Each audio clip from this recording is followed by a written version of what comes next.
Well, the V8 Supercars Championship is chasing the sun yet again. It's a perfect time to head north, approaching the halfway mark of a long, hard season. Here in Townsville, well, it's a holiday atmosphere and beautiful temps in the mid-20s.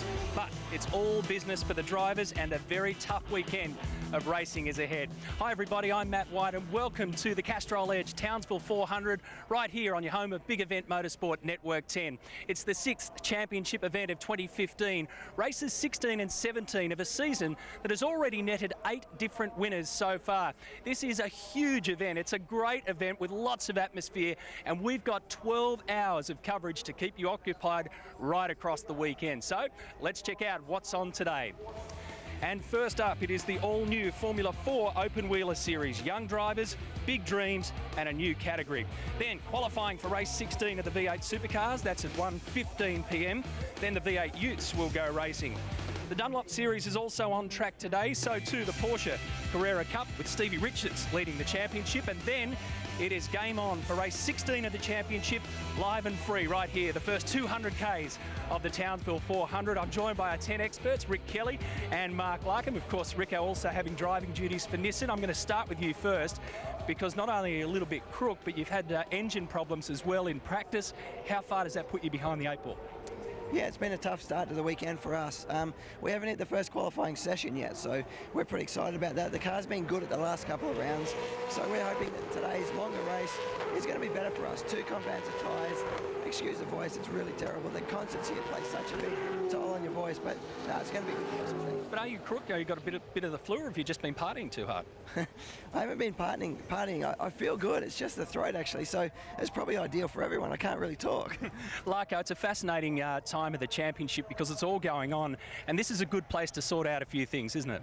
Well, it is, mate. I'm really excited about this event. I like the fact that we've gone back to 200k races. Great format with a soft and hard tyre. Very, very difficult to work out the strategy. I can tell you I've struggled with that one, so I know you will, mate. And I mean that respectfully. It's a very tough one. But the big ticket items for me, will Whincup bounce back? I mean, that's a really big one. Scotty McLaughlin, will he get his momentum? Will Craig Lowndes keep his momentum going? And those Falcons going so fast at another circuit and showing good form again. And Jamie Whincup, something that we've touched on with him languishing down at 8th in the championship. You guys aren't used to this, Rico, but there's been a bit of change in his garage in terms of engineers.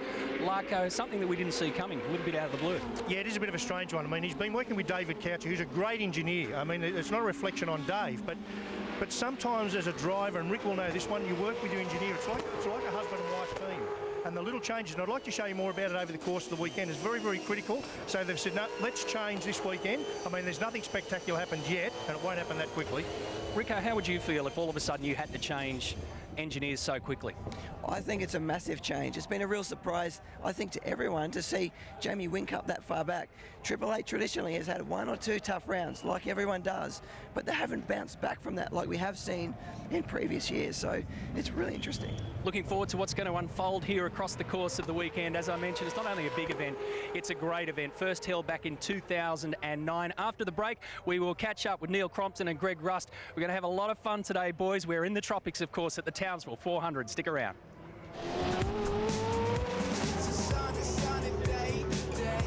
Well, obviously, anytime we travel up that part of Queensland, the weather's spectacular, and the city embraces it.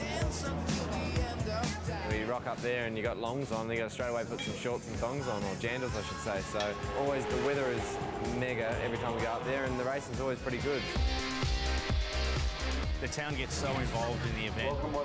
Everyone's really pumped to be there. There's always a really good crowd and a really good buzz around town. I mean, the locals at Townsville are unbelievable. I mean, you walk around and everyone is there for the V8s for one thing, and they know who you are, and you go get an ice cream and they're like, oh, why are you having ice cream? It's real weird. Every time we go there for a driver's parade and go out on the warm-up lap, you always see people flying their flags, and definitely they're always packed, so somewhere where you really got to go watch a V8 supercar race. What makes Townsville so tough is just unforgiveness. It's a street track. You got walls left and right. There's no escape. I think in Townsville, with it being classed as one of our toughest events, one it being the heat, two it being two longer races on Saturday and Sunday. The racing is always massively close to some good passing opportunities. People are already started their partying as the race is finishing Saturday and Sunday, going off to the concerts, heading into town, and you know that vibe just never ends, and you know it picks the drivers up. We just love being there, putting on a great show.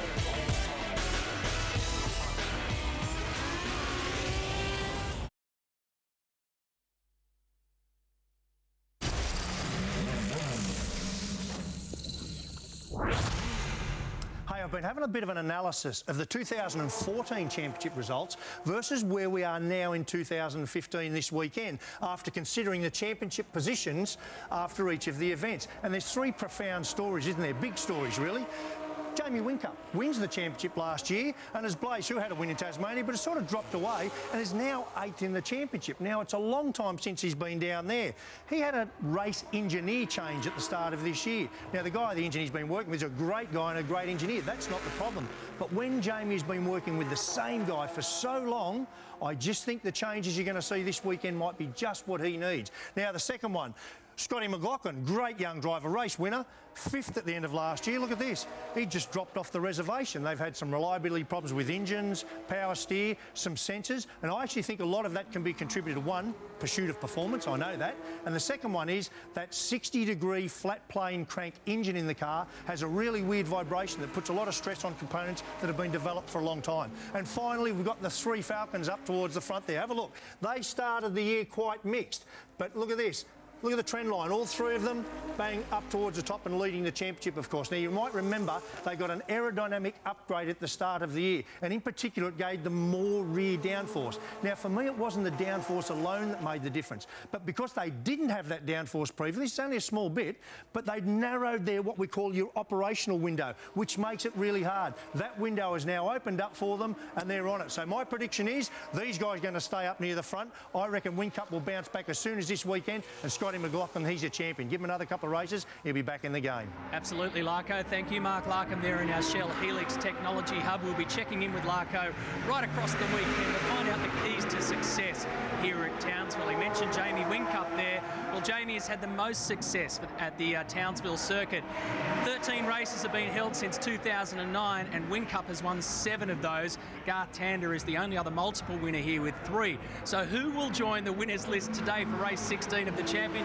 Well, perhaps these two fellas might know. They are the V8 Supercars series commentators, Greg Rust and Neil Crompton, my old mates. Good to see you both. Thanks for joining me.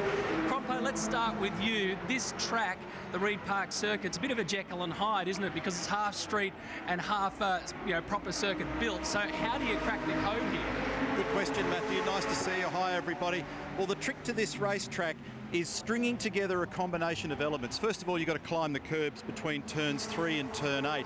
You've got to float the car over these huge bumps, and that's a challenge in itself. Assuming you get that right, you've then got to have the car drive successfully off turn 3, turn 8, turn 11, and the final turn, turn 13. That's loading the car, getting the drive right, and launching off without making a lot of wheel spin and sliding the back of the car. It's very, very difficult to be able to put those two things together because typically the vehicle requires very different things to make both of those work correctly. So it's a monstrous compromise to be able to get the car to work. So that's challenge number 1. But the really curious question for me, Matty, is how you play this race strategically. There are so many ways that you can go about doing it, and there's a couple of other wild cards to consider in this. First of all, it's much warmer today, more UV on the racetrack than yesterday. Wind direction has changed, much more from the north-northeast. Yesterday it was from the south-southeast. And the next clue to answering the question comes from qualifying, and that's coming up next, because the way in which you play the strategy is totally dependent on where you end up on the grid and where you are in the championship. Rusty, we've had 4 practice sessions so far, and the evidence shows that it's exactly what Neil's talking about. It's really hard to find that sweet spot for these guys. Yeah, it is. Matty, I'm the newbie here. You'll remember from RPM over the years gone by, I've been lucky enough to come here for stories and like. This is my first proper race meeting here, and it's been a a joy to watch them. It's a great little bull ring, exhilarating track, particularly down through turn 1 where they're doing 250 k's an hour. And probably a bit of the story, which we might take a look at now, is some of the highlights from practice 3, practice 4, I should say, because that kind of sets us up for qualifying, which is coming up real soon. So the Red Bull Racing entries let us out of pit lane. The Fords, Larko talked about the performance of those Pro Drive Racing Fords at so many different venues now. All 4 of the cars under that umbrella were in the top 10 in this session. This was another one too. The team tell us that Scott McLaughlin's Volvo valve spring was what broke there. So anytime, as you reminded me, Neil, anytime you see steam like that out of the exhaust, not good. Well, yeah, steam rather than smoke means that something's escaped internally and the water's got into the cylinder, and that means an engine change, which they've done very successfully there at Volvo. Good news is that you'll see Scott this afternoon. There's been a couple of other technical issues this weekend for various people as well. Rick Kelly's had some engine problems with the Jack Daniels Nissan. We've also seen some power steering problems for Jason Bright, and a monstrous vibration in Shane Van Gisbergen's car. I was looking at Fabian on screen there, and they couldn't figure it out. It went on for session after session. It was so bad that it was making him feel ill in the car. I said to him this morning, okay, and he goes, good news, I don't have to go to the dentist. My fillings are staying in my head. So quite weird, but really looking forward to this one. 2 200-kilometre races over the weekend are going to be lots to talk about. And of course, Erebus Motorsport at the very end, they're looking in good shape, but there was a warning from Will Davison on social media just a short time ago. He said, hey, it's a jet, it's good on soft tyres, how will it go on hard rubber? Yeah, one of the big questions. Neil, I want to get your take on what's happening at Jamie Whincup's garage with the changes in engineer there. Well, it's interesting, isn't it? I mean, you know, because you've been so close to it over such a long period of time, how that chemistry worked between Mark Dutton and Jamie Whincup, an incredible bond, and that innate connection that they had to create success. And then a change with Dave Cauchi coming in last year, generating another championship win. But the game's crazy. In Darwin at our last event, we had something like 7 competitors separated by 1/10 of a second after qualifying. So it's not hard to imagine that if you zig instead of zag by this much, it can have a profound effect on your performance and where you qualify, what sort of results you generate. Now, whether it's real or perceived, Jamie hasn't quite been nailing the setup of the car. So they've tried to figure out how to steady the ship, and that's Roland Dane's job. So they've made a change. They've gone back to a known combination so that Jamie can at least eliminate that part of the question. It's no reflection on Dave Cauchi, but it is an interesting one for us to stop and think about. And Rusty, a real sigh of relief on the other side of the Red Bull garage. You were in the commentary box in Darwin for a wonderful moment when Lounsey finally got that 100th victory away from him. He was talking about, oh, you know, it's not really a monkey on my shoulder, but it was. He wanted to get it done and dusted. Well, he'd been thinking about it for a number of rounds, Matty. All the pressure from us in the media. Would it happen at Winton? Would it happen at Barbagallo? That kind of thing. We're all waiting patiently. Fantastic that it happened in Darwin. I said to Roland Dane at the time, you know, I'm not a big believer in numbers, Matty, but it was like everything lined up. The 888th race in the championship, his car number, the number for the team, of course. Craig chalks up win number 100. Roland's response was, yeah, it was kind of preordained. And now the focus, can he get another win here, maybe make it win 101? You know your numbers, Matty. He's yet to win on the streets of Townsville. That would be cool. He has taken a tumble off his bike since Darwin. He's getting around town at the moment with a brace on his right wrist, so that might end up mitigating against a result here, but he's still got decent speed. Yeah, and of course, let's not count out the Ford boys. Mark Winterbottom leading the championship. Momentum is everything. Boys, thanks for your time. Enjoy your day. I know you've got a long day ahead in the commentary box. We've got a hell of a lot of racing. Crompo, go for it. Quick question. I'm intrigued by the connection between Rick Kelly and Mark Larkham's illnesses. Yeah. Yes. Join the dots, do the maths. Who knows what's going on there? That's the big talking point in the paddock, Matty. It's a rock and race weekend, and both of them were absent last night, so I think they were down here at the concert. Well, good on you, boys. You said it. Yep. Hilltop Hoods. That's First where they were. 200 Ks ahead. Of course, you've got qualifying as well. Neil Crompton and Greg Russ and the entire team taking you through what should be a fantastic V8 Supercars qualifier, as I mentioned. We've also got Formula 4 racing coming up, Porsche Carrera Cup and Dunlop Series as well. We're going to take a break on the way, thanks to Larko and thanks to Armour All. Your chance to win with the Armour All Memorable Moments. After losing our fellow comrade and ripper bloke Jason Richards in 2011, his close friend and teammate Jason Bright wins the inaugural Jason Richards Memorial Trophy in the Auckland 400, New Zealand 2013, to the great pleasure of the crowd. All this while carrying Jason's number 8 on the car and against enormous competition from Tander and Whincup that day. The most beautiful thing for me about this memorable moment is that Bridie had received a pre-race message from Jason's little daughter Sienna that she wanted to hand Bridie the trophy, which ultimately she did.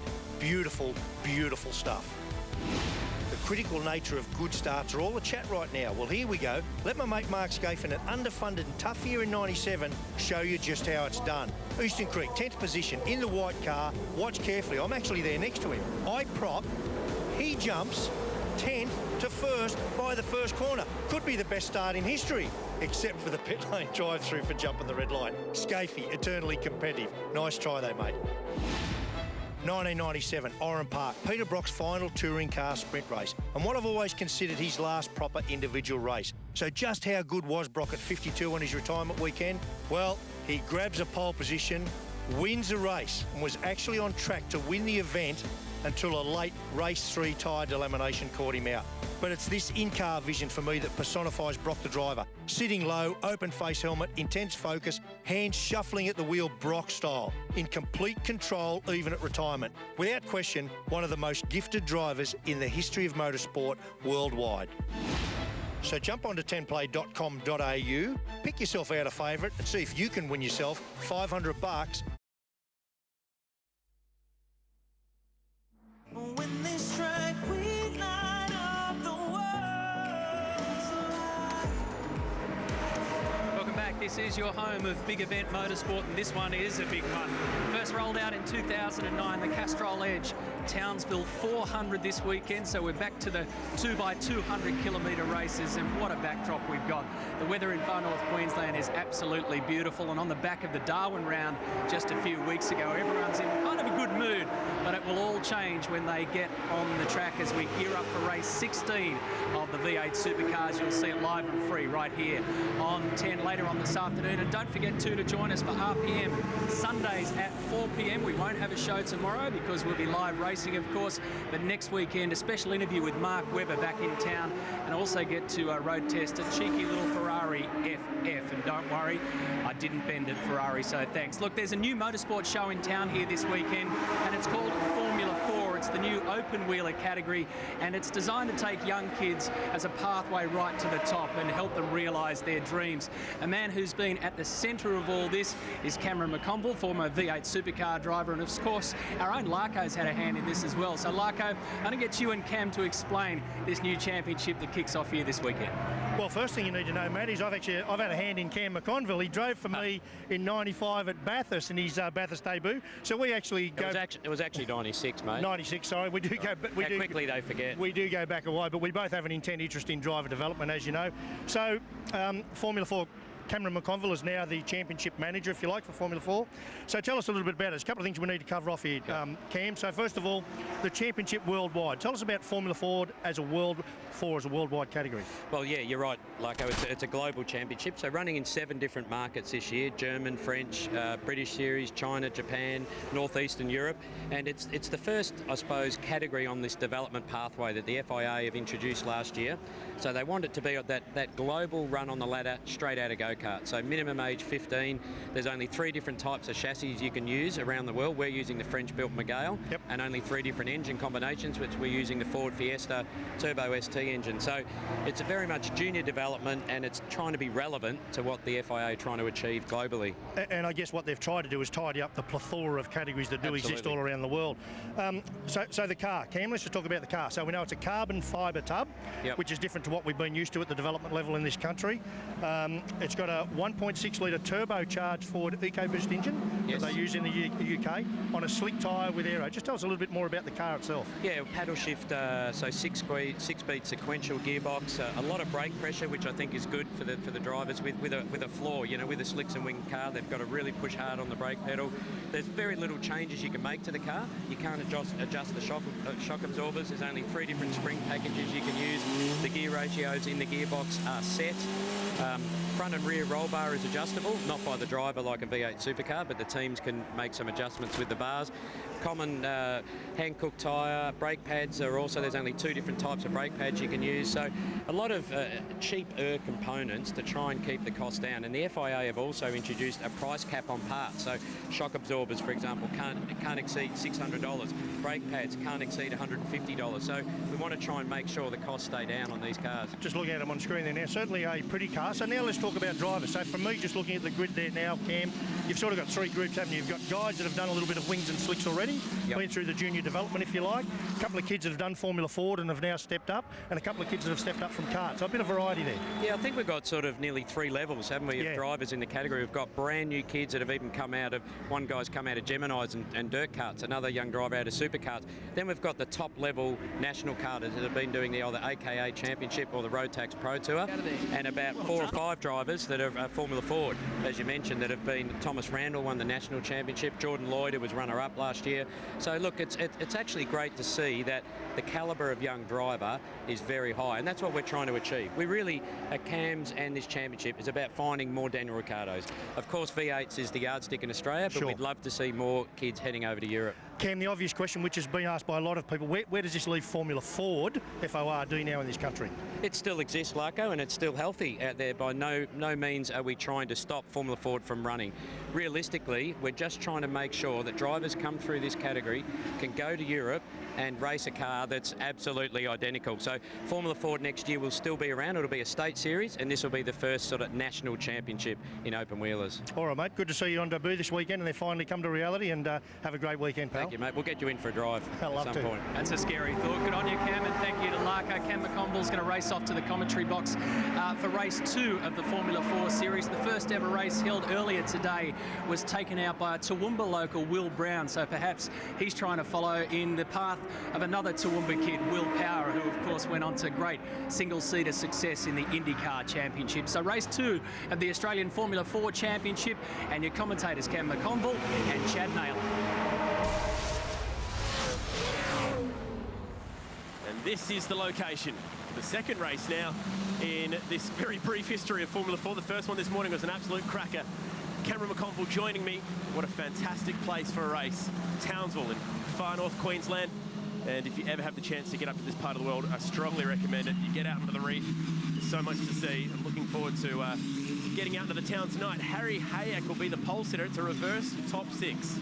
Yes, Thomas Randall, who came from the back of the grid in our first ever Jayco Formula 4 Championship race, will start on the front row. Going through the field there, we've got Lewis Leeds, Jimmy Vernon on the second row, Nick Rowe, who is a brand new starter, and unfortunately a car off the grid there failed to start. Drew Ridge, who is a star of the future for sure, been running in Formula Asia, straight out of karts. So young 16-year-old Drew Ridge will have to start off the back now. He won't be able to rejoin his grid place. And Jordan Love, as we said, WA, young driver, young karter, car 79, that car repaired and back on the grid starting 12th. The good news is we'll have a full field ready to go.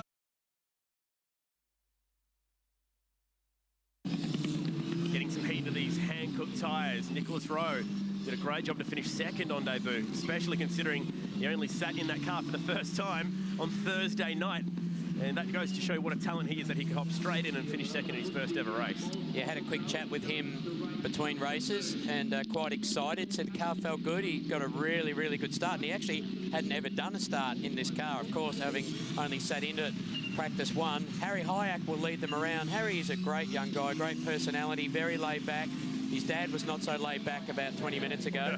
Very stressed, starting on the front row, straight out of karting. So you'll notice that Harry has the yellow number plate background on the side of the rear wing, so classifies him as a rookie. And the rookies are also shooting out for $20,000 towards their second year in Jayco Formula 4 next year. So Harry's a rookie out of karts and finds himself on the front row of the grid. We have 3 teams competing. One team took pole, one team took the first ever win, and now it's a chance for the third team to pipe up and take a win, as Tom Randall now for Dream Motorsport is off that front row. There's the yellow end plates on the wings that Cameron was making mention of. If you see yellow around the edge of the wings, then you know that they are a rookie and in contention for that Person Rookie of the Round medal. Nearly ready to go for the second race. Unfortunately, Drew Ridge will have to take his spot at the back. And it's nearly time for race number 2. Reverse grid top 6. Revs rise. Cam's Jayco, Formula 4 on the grid. To your right, a young man from Melbourne. And we've got a staller. It's Lewis Leeds. Is everyone going to get around him? Yes, they do. They did a good job. Not the great start for Randall that he wanted. And it looks like Jimmy Vernon in the car number 25 in the AGI Sport entry that may have just found his way into the lead of the race. Hard braking. Jordan Lloyd with a big move up the inside. 3 wide for 3rd and 4th. They give each other some racing room. Lewis Leeds has just made that move away from the start line. He'll be disappointed. And they're all on top of each other again at turn 3. This is where Lloyd made that mistake earlier in the first race. Zane Goddard up the inside. Picks off another spot. Nice move by Zane Goddard, the youngest driver in the field at 15. A little bit of wheel spin on the exit, but Vernon's got his head down. Certainly Thomas Randall, the most experienced driver, being the Australian Formula Ford champion, but got a little bit too much wheel spin off the line. Oh no, Frankie Maiolo coming to a stop there. Doesn't look to be any damage, but let's hope he can get that started. Took a while. Lewis Leeds let the clutch out just a bit quick. The car bogged down and unfortunately stalled, but he's going. So Vernon, again, one of the experienced Formula Ford campaigners, leads the way. On board with Thomas Gretsch, who unfortunately had a mechanical and didn't start the last race, so he's had to come right off the back of the grid. Oh, carries that brake pedal deep into turn 13, and we tick off the first lap. There was some issues for 1 or 2 cars, but thankfully all 4 wheels on the cars that are out there. And Lloyd is on an absolute charge here. He's up to 3rd already. He started a long way back. There's a local yellow down here, and we might be under safety car. So safety car has been deployed. Yeah, I'd say that's for car 2, for Frankie there, staying in the car. So some sort of mechanical problem, unfortunately, for the young supercarder. Again, very little circuit racing experience, also qualifying for the rookie championship. And safety car's waiting to be called out by a race director, Laurie Schmidt. There are the safety car boards, yellow flags being waved, and the fuel gets paced. We saw a problem in the first lap earlier today. Let's listen in. Do you want it? What do you reckon we come in here and check it? So discussing Frankie's very near future. Yeah, Tim Macro there, another experienced open wheeler driver, talking to Mark Rundle, the team principal of BRM. So something not quite right. They're saying, should he drive it back? Let's have a look at the start. You see a lot of wheel spin on the right. Oh, that'll be a jump start. Now, we didn't see that the first time because I was distracted by Paul Lewis Leeds. Didn't get away, and that was a good effort from the boys around him to miss him. This is what it looked like from on board with Tom Gretsch. Oh, good reactions. Actually, no, that's Zane Goddard. So, Zane Goddard there, yep. So looking at Harry Hyack, he moved off the line, then he brought the car to a complete stop, but unfortunately his front wheels were over the line. So if you move but stop, your wheels need to be on or behind the grid line. So there could well be a time penalty added to Harry Hyack's race finishing position. Yeah, well, Lloyd caught one earlier, so it would be consistent. And nice moves. That was Goddard going up the inside. I think it was Paul Brown getting relegated a spot. So, and that was at the exit of turn 3 where we lost the noise. So the Lexus safety car lights look to be out, and that means that we'll get back to racing on this lap. There we go. Now the restart in the earlier race today was very exciting. And look how close they are once again. We've actually spoken to all the drivers too, Chad. We've mentioned that there can be no weaving when the lights go out. So they've all been given a warning. If they do it again in this race or tomorrow, there will be a 2-spot grid penalty. So there's no warming up of the tyres once those lights go out. Hear the turbos, hear the whistling away. Oh, Randall has not let Jimmy Vernon get away from him out of that last corner. Back to the green flag we go. The reverse grid race. It's Vernon who leads us to the green from Sydney in New South Wales. He's being chased by a man from Melbourne, and the very hungry Jordan Lloyd, keen to make up for the errors that he made in race number 1. They're all on the inside of the track. Nick Rowe defensive. Here's the pole sitter, Harry Hyack, trying to go around the long way. It's not worked out nicely for Harry. The pressure of starting at the front has caught him here. But the big names are at the front, the guys that probably have more laps and more experience than anyone in the field. Speaking of that, Tom Gretsch there, 22, just sliding back in behind Drew Ridge. So Drew Ridge, who had to come off the back after a great first effort in race 1, has moved up to 8th. And there's Jordan Love, the Western Australian driver, who did have a little error in race 1. He's had a nice solid start inside the top 10. Lewis Leeds back in 11th, Jack Sipp, another Queenslander coming from a speedway background. And, of course, Frankie Mayolo will look at a bit of blocking going on here. It's on at turn 11, but that was a nice move. And Ridge will also follow Will Brown through here. And that means Goddard loses a couple of spots. Gretsch will be on the outside. Goddard holds sway. Let's see if we can get a good exit out of 13. First, lay the power on. It's pretty even. So tuck in and try and get whatever slipstream you can. Talking about 6-speed. Manual or sequential boxes shifted with paddles. Approaching 200 k's an hour. Oh, big time defensive work from Randall. And Lloyd did well to not hit him. And a late move from Drew Ridge. Can he get it stopped and turned? No, not really. And that lets Goddard pick up those spots that he lost. Good racing. Look at this, they're 3 wide here, which certainly won't work. They're going to have to try and file into single file for this one. Oh, big lock-up. That's Mayolo, so he's back out on track, obviously a lap down. He's getting busy with these guys anyway, and that was Lewis Leeds that he was fighting with. Thomas Randall was being very defensive down there, and Carl Reindler, who is our driver coach for this category, will be keeping a close eye on that. And they're the two really coming into this championship, I suppose. If you want to have favourites in a brand new series, it was certainly Randall and Lloyd. But well done, Jimmy Vernon. He's just put his head down, and he's got a nice little gap out in front, out to just over half a second. Getting confirmation from race control that Harry Hayek will not get a penalty for that start of the race. Riding aboard Tom Gretsch as everyone slid wide. He was very close to Zane Goddard, but did pick up a couple spots there. Looking, making sure he's got him cleared before he starts to move back over to the left-hand side.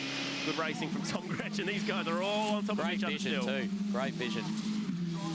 So very hard to get a tow. The cars with the wing, a lot of them actually run the wing flat. So they're so even. They're identical Ford Fiesta 1.6 litre engines. Road car engine, albeit turbo. Oh, right round the outside. Where's Gretsch going there? That was bold. It didn't work. He loses a spot to Drew Ridge, who started last after, unfortunately, not making the formation lap. Will Brown, winner of race 1, is falling back in the pack here. He was forced to start out of 6th, and I think we might be under safety car again here. It's popped up on our timing. So I'm not sure what's happened there.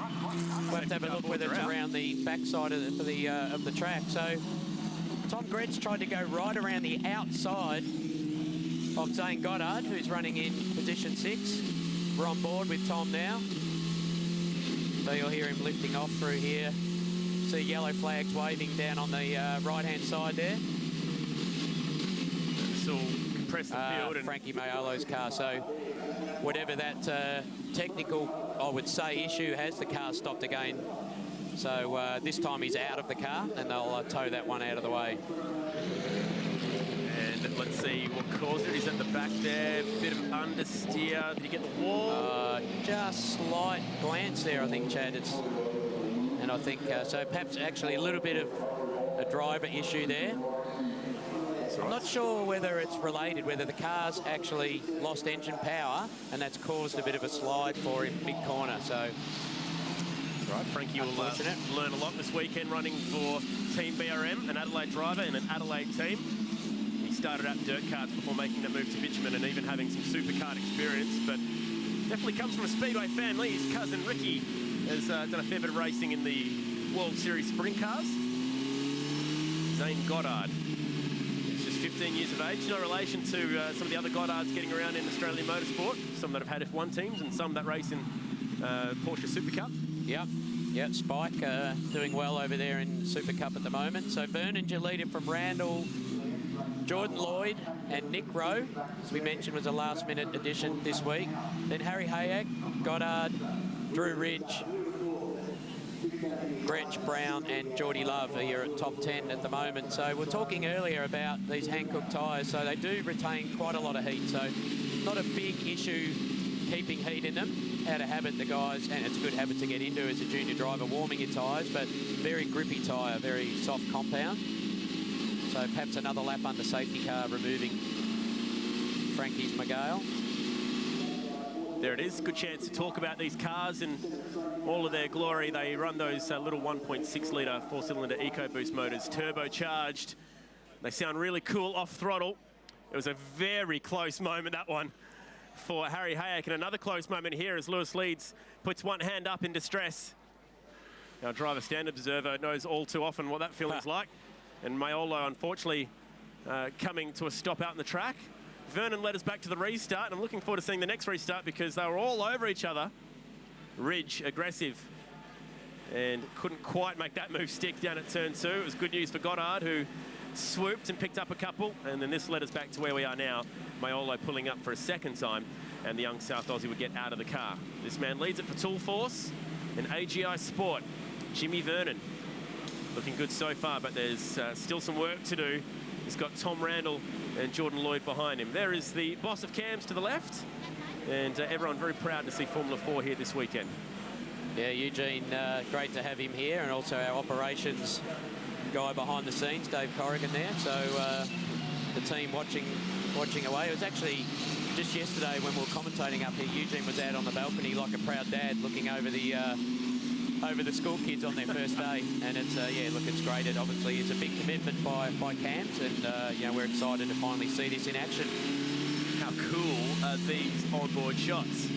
Remember, that's a 15-year-old under that helmet. And we didn't have Tom Gretsch, who's the oldest at 22, in the first race this morning. So it was completely a field of teenagers only for that first race. It's also good to see PWR getting on board behind him. Obviously, Keys Wheel and Paul Wheel been heavily involved in V8 Supercars. In fact, I drove for them quite a few years ago. So good to see them getting behind a young local Queenslander.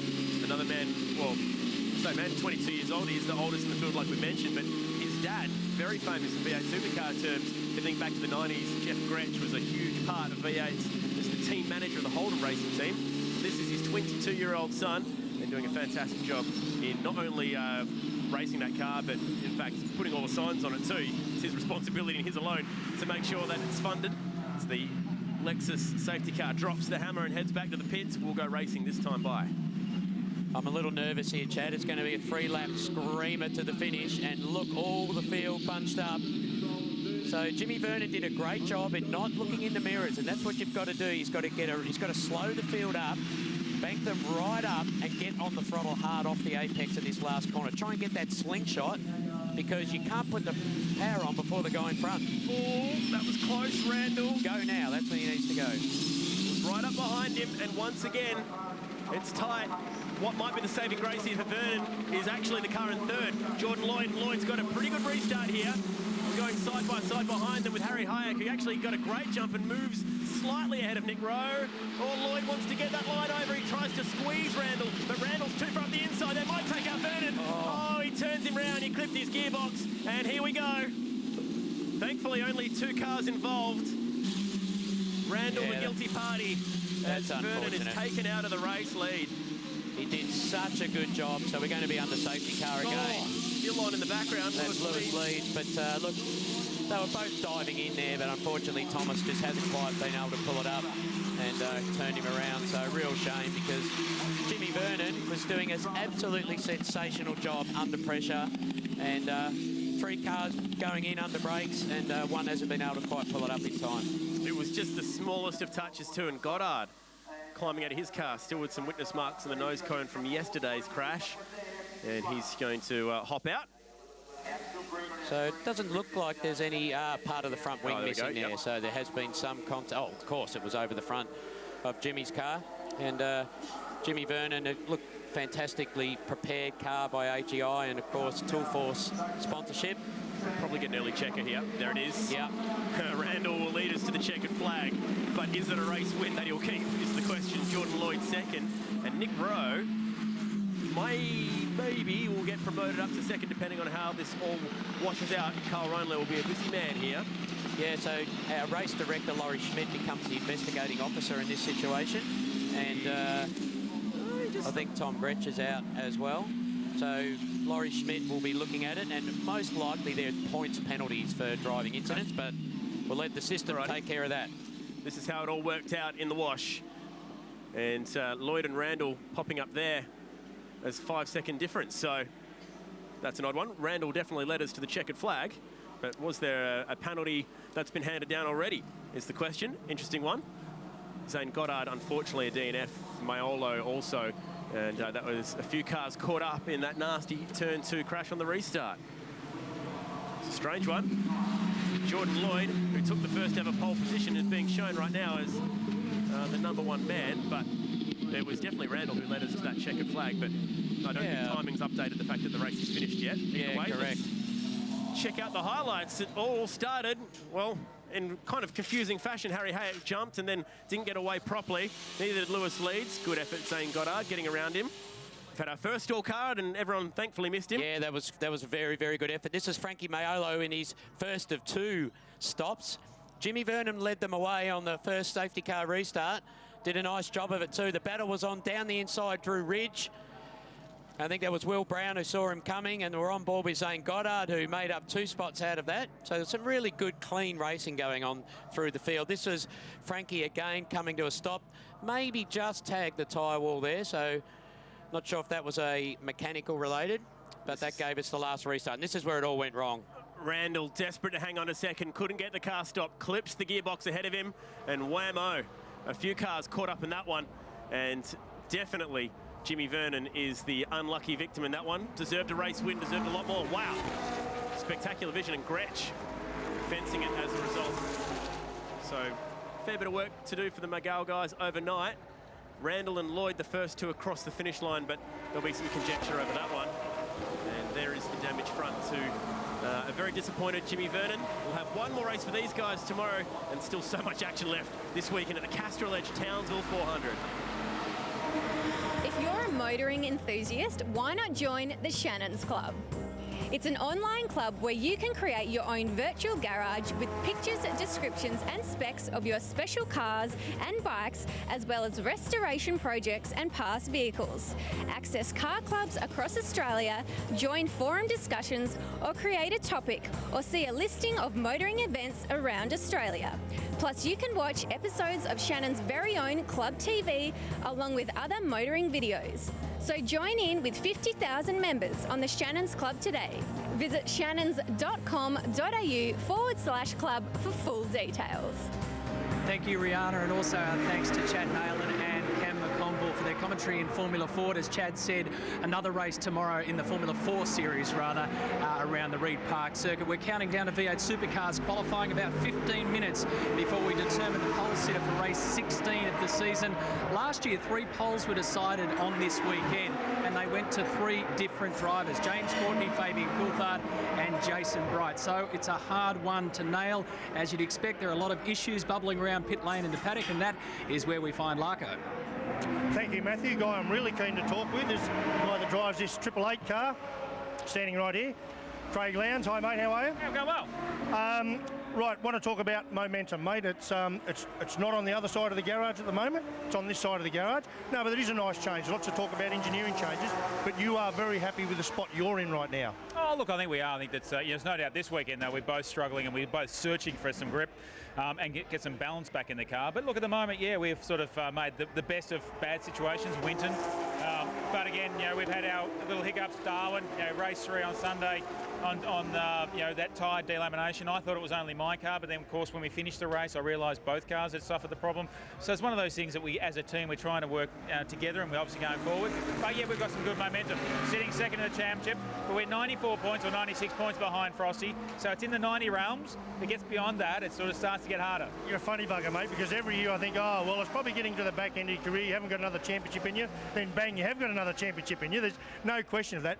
Just touch on strategy for a minute, mate. I reckon it is going to be a fascinating one, because one thing, the fact that you guys at Darwin tried to run so long on soft tyres, you're obviously making them work much better than we ever anticipated, and that's going to play out here as well.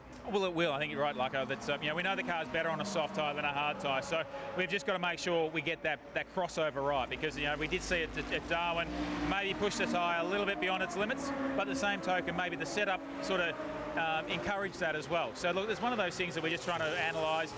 We think, yes, the car will be much better on soft tyres. One thing we haven't done up until now is run on a soft tyre. So we're going to see what happens. That's what's good for us punters. Hey, you're looking good too, mate, at your age. Well done. Good luck for the rest of the day. Let's go for a little wander around the corner. Obviously, this is the one of the leading Holden teams. I'm keen to catch up with some Ford blokes if we can. Hey, quickly before we show, so this is FGX Falcon, obviously, nice angry grille. But come around here, one of the really critical things to this year's performance for these cars, these 3 Ford PDA cars they now call them, is they adjusted this rear wing. We showed you at the front end of the year, and this gave the car more rear downforce. And a lot of people contributing to their performance just to that, but I can tell you it's not.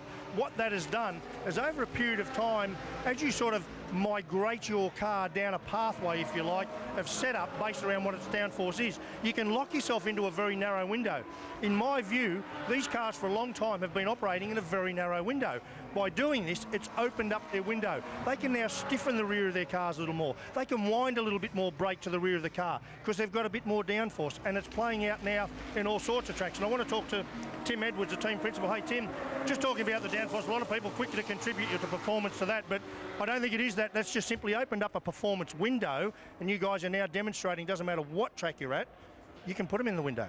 Yeah, and I think, what people don't see is what goes on under the skin in these cars, and we've put a lot of effort in to improve those areas as well. So, yeah, for sure, we've got a different aero balance with this new car, but, we've been doing a lot of other homework and a lot of preparation that's led to our performance this year. It's been great to watch, mate. Keep it up. I just want to catch up with your driver if I can. We can see Chaz Mostert just having a little relax over here for quali. Hey, Chaz, great year so far, mate. As the junior guy in the team, you've very quickly established yourself for me as the senior guy. And when the other senior guy says he's looking at how you're driving the car, that's a big compliment.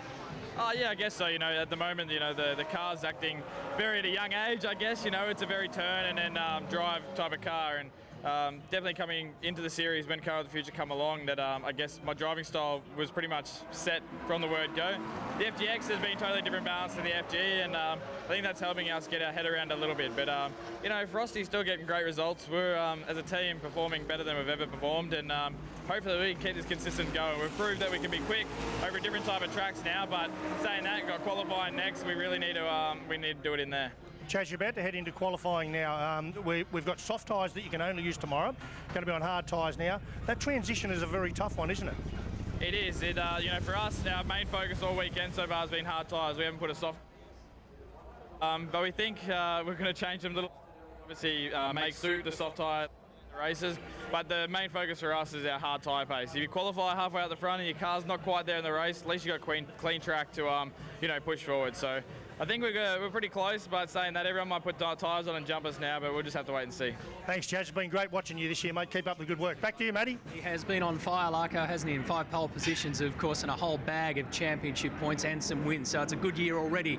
For last year's Bathurst winner, Chaz Mostert, 7 different pole sitters in 2015, 8 different winners so far. It has been a fascinating season. Qualifying is coming up.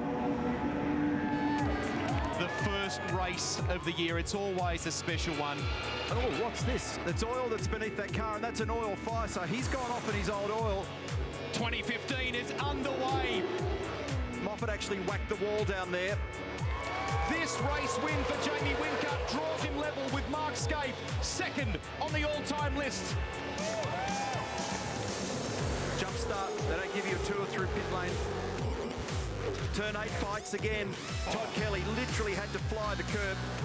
Oh no, Caruso has hit the wall at 8. Oh, Whincup's got drama left rear of that car's got a problem.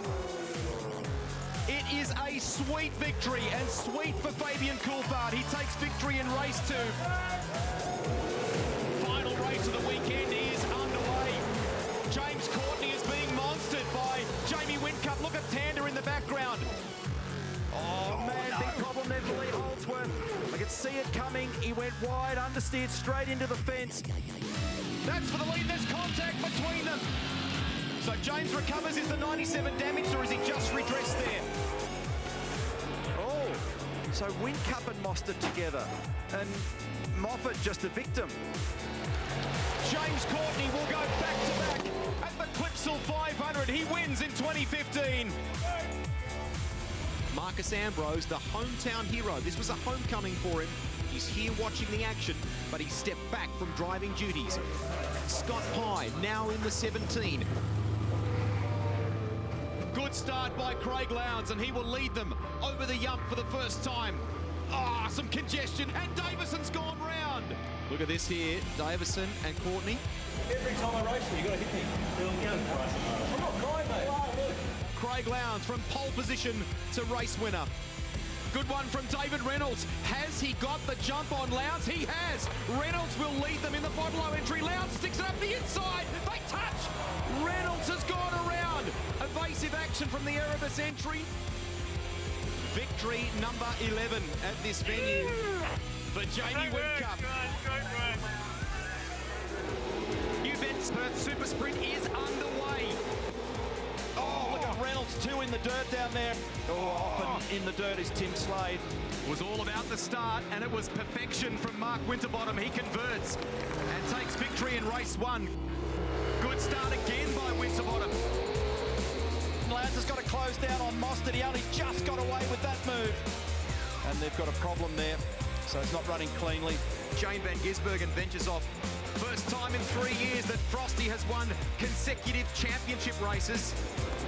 It's a great start again by Mark Winterbottom. He has been unbelievable. Look at Tander. A touch with Mostert. To look at Ash Walsh and Jason Bright getting stuck into it here at turn 4. Did he do this on his own? I think he did. Just couldn't get it stopped. This is a big moment for Erebus. Up to P2. Done. He will get up the inside as they come off turn 6, and he now pulls a very smooth move to the top. Will Davison has responded to the critics in the best possible way. Cop that. He wins the UBET Perth Super Sprint. It's a good start by the Nissan.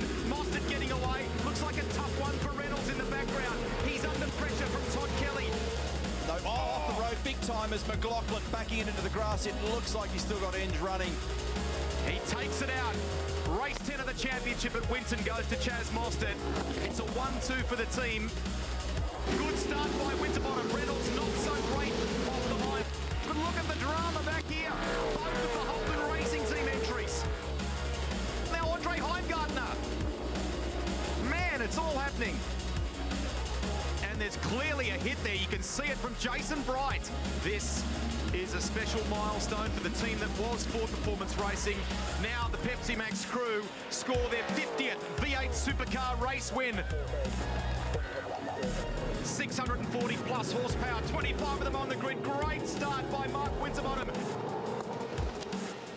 But off the road is Chaz Mostert. Mostert has backed the Pepsi Max Falcon up onto the tyre barrier. This is a game changer. And look at this battle. Pye on Tander. Turn 4. Giving him a little rub. Want to be very careful down there. Reynolds gets into the game too. And Mark Winterbottom clinches the final race at Winton. Awesome stuff for the Pepsi Max crew.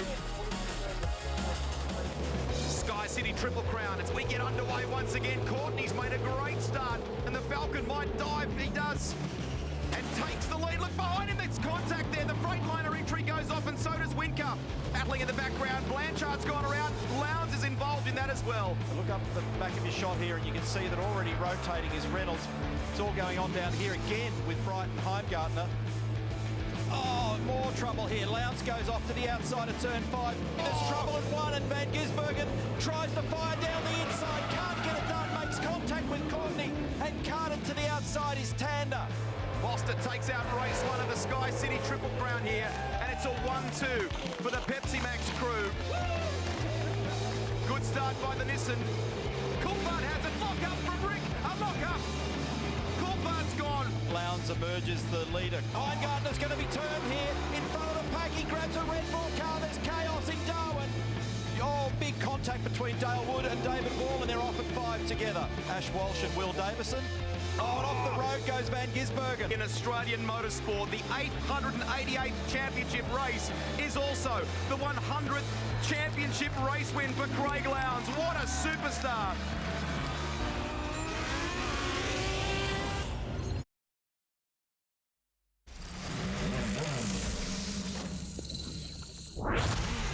One of the great attributes of a street circuit like Townsville is its bumpy and stop-start nature, and that by default provides really good overtaking opportunity. I've drawn a bit of a map here and you can see I've marked in blue a few of the key spots. So let's start with turn 2 and have a look at a few of the very specific strategies drivers use. Here we go. Garth Tander, outside, inside, what I'd call is a pretty classic move, surprise move on Scotty McLaughlin, bang, gets the job done. But these are the ones that are clever. Look at Chaz Mostert, he stays wide on the left there, says to Whincup, invites him in. You go through, mate. I'm going to stay on the racing line. I know you're not going to pull it up. That's very clever stuff, and here it is again. Look at this Garth Tander out on the racing line. Here, Lanza, you have it. You're not going to get that done. I know that. That is very clever driving. Now, I want to have a look at a couple of the other areas that are quite quirky. Turn 13 and turn 11. Now, turn 11, because it's often influenced by what happens at the entry to turn 7, believe it or not, I'll show you in a sec. Turn 13 is often influenced by what happens at turn 11. Let's take a look. You see what I'm talking about? Here's Shane Van Gisbergen. Now, that's going way back into turn 7. He holds it over to the left so he can tuck in right. That's called sacrificing the corner. Gets a really good straight run out. Couple of kilometres an hour on Jason Bright, and that's all it takes that puts you in the zone to pull out and have a crack. But that started 4 corners back. Well done. Now, drivers have worked out as they come round into turn 13, the last corner. If you're prepared to hang out there on the concrete, you see, even brush the wall, no one expects you to jab it up the inside. Well done, Davo. And here we see Jamie Whincup again do it. Crisscross on Nick Percat. Hangs to the outside, says, no, I'm going to hang there. You just don't expect it. Goes on the concrete, brushes the wall, bang, gives the opportunity to jab it up the inside and pull up your mate. Very clever stuff. Now, have a look at this. This is a beautiful overtaking manoeuvre. Shane Van Gisbergen on Percat. Does the crisscross. Percat looks in his mirror, says he's going to go to the right-hand side. Van Gisbergen says, no, I'm going to tuck to the left-hand side. And then, bang, surprising, goes out. Now, watch this. Beautiful crisscross. You just don't see it done any better than that. And it goes to show overtaking at any circuit is just not being about brave on brakes. It's actually a very, very calculated assault. Thank you, Larko. Mark Larkham in the Shell Helix Technology Hub, keeping us up to date across the weekend. But I've come down here to Gary Rogers Motorsport and the Volvo S60 driver of Scotty McLaughlin, who's had a bit of a tough start to the day, mate. With qualifying just minutes away, your team has had a very big job to replace an engine that went on you in practice. Tell us what happened. Yeah, look, we did a valve spring, so I mean a little bit of a gasket as well. So there was a heap of water come outside the exhaust pipe, and yeah, the motor was gone. So we've had too many of those go this year. So unfortunate, but the car feels good. And that's the first thing I said on the radio. I said, look, the engine's gone, but the car feels great. And hopefully in a couple of minutes' time, we can be out the front there somewhere. It's an interesting problem that you've got, because when you came into 2015, there were so many expectations on the Volvo's second-year program to really fire, and unfortunately there was fire in Adelaide, and you've had your dramas. Has it been frustrating for you? It has. So I say it's character building. I think I've learned a lot. We knew the bad days were coming. We had a lot of good days last year, as you know, and you know the bad days have certainly come in strong fort this time. So no, it's pushing. We're pushing hard, and we're making sure the car's getting better and better. And if it's been good for me. It's brought me down to earth a bit more, and I'm going to be really enjoying it when we get back to the front. Gary's not the kind of bloke to mess around in situations like this, so he'll want to fix very quickly. What's been the best advice or the strongest advice that he's given you over the last few months? Look, just move on, get up and go. Like, I mean, at the end of the day, you can't change what's just happened. You've just got to move on. And each time I go in that car, I put my 110% effort in. It's you can get really down in the dumps about yourself, but at the end of the day, everyone at this team is working hard to make sure and myself and David are up the front, and to be a part of that and to be a part of a team that works so hard behind the scenes is pretty cool. So he's very good at keeping you positive, and just looking forward to repaying all these boys one day. So mentally, in just a few minutes, you're going to be out there with an untested, untried engine in the car. How do you adapt to that? Treat it like the other one, just don't blow it up. No, I don't know. It's one of those things where I just got to go do my thing, not even worry about it. I know the car's good. Just got to put it up there somewhere out the front and give us a good spot for this afternoon's race. But heading into qualifying, my mind's going crazy, but I'm looking forward to it. How do you attack this Reed Park circuit? We've said throughout the course of the day it's a bit Jekyll and Hyde. There's two distinct parts of it, so how do you get your head around that? Well, the hardest part is you go from a street track to a purpose-built track, and one's a little bit lower grip than the other, so you've got to be mindful when you break into turn one that you're on a street track, so the grip limit is a little bit less. So get through the turn one, get through the first couple of turns, and then really attack your lap, and hopefully bring home a pretty strong position, because you don't want to be spraying up that escape road at turn one, or turn two I should say, because it just ruin your day. So for me, just get through that first couple of turns and push hard from there, and make sure I got plenty of tyre temp through it, and have fun, have some fun. It's a good time of year, mate, isn't it? We go to Darwin just a few weeks ago and catch a few rays, and then we come here and it's nice and relaxed. But it's a brutal weekend in terms of racing physically. 400 kilometres you're going to have to punch out over the next 2 days. Are you up for it? Yeah, I'm ready for it. I've been training harder than ever, and you know, a lot of the guys train for these sort of events, and I actually really enjoy the longer ones. So yeah, I've been purposely not running my cool suit in practice and qualifying just to get used to the heat a bit more. And when I put the cool suit on, it'd be like a little spa. It'd be awesome, a little cold spa, you could say. So I'm looking forward to it, and I feel like I'm fitter than ever, ready to go for it. And just quickly, away from the racetrack, what have you been up to? I've been playing with my go-kart a little bit. You guys did a segment not long ago on it, and I've been flat stick mechanicking and driving and really enjoying it, so it's good fun. Well, good on you. I know you've got a bolt. Qualifying is right now, in fact. Scotty McLaughlin, all the very best. Let's hope no more gremlins. Who will get pole position for race 16 of the championship? Will it be this guy? Let's find out. Here's your commentators, Neil Crompton and Greg Rust.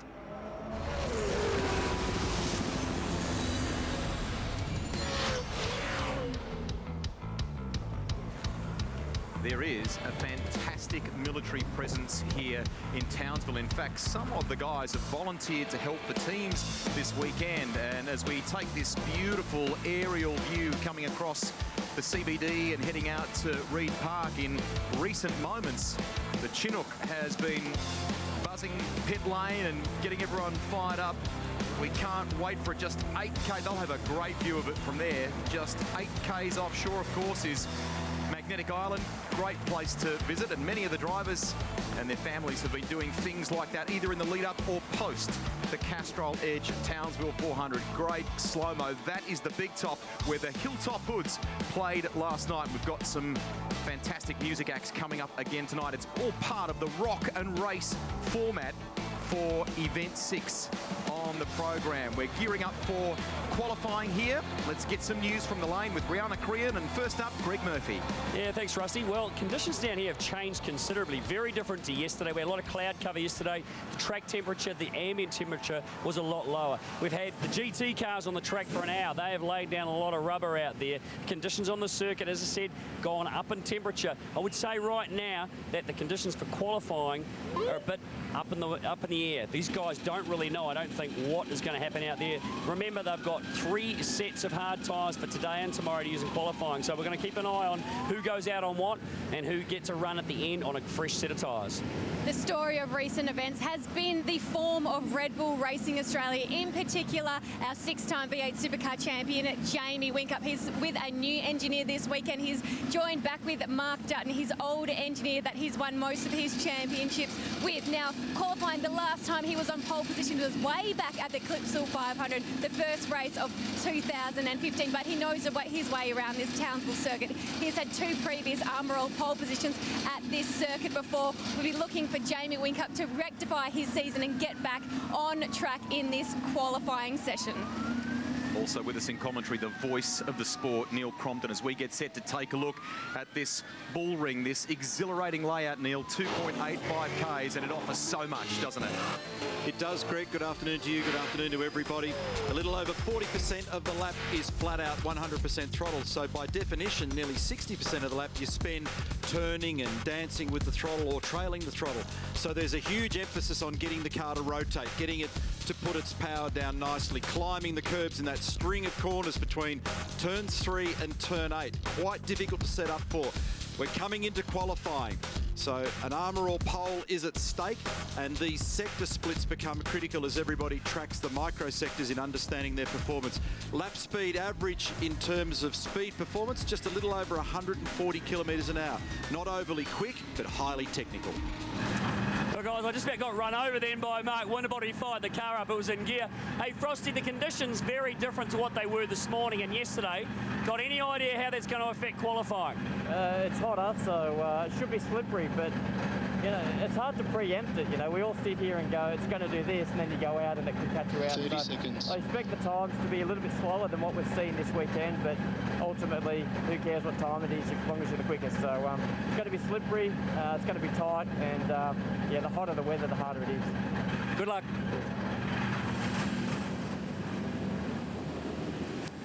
He was top of session 1 to start the weekend on Friday and reckons he's happy to modify his driving style. He's watched the likes of Chaz Mostert and, of course, his stablemate in David Reynolds, who was drinking the champagne last time out in Darwin. 15 times this year we've played the game for the Armour All pole position. We're about to see the 16th instalment. It's for keeps. All weekend, we've seen cars on the racetrack mixing and matching the soft and the hard Dunlop tyres. But now in qualifying, hard tyres only.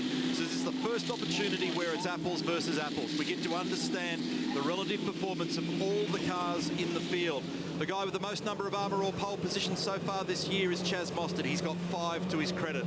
Craig Lowndes 3, James Courtney 2. He shares that value with Jamie Whincup a couple. Rick Kelly's had 1, David Reynolds has had 1, Mark Winterbottom has had 1, but he's the best in terms of poles at this location. He's had 3 of them since we started coming here in 2009. Just to underscore what you're saying there, in terms of teams, 3 pole positions to that outfit right there and 3 to Pro Drive Racing Australia. They're the most from a team perspective. This is weird. What's going on here? They've brought Lowndes back in at 45 degrees.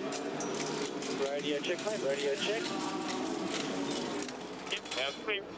So no need to panic with Craig Lowndes. They're basically just going to have one crack on good tyres at the end of this session. So sitting in pit lane at the moment with warm-up tyres on, he'll go out later in the session on the warm-up tyres and then have one run on green tyres later on. That's an interesting point to make. Thanks, Rihanna. The vast majority of the field will go out on used tyres initially, and they'll be trying to search for that track read that Greg Murphy was in discussion with Mark Winterbottom about. Not only is it warmer and there's more direct sunlight on the racetrack, but the wind direction has changed relative to yesterday as well. It's much more a north-northeasterly flow now. Yesterday it was more from the east and from the southeast. Noticeably warmer out there. Even just to stand in the pit paddock, you can feel the reflected heat, the radiant heat. Whincup struggling to stop it. Rear brakes just chattering into 2. Little kink here through that left-hander. And this is 3, first of the curb hops. They leap off over that curb on the exit. Traction's critical there. Cromley, just about, I think every single car went out on their warm-up tyres just to get some temperature on there. I know you and I were discussing earlier on about tyres and how we're going to use the 3 sets that they've got over the 2 days. Some teams have got 2 sets ready to go for this qualifying session. Remember, there is a shootout tomorrow, and so how you manage these 3 sets of tyres in qualifying today and tomorrow, and also if you're focusing on trying to get the shootout, will be quite interesting. But there is some teams here that have 2 sets ready to go just in case. Well, it's going to depend so much on who you are, isn't it? So if you're at the sharper end of the championship table, then by definition, you can't play as much of a risk game. So it's going to be something of a one-shot wonder. You'll have to put your tyres on, hope you don't get balked, hope you string it together from a driver's standpoint and actually hit the numbers. But if you're a little further down the order, no shootout today, it's qualifying and then rip straight into the race, you can probably afford to be a bit cheeky, mate. Yeah, I think you're probably exactly right. And some are going to roll that dice, I reckon, and potentially look at getting a win today. We just saw Shane Van Gisbergen. He's just rolled out with some new tyres on the front of his car. He's going to warm those ones up. Still got the warm-up tyres on the rear. So a bit of strategy in play. Everyone file, all the PRA guys are filed back in now, and they're throwing on a new set. We'll just see if they are going to go straight back out or wait. On the topic of Shane Van Gisbergen in the Techno Autosports Sticks Holden Commodore entry all weekend, dogged by a vibration in that car. They changed everything from one end to the other with the exception of the engine.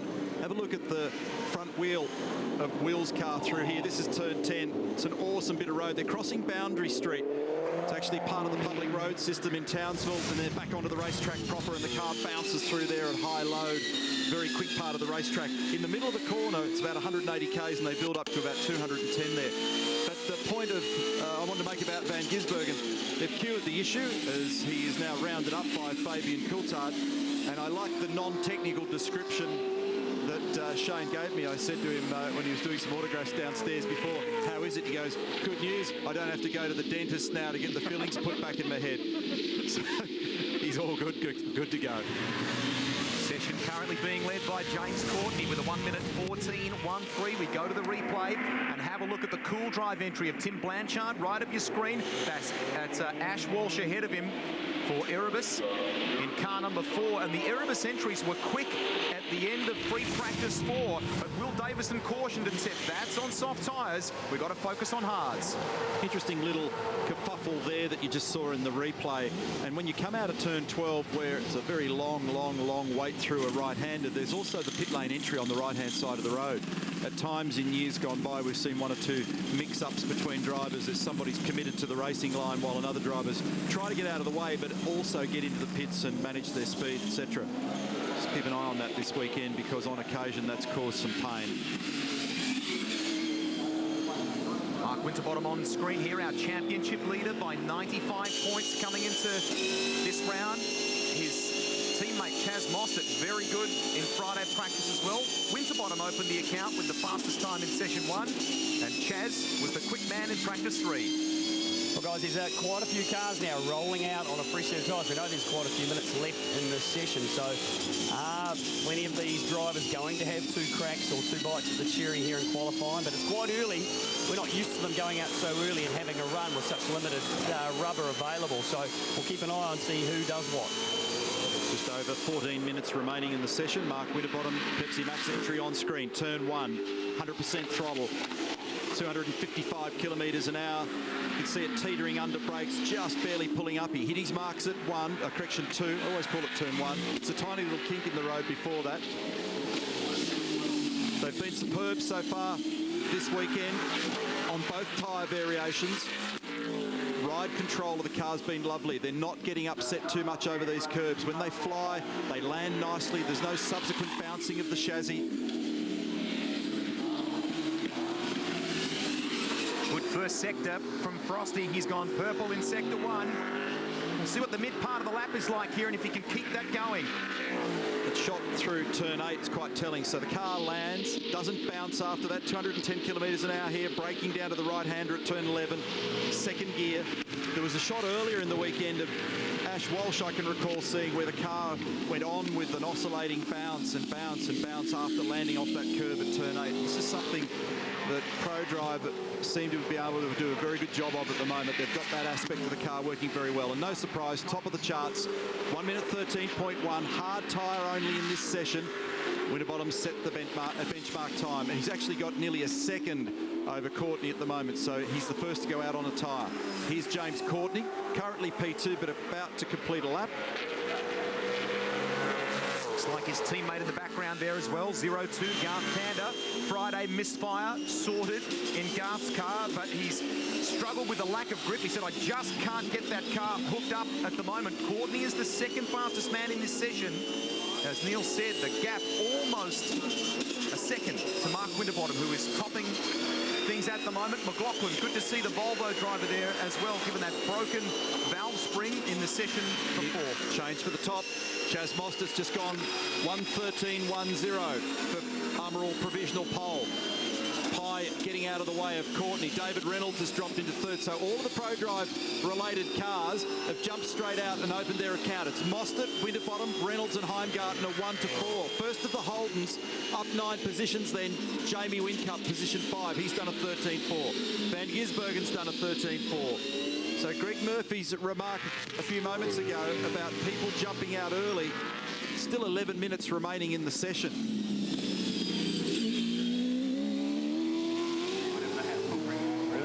Those ProDrive Racing Australia entries were in the 10 at the end of practice before, and how strong do they look out of the blocks? We've got 11.5 minutes remaining, just under, in this qualifying session.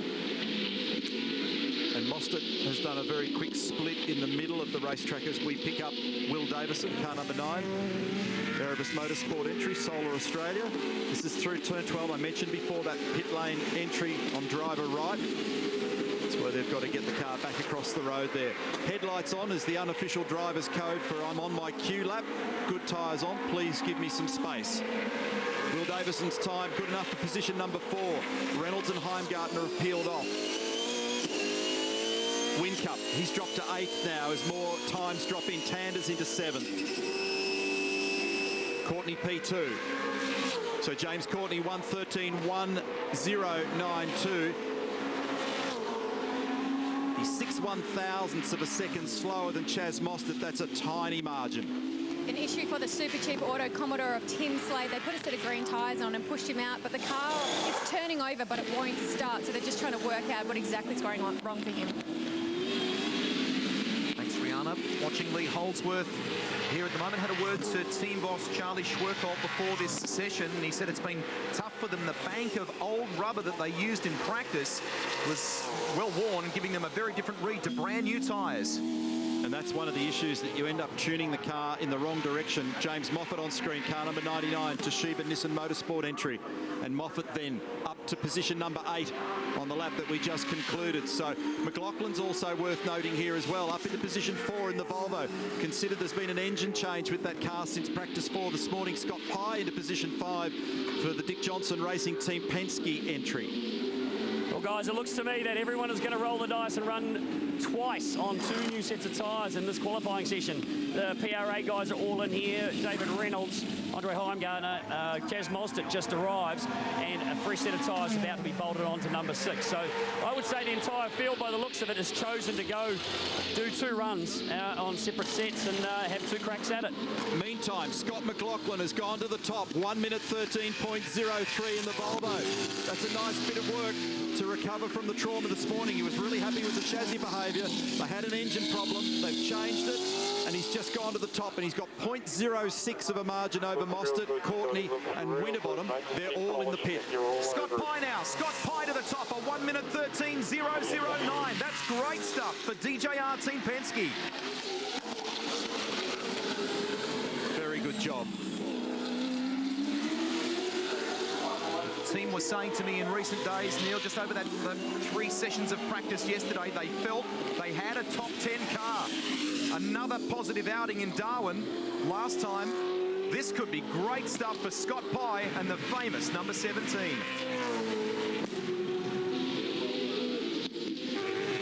It's going to be a very interesting lap here for Fabian Coulthard. He's down in 22nd at the moment.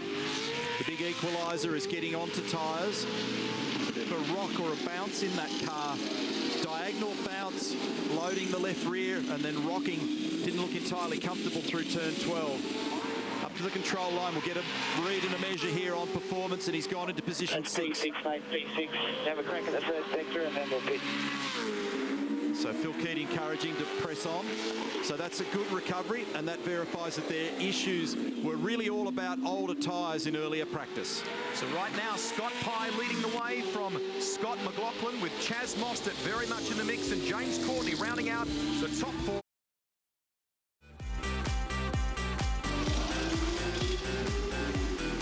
So time for some changes here, and then, as you can see, it's about to get busy on the streets of Townsville. Just a little over 4 minutes remaining for the outcome of another Armour All pole position qualifying session. The race number 16 of the championship. They're all chasing Scott Pye at the moment, who's got a handy little margin over Scott McLaughlin. Then Chaz Mostert, James Courtney, Mark Winterbottom. I'm surprised that we're seeing as many people seemingly dip into a second set of tyres. We're yet to see a shot fired in real anger on a fresh set of tyres by Craig Lowndes. He's down at the bottom of the chart at the moment in 25th position. Bit of a mixed up order at the moment when you look at it. Rusty, Pye, McLaughlin, Mostert, Courtney, Winterbottom, Coulthard, Davison, Reynolds, Moffat, Heimgartner. It's a real mishmash of names, not following championship form and not even really following the sort of stuff we've seen here previously. Now, problems reported earlier by Rihanna that when they brought Tim Slade in to put fresh tyres on this car, they went to fire it up off the back of the tyre change. That's Jason Bush crouched down on the ground there in the left rear. They fired it. So it was cranking but not starting. Justin Burns there working, just putting that plenum back on top of that engine off the stubbies. It goes, and Scott Elms jumping in left rear as well from the Holden Racing Team just to lend a hand. You flagged it before, the variety of names at the top of the leaderboard right now, wondering if that's driven by the change in temperature, the change in wind direction, and the impact that may have had. Scott Pye, his best qualifying performance here to date in Townsville, a 17th.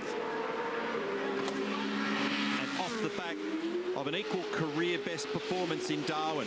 So great buoyancy, and that's what Marcus Ambrose was alluding to a little moment ago about the strength returning to that team. They're beginning to understand the requirements of setup. There's a lot of real intricacies in trying to get the suspension right on these cars, and in particular managing, and I won't even begin to go there, but a twin spring configuration that many use. Trying to unlock the secrets to get the most out of that is not a simple process. So at the moment, provisional armour all poles. Scott Pye, Jamie Whincup's having a monster crack here. That car looked good over the curbs then, didn't it? Jumping on board now, second gear, third gear, fourth gear through the right-hander at 10. Crossing Boundary Street, little lump in the road. This looks like a good lap so far. 2 green boxes, personal bests for Jamie. He's in the final sector now, coming up to Ash Walsh, but that won't be a problem. There's enough clear air.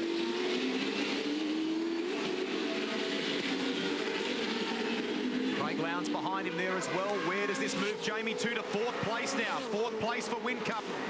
Car 888 crosses the line. He's 11th, Craig Lowndes. Just outside the 10. Winterbottom to the top. He goes into the 12s at 1 minute 12.92. Good sectors for McLaughlin. It's happy hour here. Reynolds to second. David Reynolds also a 1 minute 12.95. Nothing in it. 0.002 between Winterbottom and Reynolds. 50 seconds remaining. Best time of the weekend we've seen so far on any tyre. Mark Winterbottom, 1 minute 12.9. He's got 3 previous Armour All poles on the streets of Townsville. He's sitting on a provisional 4th at the moment. David Reynolds, a nice dig out. He was 13th fastest in overall practice after the first 4 sessions of the weekend. He's now sitting on the front row in position 2. McLaughlin's gone up to 3rd. Pye's drifted to the 2nd row, 4th. Then Mostert, Whincup, 6th. Courtney, Coulthard, Davis and Van Gisbergen. Lowndes, 12th. The danger with the Lowndes approach is that you're not quite sure how the track's evolved. And then if it catches you out, there's no recovery time. 6 seconds remaining in the session. Whincup's given it away. He's back in pit lane. Mostert trying to complete his lap, looking good on the sector splits. And he goes to the top. Chaz Mostert was not only good on the sector splits, he was good in the one that counted the final. 1 minute 12.8. And Mostert continues this brilliant qualifying form. McLaughlin, 4th at the moment in the Volvo. Speaks volumes for the crew at Gary Rogers Motorsport. The Wilson Security entry, final corner. Oh, he's got it all crossed up in 1st gear. It slid off the corner, gave away some time. He's on the 2nd row at the moment, position 4.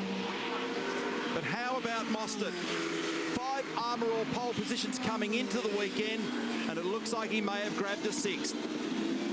Here's car number 500 this weekend. Jason Bright, special milestone this afternoon. Can he get in the top 10 here? Right now he's 12th, Jason Bright. He does, he's 9th. That's P9, Brighty. P9. Well done there. That was good work finding that extra little bit on the last lap. Especially after he'd taken a bite out of those tyres, so that was good. But here's the man of the moment. Brilliant performance. Congratulations, Chaz Mostert, Adam De Bore, everybody at Pepsi Max Pro Drive Racing Australia. That's a fine performance. He's 6th of the year. How's his form, Rusty? It's just astonishing, isn't it? What a performance. And it was good from the moment they rolled it out of the truck here. He's had good confidence. It was reflected in practice, and now this in qualifying. Look at the gap, 0.006 between the teammates. Mostert to Winterbottom. Reynolds, whose car's under that umbrella, 3rd quickest. Excellent stuff, as Neil said, in terms of a recovery, an engine change for the Gary Rogers Volvo team. McLaughlin will start on the 2nd row, and what a story as well for DJR Team Penske off the back of a great result in Darwin. Scott Pye heads up row 3. He'll be joined by Jamie Whincup there. Then it's Courtney, Coulthard, Bright and Davison. But this is the story. This young guy, I ran into his dad yesterday. He'd been able to buy a Chaz Mostert doll, of all things, from the Pro Drive merchandise area. And we were having a good laugh about that. Highlights of the qualifying session for you. The first of the weekend here in Townsville. Jamie Whincup went out and he attacked from the very get-go. He was able to get that car, that number 1 car, ultimately onto the 3rd row of the Columbus Motorsport Mercedes. They were good in the final practice session, and Lowndes waited, didn't he? Yeah, interesting strategy for Craig and for his engineer, Grant McPherson. As I said before, what worries me about that ploy is that you don't get a track read. You go out, you have a run. It was a gentle run. He only did a 15 on an old tyre. When he bolted his new tyre on, it was nothing like enough. And then if you need to make a little adjustment, there's no time and there's no tyre left. So that hasn't served him well. He's down in 14th. Very impressive performance from Scott Pye on screen. Marcus Ambrose, his teammate, said to us in the conversation that they've been rebuilding and finding speed, and they showed exactly why. So clearly a little starter motor issue there, perhaps with the super cheap auto entry of Tim Slade. They did get it started, but that hurt. You can't afford to give too much track time away. Hurt him to the point where he finished in 22nd position. But all of those Fords, even Andre Heimgartner, just outside the top 10. But it's the Pepsi Max entries that have locked out the front row here in Townsville ahead of the first of the 200k races this afternoon. Chaz Mostert, congratulations, another Armour All pole position, and how's your form? Pepsi Max Australia locks out the front row. Yeah, it's fantastic. We rolled out pretty strong in practice, but yeah, it's awesome. All our cars are pretty similar. We've been working hard together, and it's really awesome to be 1, 2, and 3. Now we just got to try and all get off the line and get away from the mess. The bank account's looking pretty sweet as well. Kevin Cooper from Armour All is about to hand you $1,000. Well done. Thank you very much. It's an absolute pleasure. I didn't probably celebrate enough when I got the last couple at Winton, so woo! Thanks to everybody at Armour All, and that guy is becoming a regular sight, isn't it? Chaz Mostert does it again in a very exciting qualifying session here in Townsville. Yeah, it sure was, Rusty, and Chaz Mostert is on a roll when it comes to poles in 2015. Another one, and as Rihanna said, another $1,000 in the bank courtesy of Armour All. And special mention to Scott Pye, DJR Team Penske. Scotty qualifying in 5th. That's his best career qualifier ever, so look out for him in the 200-kilometre race this afternoon. But it's Pro Drive Racing Australia lockout on the front row, Larko. Chaz Mostert, the man you've got, Mark Winterbottom alongside him. Yeah, thanks, Matty. And I think never a stronger sign than today that these guys, perhaps stating the obvious, are championship contenders. Because, mate, we've been to fast circuits, slow circuits, now a hybrid street circuit, and you guys have been able to pull it out of the box yet again. You're in a good position, mate. Yeah, the car was good. You know, we watched the DVS qualifying, and that looked like the track was going to be really slippery and slow. And then you go out on track, and the times are really quick. So the car seems to be handling conditions. It's handling curves. It's handling the everything that is sort of thrown at it, which is nice, because you know there's times last year we were competitive and times that will absolutely suck. So this time we just seem consistent, and it's a good feeling. Frost, I don't want to harp on about it. A lot of people saying, oh, you've got extra aero, and I don't want to be defending Ford. Well, I'm happy to. No, is that it's, sure you've got aero, but you've got now the same as everyone else. It's clearly opened up your operational window. Yeah, well, you know, the team's doing a great job. We've obviously changed aero, but there's been a lot of other changes underneath the car besides that. So it's easy to get lost in the aero, which is good when competitors say it, because they all went to the aero test. Volvo didn't because they had a good package. Silly for not going, and Mercedes didn't too. So everyone had the opportunity to go. We're all equal, and our guys are doing a good job. But if they're going to focus on aero, that's good for us because we just keep working away. But credit to the team: 3 cars in the top 3 and 4 Fords in the top 5. It's awesome result. And just finally, quickly, mate, you just said to me before the interview you love the fact of running on 2 tyres. That's 2 sets of tyres. That's proper qualifying. That's driver stuff, isn't it? Well, that's good. I love that. I think the 1 set, 1 session thing, I actually don't enjoy it, to be honest. I reckon qualifying is go out, and the TV coverage should be looking for green boxes, because you want people pushing, and in 1 set of tyres, it sounds silly, but I drive at about 95%, because if you lock a tyre, instead of being second on the grid, you're 20th. So that actually lets you attack it. You know, I'm up and about. I love that. That's what qualifying should be, and hopefully someone's taken notice. So I think we need more tyres in qualifying anyway, and you know, the races are what they are. That's true qualifying. Thanks, Frosty, and it was great to watch, mate. Appreciate it. Cheers, mate. Cheers. Back to you, Matty. Always great to see Frosty up for a fight. He's won 4 races so far in 2015. He leads the championship, of course, but hasn't won at this track since back in 2010. So qualifying's done. Chaz Mostert on pole position.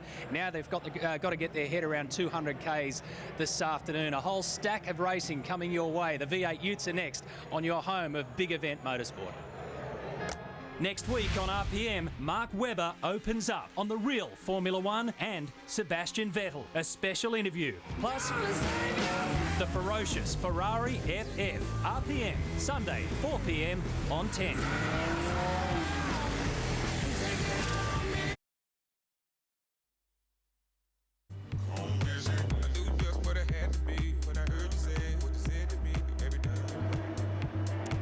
They've been on the move for quite a while. Of course, our last round at the top end in Darwin, and then the transporters get filled up, loaded up, and they head across here to Townsville, where they unpack them all again and hook into a race weekend. There is always plenty of action heading your way. Hope you're enjoying our coverage of the Castrol Edge Townsville 400 right here on Network 10. And talk about action, it is guaranteed when our next category hits the track. It is round 4 of the Australian V8 Utes Championship, and when you mix Utes with a super street circuit like this one, probably best to stand back and avoid the carnage. So let's hook into this race with your commentators Paul Morris and Chad Nayland.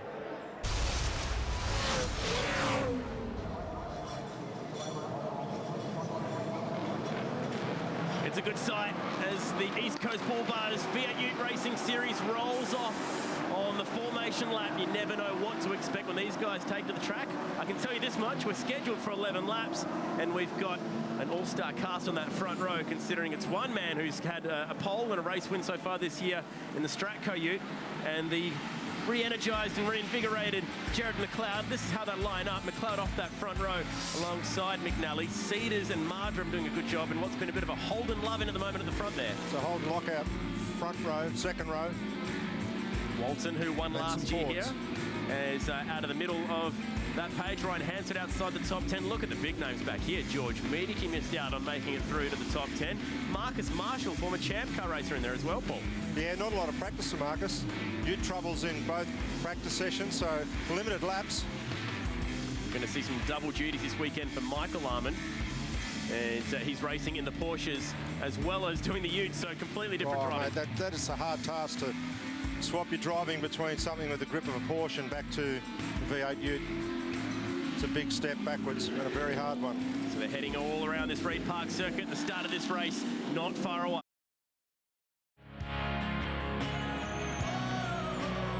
To the left of screen, the Stratco Ute of Reese McNally. To the right, we've got Jared McLeod.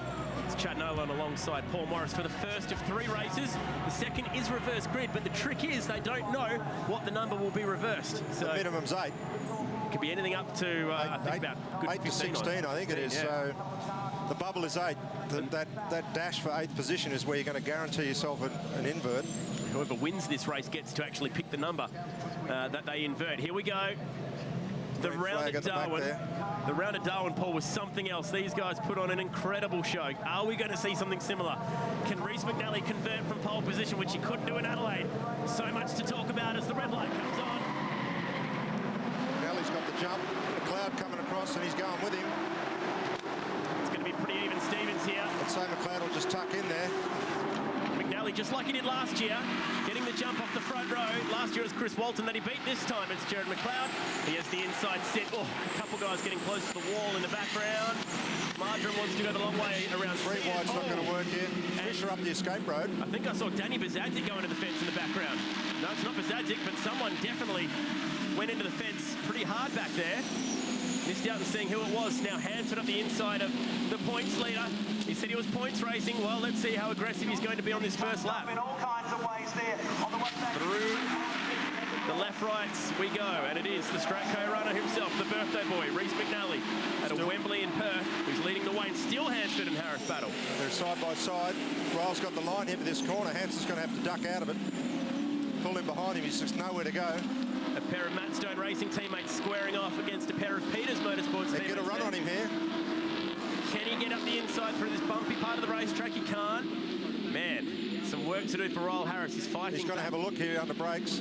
Ryle comes across, just covers him off. Clever. And hard racing back there as well as Adam Beachy is going toe-to-toe. Wilson. Medicki. Using someone there as a berm. Get it done any way you can. Tell you what, Medicki not jumping forward like we expected he would in his first lap. Oh, he returns serve on him straight away and says, none of that, mate, and have another one. Well, he was quite courteous. And this is going to go on all the way to the kink. That was Michael Arman facing the wrong way. And the Peter Ward demolition ute, there he is. There he is. Fuel flap open, he lights up the Yokohamas to try and chase the pack back down. Under brakes, Chris Walton. Locks it up and just forces Dontas wide. He couldn't turn in, he loses 2 spots. Dontas shaking his head, furious. And here he's going to run on him now. That'll be Nathan Pretty up the inside. Gets 2. Capitalises on that manoeuvre from Walton. That's was a bit unfair. It was a nice jump, that one, wasn't it, from Nathan Pretty gets to 6th. And Nathan just would have seen that coming with all his experience. That is a great little battle pack, including some extremely experienced hands and Kim Jane. And also Brandon Johnson in there. So some real famous, if there is such a thing, drivers. There is. Absolutely, there is now. And the fact that this series has such a following. In terms of that championship battle, this is looking very good for Adam Markram, as this is a full points paying race. Oh, Dontas, furious at the treatment earlier in the lap, is going to get that spot back. Yeah, props it in there nicely. Good job. He was almost done for pole position nearly today. I mean, he was quickest in the first session, set the fastest lap in qualifying, but couldn't go on with it in the last 5 minutes, suffering with that missed gear problem that he also had in the first session. George Miedeke also missed a bunch of gears on his hot lap. Ruined his hot lap. He's buried in the pack there now. Miedeke back in 17th. McNally just getting on with the job here. Holding that lead of 1 second over Jared McLeod, who had a first and a second race result to look back on after Darwin. This is the race start. Yeah, pretty even launch. McNally just gets the better of it. Now, I've never got to the bottom of who it was who got turned around on the run up to... 3 and 4 wide here, and this is where it's all going to get ugly in the middle of the pack here. It just takes someone to have a dip down the inside. Someone hit the wall in turn 1, backwards. Yeah. We know Fisher, who now went up the escape road, so he's obviously trying to avoid something. Beachy there on his right. Oh, hit the rev limiter there for a second. The Jesus Racing has been suffering from a bit of a long brake pedal. Oh, it's long. He's never going to stop. Look at that. So he has to press the brake pedal harder and avoid hitting Grant Johnson, and then just locks the tyre. Yeah, he's been saying that in qualifying he was having to hit the brake pedal 4 or 5 times. Now watch the top of the screen here. Wait for it, wait for it. There, Oakland's and Edge getting together. Got a bit of an overlap, hooked up on his rear of the car here and just looked him into the wall, I'd say. On board with Chris Walton. He's got Gray ahead of him.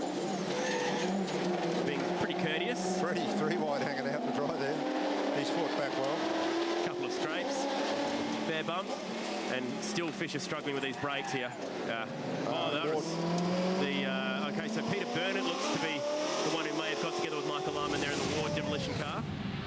And at the front, it's still this man, though, the Stratco Ute, holding that lead now of 1.3 seconds, so he's extended it. He's also set the fastest lap of the race on that last lap, so this is all great news for the birthday boy. It's a big margin in V8 Ute racing, 1.3 seconds. McLeod's trying to go with him and just sneaking away from Cedars at the moment. This is great news for the Auto 1 Ute of Adam Marjoram with the points leader back in 11th. He is going to take some points back on that championship charge. He'll probably move back to 2nd as well. Yeah, I think he's going to do it all weekend too. Ryle's just got no speed.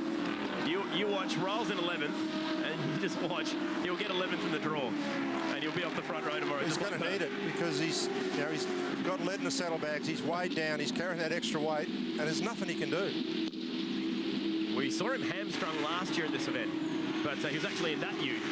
Yep. Actually, it was sponsored by All Purpose. It wasn't that particular ute, but he had a bit of a rough round here last year, and then really picked his socks up from Sandown onwards, and has been the #1 man in the competition in the last 12 months. This was the last time we really saw him have a bad run.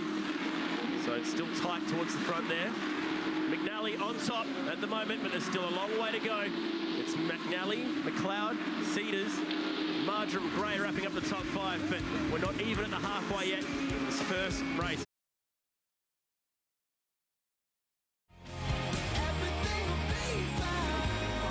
That lead, 2 seconds for Reece McNally, McLeod, and local yellows down here, probably for George Miedeke's car that's stranded, I imagine. So no passing down at this part of the racetrack. There it is. Which is probably a good thing because it always ends in tears down there. At least we'll see some lap times. It's what's cool about this track, though. There are so many passing opportunities around here. Probably more so than you get at most tracks in the V8 Supercar calendar. It really does offer a lot of opportunities for heavy braking passing opportunities. Yeah, and you can work a guy over. You can ruffle him up the corner before and set it up the next corner. Craig Dontas, diminutive South Aussie. I say that the utmost respect for Craig, but he is a short fella, which is actually not a bad thing for a race car driver. No, it's good. Put the weight where you want it. Yep, centre of gravity down. And he, at the moment, is chasing around Chris Walton, who's managed to put a few car lengths or ute lengths in between himself and Craig. Okay, so here we've got McLeod, who's starting to catch back up a little bit. He's actually started to put 1 or 2 car lengths of his own now on Cedars, which is very impressive. Could be a tyre pressure thing, just how the guys have got their different pressures set, where you want to come on early or come on later in the race. It's only a difference of 1 or 2 pounds. Isn't Graham Edwards doing a good job? There he is. He's out in 14th. And clean, tidy. Yeah, it's the one event that he shows up to run in, and doing a good job fighting with another local North Queensland youngster this time, and Mason Barbera. Barbera getting a bit of a hurry up there through the mid part of the corner. Barbera running for ICR Petroleum and Nanport this weekend. Bundaberg-based company. They've had some issues electrically with this car, actually, getting it fired up, and that's what saw him stall it off the grid in Perth. He's also had some issues with that recently in Darwin. Thankfully, at the moment, it's doing the job, but he's just sitting outside the top 10 at the moment.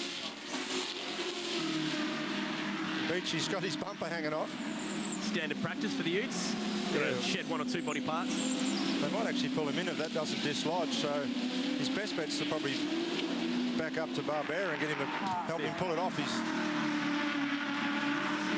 See if Barbera will do him a favour here. Yeah, don't think he will.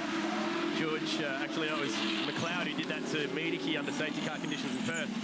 Wiped the bumper off for him, which is quite nice. Saved him getting the meatball flag, which means you have to come into the pits to get it removed, which obviously pretty much just ruins the whole race for you. Oh, ruins your whole weekend. Yeah. It's so important to keep finishing races in this format. Donnis on the all-important position 8. Kim Jones sneaked up into the 9th position, so he won't lie down. It's great seeing Grant Johnson back running in a competitive car.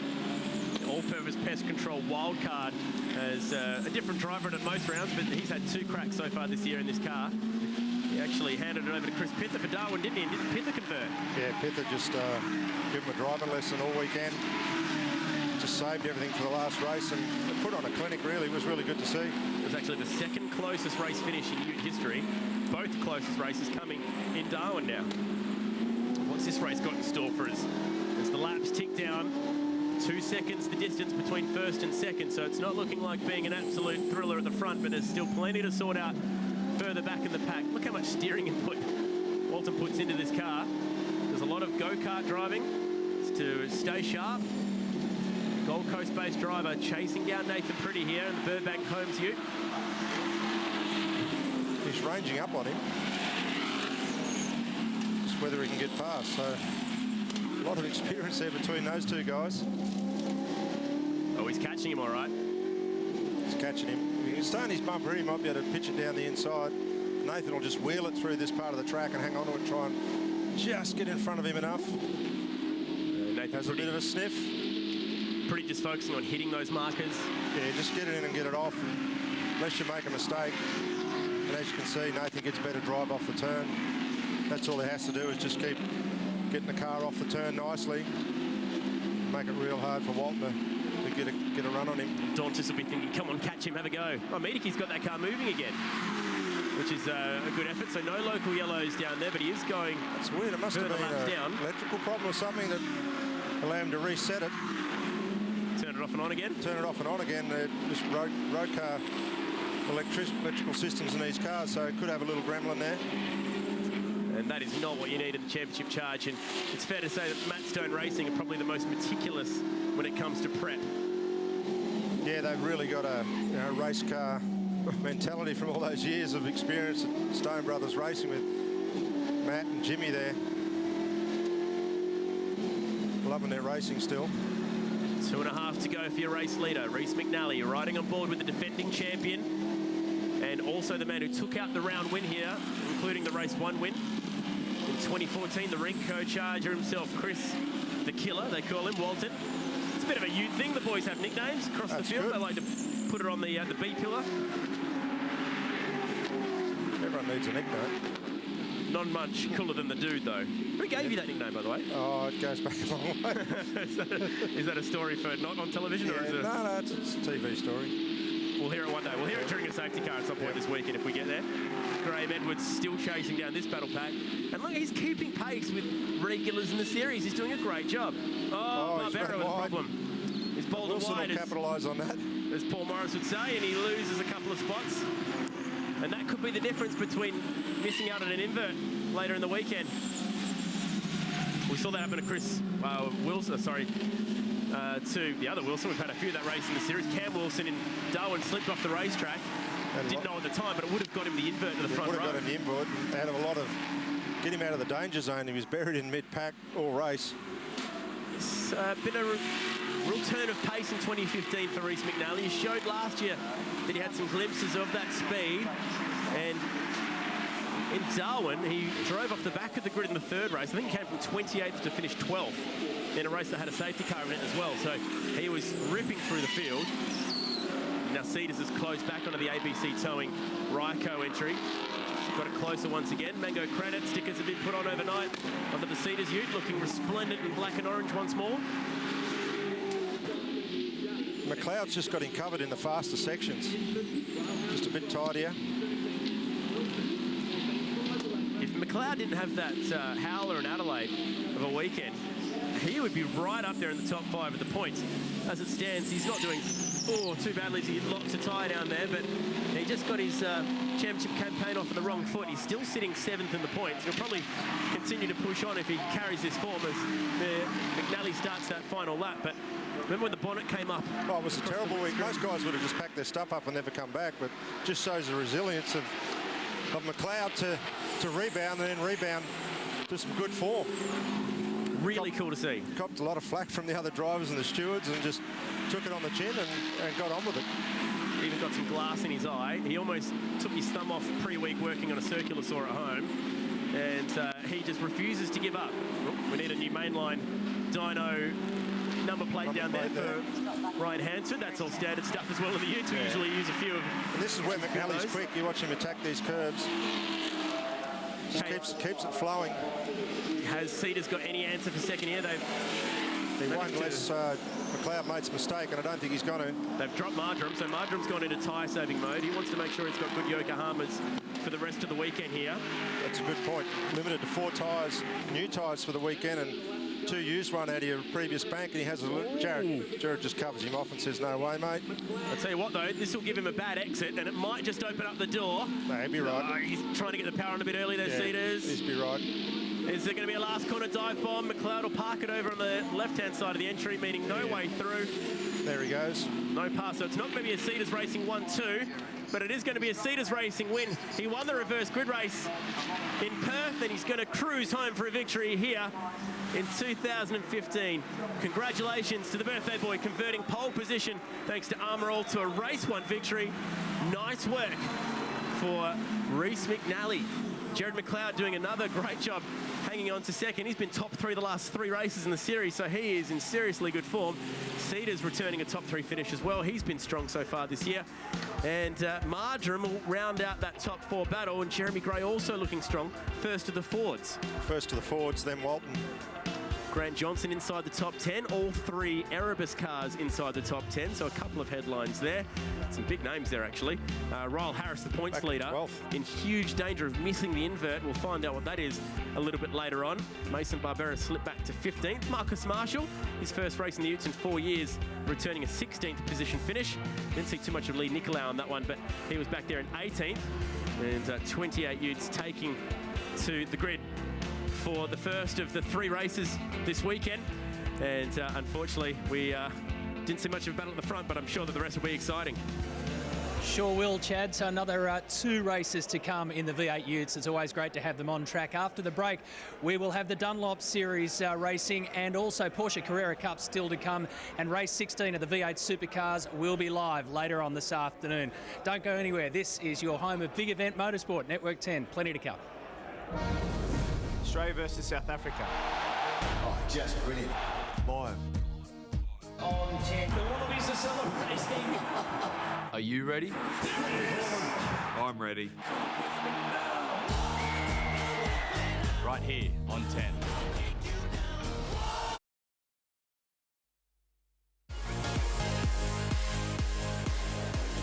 always something for everyone here at the Castrol Edge Townsville 400. Hope you're enjoying our coverage.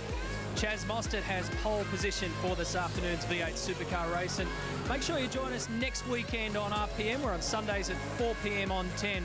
A special interview with Mark Webber. Aussie Grit opens up about life in Formula One, and of course that clash with Sebastian Vettel at the back end of his career. We'll also test drive a Ferrari FF and have a complete wash-up of what happens here this weekend at the Townsville 400. Let's go down to the paddock and check in with Mark Larkham. Larko?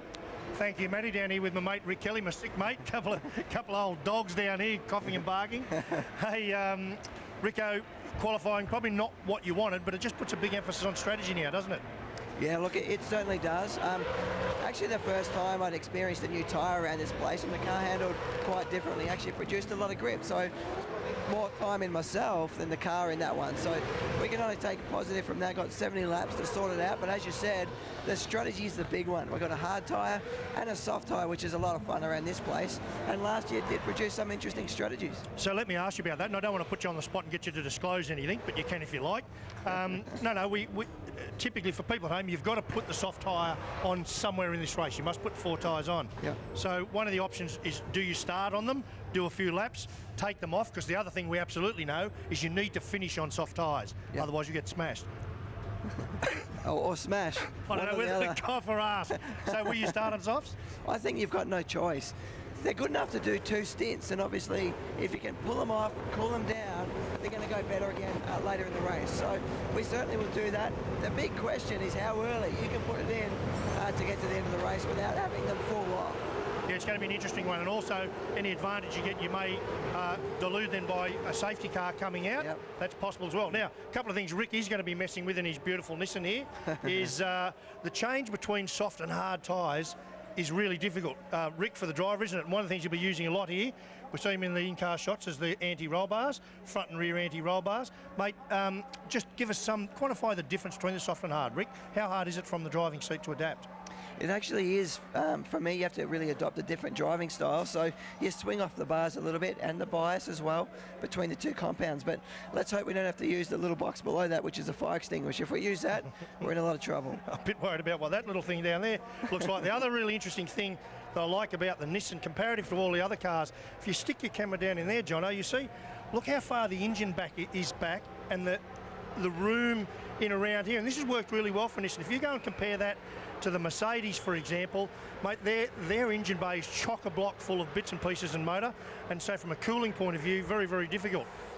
This is nice packaging, Rick. This is what we call packaging in motorsport. It really is interesting when you look under the bonnet. The airbox does cover it up, but there's almost a metre between the front of the engine and the front of the race car. So at tracks like Winton, that's actually pretty good because it keeps the driver nice and warm.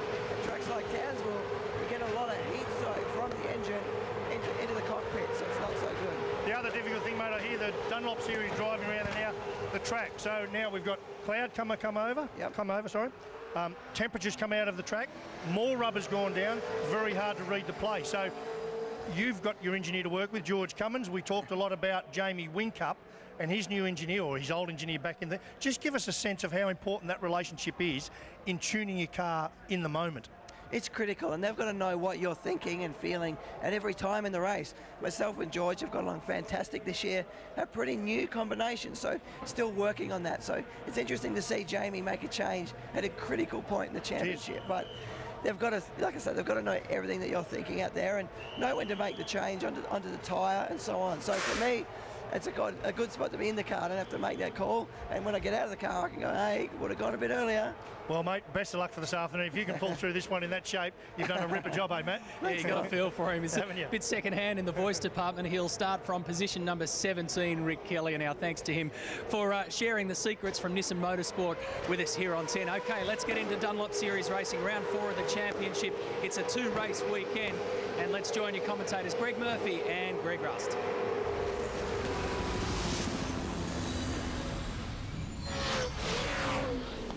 Formation lap commence. So the grid, you can hear the thunder of the V8s echoing off Castle Hill as they set off on their warm-up lap for the latest race in the Dunlop Series. And the talking point is that the young guy who leads the way in that NZ Falcon, Cameron Waters, will see them away from pole position. He's done it again. 8th pole position. Great career effort for him, and he was in deep consultation with the rest of the team at Pro Drive Racing Australia afterwards. Jack LeBrock will line up beside him. That car campaigned out of the Matthew White Racing stable, but it's got Pro Drive heritage. We drift back here, Greg Murphy, and have a look at the rest of the grid. Bit of a surprise to see Paul Morris not get in the fastest 50 in qualifying earlier today. Yeah, he was languishing a little bit. We heard from him. He was busy working away trying to improve his car. He's mentoring Renee Gracie as well, and they were working together to try and improve those cars. But he's a little bit further back than what we'd expect. The Eccleston Motorsport crew, a little bit better day for them. Gary Jacobson absolutely doing a great job out qualifying his teammate Paul Dumbrell for this one. So stage is set for what should be a ripper afternoon of racing here with the Dunlop Series.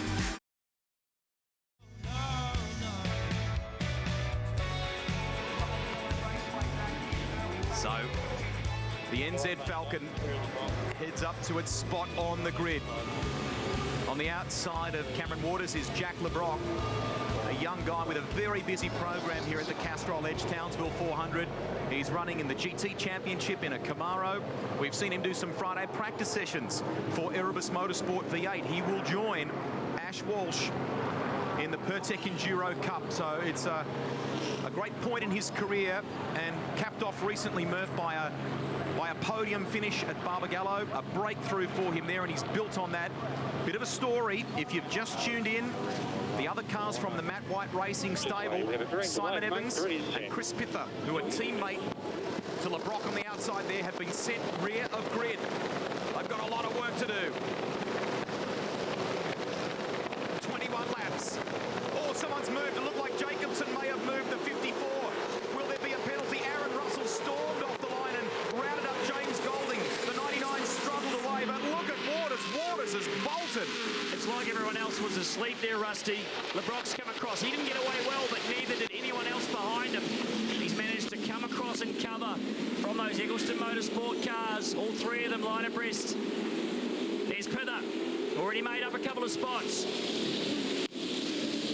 They stream into turn 3. Gets tight through here. Very tight. So far, a good job by everybody.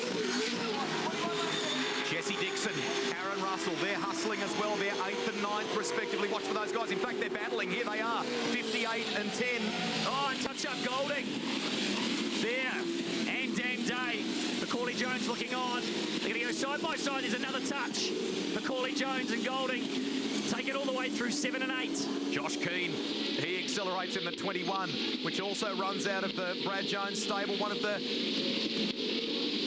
It's the Abro entry. In fact, it is Dumbrell having a look as they came down there. Yeah, Keane gets it done on Golding as well. Pedersen's managed to get ahead of Dumbrell, so the Eccleston Motorsport cars fighting it out. It was, I think, Josh Keane, or Dan Day, sorry, off the road. Here's Hazelwood putting pressure on the number 1. Oh, someone's gone round. It's Dan Day. The Street Fighter Performance Falcon's gone round at that final turn. Waters. Oh, lock up by LeBrock. He's not going to get it stopped. Jacobson is there to take advantage. So a big mistake. Jack LeBrock, he will be kicking himself for that. Just couldn't pull it up down at turn 2. He did his best. He was on and off the brake, but you could see the front of the car just bobbling up and down. Paul Morris in the top 10, so he's hustling in the 67. Back with our race leader, who has a 1.2 second advantage over Gary Jacobson, then Jack LeBrock. It's a great opportunity for Gary Jacobson. In this position in second spot, clear road ahead of him. Here we go, the replay at the start. Jacobson definitely moving. He was well ahead of his pit box. So, I wasn't sure. Yeah, you're absolutely right, Rusty. Oh, Waters moved too. Did he stop behind the line before the lights went out? That is the question. Keep an eye on the lights, top left of screen. Oh, geez, that is a tight one. Jacobson, I don't think, is in question. Waters one. That is going to be looked at very, very closely.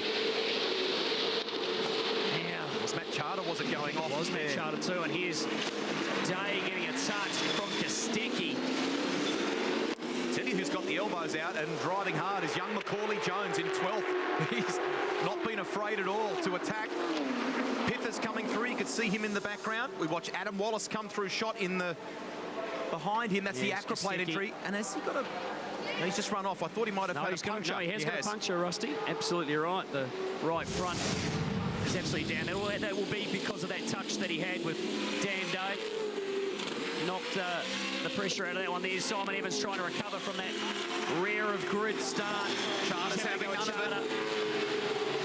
He's made some pretty good progress. I'll replace that tyre. Down the inside, now they're going to go side by side. He touches him. Charter, not quite enough room for two of them through there. Simon Evans just gave him a little touch. Charter tested this car recently. It's the ex-Scott McLaughlin championship winning car. They did that at Winton. Evans will get it done here, dives down the inside and completes the mission. But Charter, the car looked a little unhappy in qualifying, but he said after that test at Winton, he feels more comfortable behind the wheel. Worked on things like seating position and other aspects of the car to get that comfortable feeling. So it's Waters from Jacobson, 1.3 seconds the gap. Then LeBrock, Ant Pedersen and Paul Dumbrell in very close company. We're drifting through the field here. Macaulay Jones has just come through. So too Taz Douglas and Josh Keane. Shout out to the 35. Todd Hazelwood's doing a ripping job here. Sitting in 6th place. And his teammate Shay Davies right behind him. We've talked about in the last few race meetings the need for Ant Pedersen and Gary Jacobson to step up and emulate what their teammate, a much vastly more experienced teammate, Paul Dumbrell's doing at the moment. They are doing that, although Jacobson will be under investigation, I would say, for that start. But at the moment, they are absolutely taking it to their teammate. Pedersen, big issue yesterday. Actually pulled out of practice one after he injured his back in the car. Was in quite a lot of pain. Couldn't complete the rest of the session. Went away, got some treatment. Was back in the car for practice two. And subsequently, since then, been doing a great job. I haven't been able to ask Rachel or Ben Eggleston or Rachel Wagg about this, but there was some suggestion they put Jack Perkins on standby just in case. Well, that was the word on the street, that just in case Ant wasn't feeling too good last night and didn't think he was going to be able to compete today. They were going to replace him, but so far so good, doing a great job. There's Rachel Wagg looking on. There's 3 cars are out there battling. Gary Jacobson still sitting in that 2nd position. Waters is aware of Jacobson's pace as McGill goes round. Is there someone else involved there? Yeah, there is. That's Kostecki again. Has he got another puncture? Look at the damage to the rear of that car. It's crabbing along. The diff housing's been shuffled on Aaron McGill's car in a big way. Either that or he's setting up for the speedway. Sure. You've got to feel for him. They work hard, those guys, to get to every round. Let's really hard. Oh, is he an innocent? Oh, Renee Gracie. Whoa. Wow. Aaron McGill was giving room there on the outside. Is this James Golding with a problem in the 99? It is. So he's come in contact with something quite hard as well. There's quite a bit of damage to the left-hand side of the 99. So action aplenty here in the Dunlop Series. That's a shame for James. I'll get a chance to go again tomorrow. What do you normally do? Unlike other rounds of the Dunlop Series, they'll qualify. The length of these cameras. I'll have a second qualifying session, another 21-lap race to come tomorrow. Hard luck for Golding, who did some miles in the 33 recently. Scott McLaughlin's car, and here comes Renee Gracie. So she's got some damage to the left front, potentially after that contact with Aaron McGill. So she's pulled it in and switched it off. So that's a real unfortunate situation. Just don't know if she was quite far enough down the inside there of Aaron, and Aaron turned in to take the corner. So 2 seconds is the gap between Cam Waters and Gary Jacobson. Waters responded. We saw some good sectors popping up from Jacobson, and the youngster from Mildura has done a very good job. Fastest lap of the race so far in the NZ Falcon, a 1 minute 15.97. This guy doing a good job. Chris Pither from the rear of the grid, and he's now up into 14th place, and his teammate Simon Evans in the background there. You can see even the 111, he's 15th. Both of them absolutely final spots on the grid, and they fought their way through. But it will get harder, that mission from this point. I was just going to say, it's going to get harder from there. He rushed up to 14th to Chris Pither. But from this point on, it's going to be a lot tougher to get those positions. There's Charter again through 5. Didn't quite get enough curb there. You can see the car step out. Just ran it just a little bit too deep. Sideways action. Same before, it's the ex-Scotty McLaughlin Falcon, and of course Scott won on the streets of Townsville in 2012, the year that he won the title in the Dunlop Series. We've celebrated a very special milestone in this championship at the Townsville Round, and there's been some great names come through this sport in the 100+ rounds of this series. Phenomenal. Back here, and we're looking at Taz Douglas. That's on Josh Keane. In behind them, Pither. So Pither lining up to try and move by both of them. He's trying to decide which way to go here. He's going to run the outside and then Chris back across a back. Oh, gets it done. Hit them both. Too easy. Now it's a drag race. All the way down this long front straight. Pither on the outside now. Keane, he's not giving this away. Look at him go. Into the fast right-hand kink. No fear. Now it's up to Taz Douglas, which way he's going to go. He's going to look for the crisscross as well. Pither's going to go around the outside. Will they touch it here? It tightens up, but no, he gets it done. Chris Pither, good move. Great racing through there. Very fast part of the circuit. At kink turn 1, 250 kilometres an hour. Vastly experienced Taz Douglas in the background there. He'll be with Nissan Motorsport again at the Enduros. A guy who knows what it feels like to be on the podium at Bathurst. McGill, unfortunately, you find yourself in pit lane. I think it was Renee Gracie might have just outbraked yourself a little bit. Yeah, I've had some great runs with Renee all year, and we've really swapped paint, but I think, you know, obviously it's her first year and it's my last. So I sort of looked and thought, oh, yeah, she's under control, and I swung it in behind Brett Hobson. But obviously, you know, she sort of shoved the nose in and thought, oh, he's coming across, and I haven't seen it yet, and who's at fault or whatever, it doesn't matter. Look, the car's bent, we can fix it, everyone's all right, so fair bump, play on. I know you guys work really hard, and we look forward to seeing you back out there tomorrow. Yeah, I hope so. If we've got the bits, we'll fix it. We'll see how we go. Thanks, mate. He's a stalwart of the series. Nice to see him smiling, as he said, in his farewell year. While that interview was happening, we understand Gary Jacobson has been to the lane, but they may have worked on the car at Eagleson Motorsport, and if there's an issue in relation to the jump start, if that is accurate, and if there is a penalty, he may have to come through again, but we're waiting to confirm that for you. So, meantime, back with Paul Morris.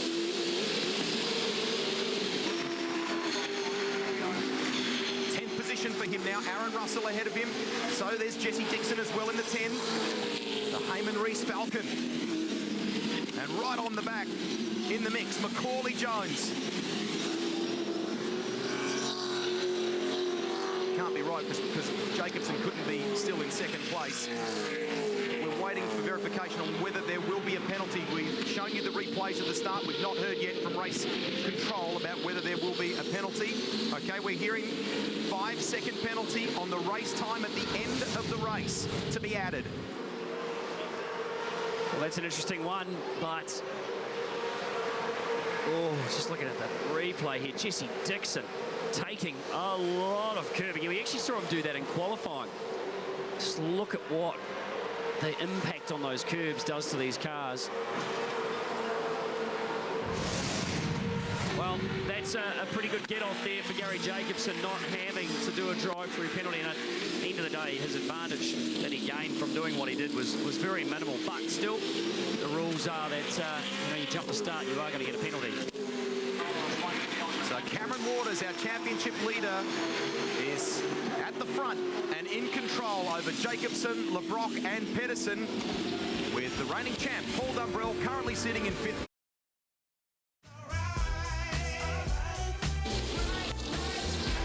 Glorious day here in Townsville. It began a little cloudy, but the CBD enjoying some winter sunshine once again. Temps in the mid-20s. And we've seen some great racing on a very busy first proper day of action. Yesterday was practice, of course. Now we're down to business in the Castrol Edge Townsville 400. This is the second tier of the sport. If you're just joining us, the Dunlop Series being led by the championship leader, Cameron Waters, who's won 7 of 8 races. The only other race win so far this year has gone to car 1 there. Paul Dumbrell. Now, we were talking prior to the break about how busy things have been in race control. There's been a lot going on in relation to potential jump starts and contact on circuit. So Gary Jacobson to be handed a 5-second penalty post-race. So that will be applied to his race time. He continues on in second position. Just clarifying what we said before, there was some talk about someone coming into pit lane and having some work done on the car and not taking their penalty. That, we believe, relates to Kurt Kostecki, car 4. And that there would be separate activity for him to take that penalty. We're back with Aaron Russell. He's in 8th position. The officials too didn't see anything in the Cam Water situation. I think he got that car. It looked like he moved just before the lights went out, but he got it stopped in time. And he's subsequently leading this race by 4.8 seconds over Gary Jacobson, who'll have that 5 seconds added to his time at the moment. If that was added, he would still finish third. So he's trucking along extremely well. This battle continues though. Taz Douglas, Josh Keane, Simon Evans behind. Keane down the inside into 11. Gets it sideways, can't get it stopped. Douglas gets him back. And this one's going to go on. Keane now looking down the inside for 13. Not quite close enough this time. Evans closes up. Evans with the lights on here. In the background is Bryce Fullwood. And then Brett Hobson and Matt Charter, but it's the Super Black Racing entry, lines up through turn 1. Willie completed at turn 2. Under brakes, he's on the inside. Nicely done. Josh Keane gives him plenty of room, tries to cross back over. The Kiwi's got that one under his belt. Now it's to chase down Douglas. Remember, he started from the back of the grid, Simon Evans, after a park from a breach by the team. He was inside the top 10 in qualifying, but is trying to recover those spots. His teammate Chris Pitter a few spots ahead in 12th. Oh, big lock up for Douglas. He's lost a lot of time.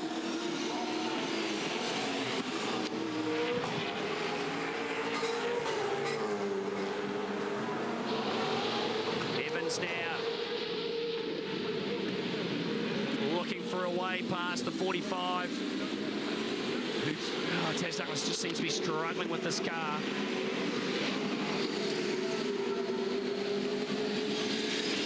Scott McLaughlin, you're always watching on and supporting your young guy, James Golding, in the Dunlop Series. Yeah, he's unfortunately blew a shock just then. I don't know what happened, a bit of contact or a bit of curb or something like that. But yeah, that same thing happened to me in my first Dunlop Series as well, my first Dunlop Series season. So he's going well, and he's had a drive of this thing as well. So he's going really well.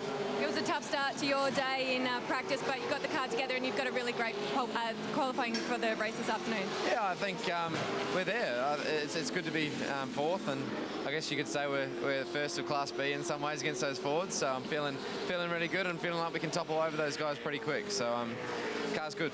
Looking forward to 200 kilometres. Good luck. Yeah, it's going to be good. Thanks. Nice to see him supporting a series that he enjoyed great success in. So, and most importantly, nice to see the smile back on his face. They've got a bit of mojo again, which is great work, despite an issue with a valve spring earlier in the day. That car looks fast at 33, and we can't wait for the 200 Ks to come. In the meantime, Paul Dumbrell has his mirrors full of car 35, the iSeek Falcon of Hazelwood. He's matching him, both of them. Nothing in it at the moment. Just can't quite get by him. This will be a huge confidence builder for Todd Hazelwood. There's Shay Davies just behind, doing a great job in 7th position. This battle still continuing on. Macaulay's having a look here at Jesse Dixon. He's been overseas, Macaulay Jones, an FIA Academy appearance for him in Germany. They're back to help Cams with a training camp here in Australia. And that's Pippa tagging onto the back of this group from the rear of the field, up into 12th place now and chasing Paul Morris. He really needs to try and move ahead of this group if he can. Just in relation to the championship, this is going to cost him a few points being back here. We'll see if he's got the speed. We're back to this pack at the front.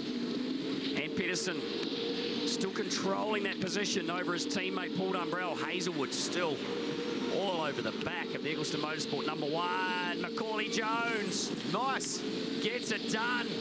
Dixon gives him a lot of room, and it's going to cost him 2 more spots. He'll be livid with himself with that. He's a really competitive guy, Jesse Dixon, but it helps Chris Pither. And hasn't Pither weaved his way through the traffic beautifully? He's made some good decisions as he's come through the field. Sadly, though, it may only be just enough to get him in the 10. He's got to get by Paul Morris first. Pither is 11th. Quickest lap of the race belongs to Waters as Dan Day's gone.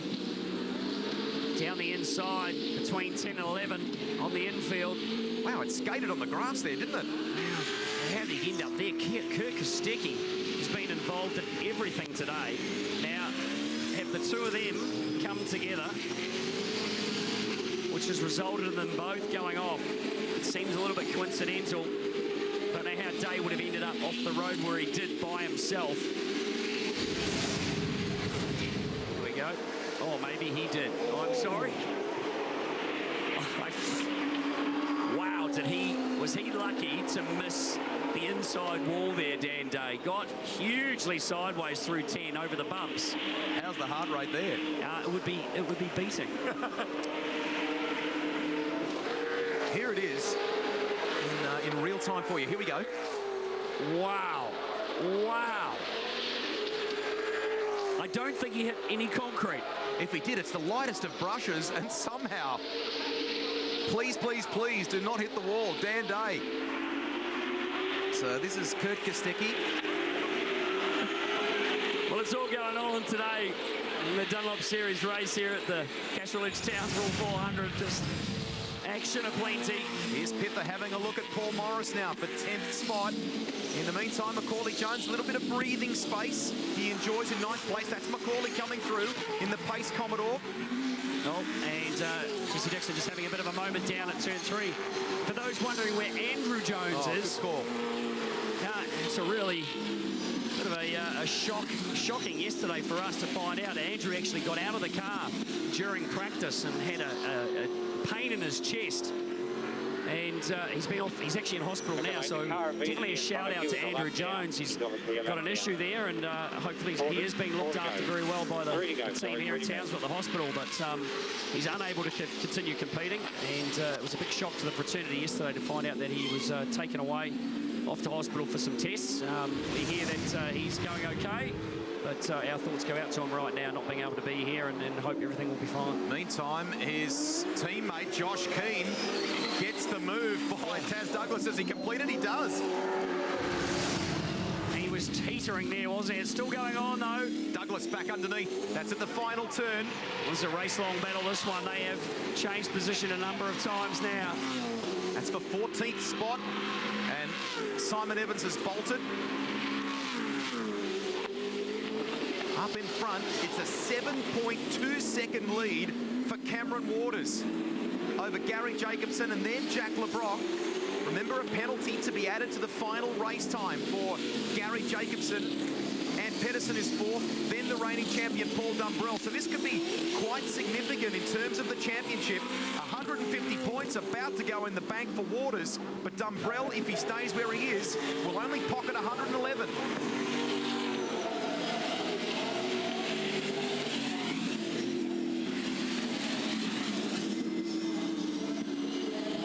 So only a couple of laps to go for our leader, Cam Waters. He's been doing it easy. We haven't seen much of him. He's out by himself. 7 seconds up the road from Gary Jacobson. Here comes Keane again, having a look at Douglas.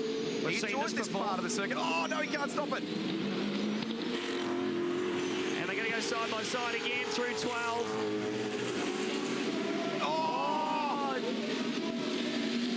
I think they're both having a lot of fun. Great driving, Taz Douglas. Douglas is going to cross back again to repeat of 1 lap ago. So the pair of them were rubbing panels, but that's really fair stuff by Taz Douglas. And as a result, we don't have a major incident. He still gets the pass done. Terrific racing, and it's all for 14th place. Keane is not giving up. Oh, he's going to hit him. Under brace, you can see the 21 was just starting to get loose in the rear under brakes, and that might have cost him the opportunity to... Did he have an over-rev there when he's downshifted or something? No, I think he was just a bit hot, and he's just had to get on the brakes a bit harder as he was closing in the back of Douglas to try and miss him. Here's our leader, comes around to start the final lap. Okay, mate. This will show us the gap. There it is, the third car in that group. With the lights ablaze, is in second spot, so you can see the distance, the real distance between Waters and Jacobson. It's 7.4 seconds. Then we go back to LeBrock, an excellent third place finish for Jack LeBrock. This is super he's stuff move for him. in second spot too, Rusty, by the looks of it. Oh, it's going to be very tight, actually. Remember, Jacobson's got that 5-second penalty to be added to his time at the end of this race. And at the moment, he's about 5 seconds ahead of Jack LeBrock. So it's going to be very tight. He may manage to hold on. He may just manage to hold on to the second position. We'll have to wait and see. Well, the Pro Drive Fords were awesome in qualifying for Chaz Mostert, Mark Winterbottom, and the group there. And this NZ Falcon of Cameron Waters continues. Well, he's in control. He's just controlling and loving it. And getting sideways through the last couple of corners. Been away for a big overseas trip recently, has come back refreshed and continues where he left off. It's just what everyone else needed, him even more refreshed. Win number 8 of the season for Cameron Waters. Excellent work, buddy. Excellent work. Jacobson will finish second, but there is a penalty to be applied. I think he might just do it, actually, Rusty. I think he's actually finished just over 5 seconds ahead of LeBrock. So it's not going to change the positions in the top 3. Peterson gets home 4th. That's a great result for the Kiwi. Manages to come home ahead of Paul Umbrella's teammate, Todd Hazelwood. That was a great drive by him, putting pressure on PD all the way through that race. And Shea Davies, a fantastic 7th. In fact, Davies, because they were battling, Hazelwood and Dumbrell, it actually allowed Shea Davies to close the gap a little. He was banking some good laps toward the end there. You can see the margin. It's Waters once again in the Dunlop Series. Gary Jacobson completes the top 2, and as Murph said, in terms of the gap, it should be enough to see him in second, despite the penalty being applied for that jump start. Good work, Rusty. The Dunlop Series will be back tomorrow. Coming up next on our racing list is the Porsche Carrera Cup cars. And you might not see it behind me, but there are a few clouds gathering around Townsville, so perhaps a little bit of a twist heading our way for the V8 Supercar race in about an hour's time. You'll see it live right here on 10. Stick around, more after this. Next week on RPM, Mark Webber opens up on the real Formula One and Sebastian Vettel. A special interview. Plus, the ferocious Ferrari FF. RPM, Sunday, 4 p.m. on 10.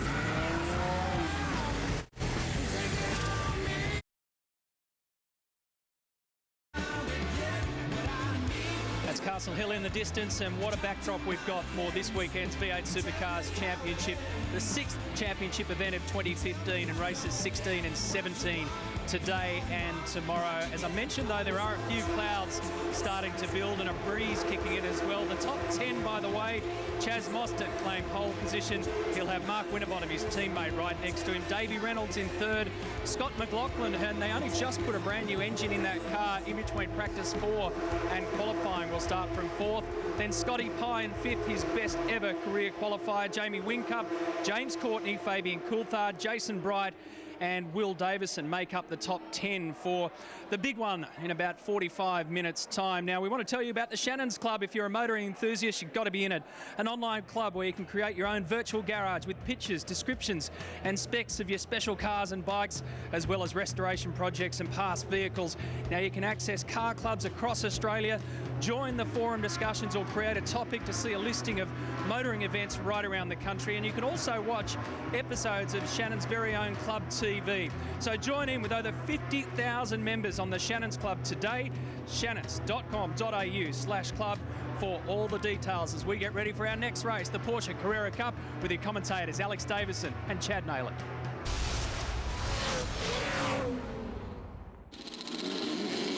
Rev limiters in these cars, they sing so loud.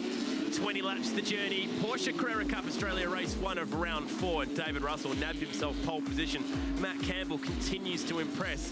Devarshan Padiachi, personal best for him in the Darrell Lee Sticks car. And then Nick Foster, oh so fast, outside row 2. And further back, some of our extra guys that we find running in Tag Heuer Carrera Challenge. Shane Smolin doing a great job to get the tip there. Yeah, only a second off outright pole, so great result. James Bergmuller getting much more competitive as this weekend's gone on as well, so it's a great result in 13th place. Getting some heat into those Michelin tyres. They're allowed to run 2 sets of those tyres for the weekend. Samadhi towards the back. And Nick McBride, unfortunately, having his issues earlier and doesn't look to be out there either. They'll get that car running again for tomorrow. New chassis rails in the back and engines out. But green flag. Here are all the guys on the rev limiter. 8,500 revs, ready to dump the clutch when the lights go out. They sound incredible. Porsches banging on the rev limiter. Russell, alongside Campbell. Great start, Padiachi. He gets a jump from the second row. Look how defensive McBride is. He had Richard Muscat right up behind him. Padiachi wants the lead. He'll go the long way if he's going to do it. Braking late, he's crowding Russell to the inside. He can go around the outside from here if he gives it a good crack. Russell using plenty of curb and comes out in front. Not quite, but that is a pretty sterling effort, that from Devarshan Padiachi, with 2 more favoured teammates doing a fantastic job. Campbell defensive down the inside into 4 there. Michael Armour right behind him. And the rest of the boys giving each other some room, including Smolin, who is our points leader in Carrera Challenge. And Russell out of shape, so Padiachi's going to be pressuring him here into turn 6 on the first lap. We saw Devarshan Padiachi finding a lot of time with a bit of a carrot in front of him in qualifying, having someone to follow. So let's hope he can lock onto the back of David Russell here and keep this great pace going. Nick Foster up to 3rd place, and he'll be pressuring Devarshan very soon.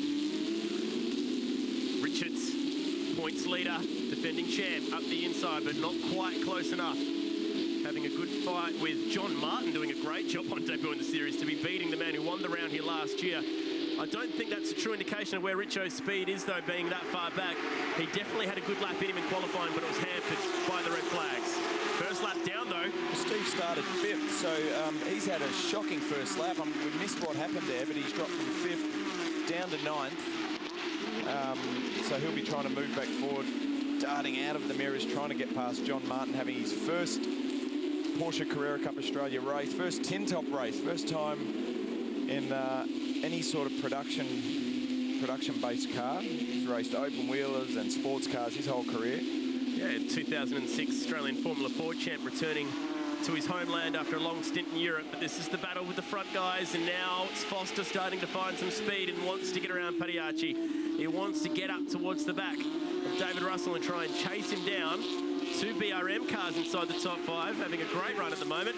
And Matt Campbell, up front row starter, has fallen back, and Foster now getting impatient, but can't seem to put Padiachi off. Well, he actually did a little bit. He runs a little bit wide, so mirror filling doing a good job there as we take a replay of the start. Richo slow to get away, that's what it was. And big, thick black lines getting left out the back of Matt Campbell's car, so way too much wheel spin off the line for Matt. And here we go, on board Richard Muscat. With Richard Muscat. Good start there. He's moved up from 6th to 4th on the first lap, so good first lap. You can see him driving past Matt Campbell, who got a shocking start. Campbell will be keen to regroup, and now Foster will get this done. Padiachi's going to be quite sporting here and doesn't argue the point too much. He'll have his teammate as a rear gunner now. Also have some ethical issues in how to deal with that. Richard's not going to hold back, but this is going to be tough. There we go. What's happened down at turn 2 here? Batesy, they're all got going again. Luckily, no coolant on the road, so hopefully no major damage for those boys. Bates got a clean sweep of the Clipsal round 1 in the Carrera Cup Challenge class. But getting back to Devarshan Padiachi, this is his first time running up in the top 2 or 3. It's not going to be comfortable for him. He's going to be feeling the nerves a little bit. He's out of his comfort zone. He's obviously got the pace. He's got to make sure he stays out of the mirrors, keeps his eyes forward. You can see Muscat driving defensively. He's got Matt Campbell all over him. Padiachi's just got to keep it smooth, lock his eyes on Nick Foster in front of him now. Richards up the inside of Martin, overcooks it, and John Martin passes him back. It's no way to treat the man who's celebrating his 43rd birthday today. Matt Campbell putting lots of pressure on Richard Muscat. He'll be very keen to make amends for his shocking first lap, try and get back up the front. Progressive grids on these Carrera Cup weekends, so you always start the next race. Here we go, he's looking up the inside. Oh, can he get it stopped? There's going to be contact here, maybe. Muscat knows he's there and is wise to give him some room. And Campbell did a great job in getting that car stopped and avoiding any contact. Now, Ben. Craig Baird. Here he goes. He'll look up the inside at turn 3 of Michael Armand. Oh, Armand not giving him much there. There was Baird not taking room the for curb. a bit of paper in between those two cars there, that's for sure. That was close. On board with Ash Shamadi, we're going to see this tangle involving Tony Bates. Oh, nowhere to go. He's turned left. Good job. Actually, heads up driving there. Don't go that way. Bit of quick thinking there. And all the other guys are gone. He came out with a 991, still looking resplendent, which is the good part. So Craig Baird's come through from 9th. He Armand's past Campbell here. There you go, yeah. Campbell? No, that's all right. Yeah, so Armand's jumped up a spot here, and Matt Campbell now has to do the defensive work, and everyone is catching him. So something's going on here, and they've lost Matt a bit Campbell's of time. got a problem, I reckon. He could have a puncture. The car looks a little bit awkward. Very close between these guys. This is an epic battle, which is raging pretty much third all the way back down to about 9th or 10th, but it's still David Russell on top. And he's leading comfortably at the moment by a second, but he's got a very fast man and Nick Foster chasing him. And Paddy Archie's doing a great job of hanging on to a spot in the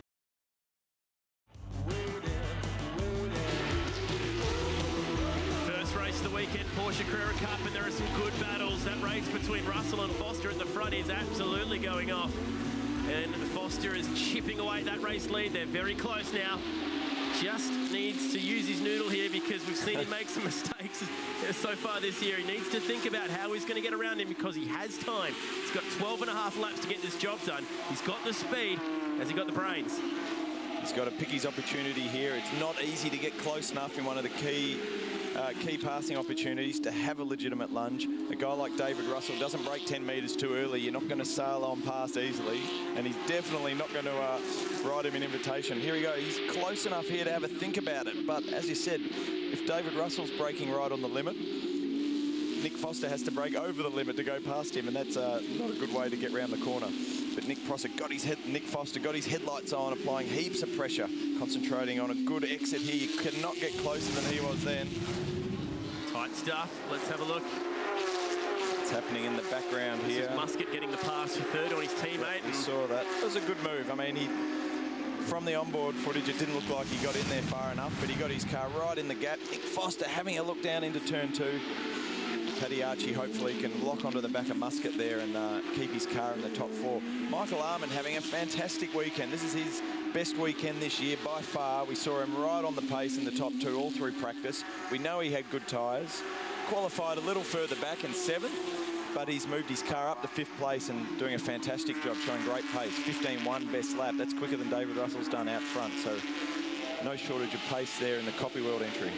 All right, put yourself in the shoes or in the race seat here of car number 10, the Finance Easy car. You won the first race here, actually, back in 2012, Alex, in this category. Is it a case of know your enemy? Does he fight with him? Does he try and do everything he can to hang on to it and weather the storm because he's a long way from home? It's too early to start blocking too much. You never want to drive overly defensive. If you keep your eyes forward, keep driving your lines and confident in the pace you've got, hopefully you can stay in front, but he'll be keeping an eye on the gap between him and Nick Foster in those key overtaking zones. As soon as Nick's right on his bumper, as he gets to the braking point at a corner like turn 2, he's going to have to drive defensive. Most of the time, if the cars are quite evenly matched and you get a good run out of the corner, you'll gap him by a car width or so. It's on here. It's absolutely on. Paddy Archie going defensive. Great. And it's going to really stack the field up with Armand, Campbell, Baird. There's a bit of a mix of everything in here. Craig Baird's ready to pounce there. Did Campbell hit the fence then? Or? I think he got some wheel spin almost. It definitely shook around. Weird little jiggle. Yeah, Richards has caught them as well. And I love Carrera Cup. You've got experienced guys like Craig racing against fast, promising young guys like Matt Campbell. He'll be feeling the pressure with a guy like Craig Baird behind him. Difficult situation to be in. He's trying to fight his way forward. He has more pace than the cars in front of him. He's also got to not leave the door open for Craig Baird behind. And Steve Richards is coming into the mix now as well. So he'll be keen to get amongst it as well. It's a bit of a double whammy, isn't it? You want trying to drive off the racing line to pass someone, as we're seeing from Ahmed, who goes up the inside of Pagliacci. Big move. Goes too far. And that is a free kick for Matt Campbell, who picks the both of them up. Steps inside the top 4. It was worth a crack, but he just broke too late. Couldn't turn it into the corner. Unfortunately, he's taken Pagliacci with him. And Matt Campbell and Craig Baird has got through. So Matt Campbell now up to 4th with clear track in front of him. He'll be getting his eyes forward and locked on Richard Muscat, trying to he'll try and break the gap between him and Craig Baird and see if he can make another spot up in the. Well, we've got 10 laps left, plenty of time. Richards up the inside, and Armin now.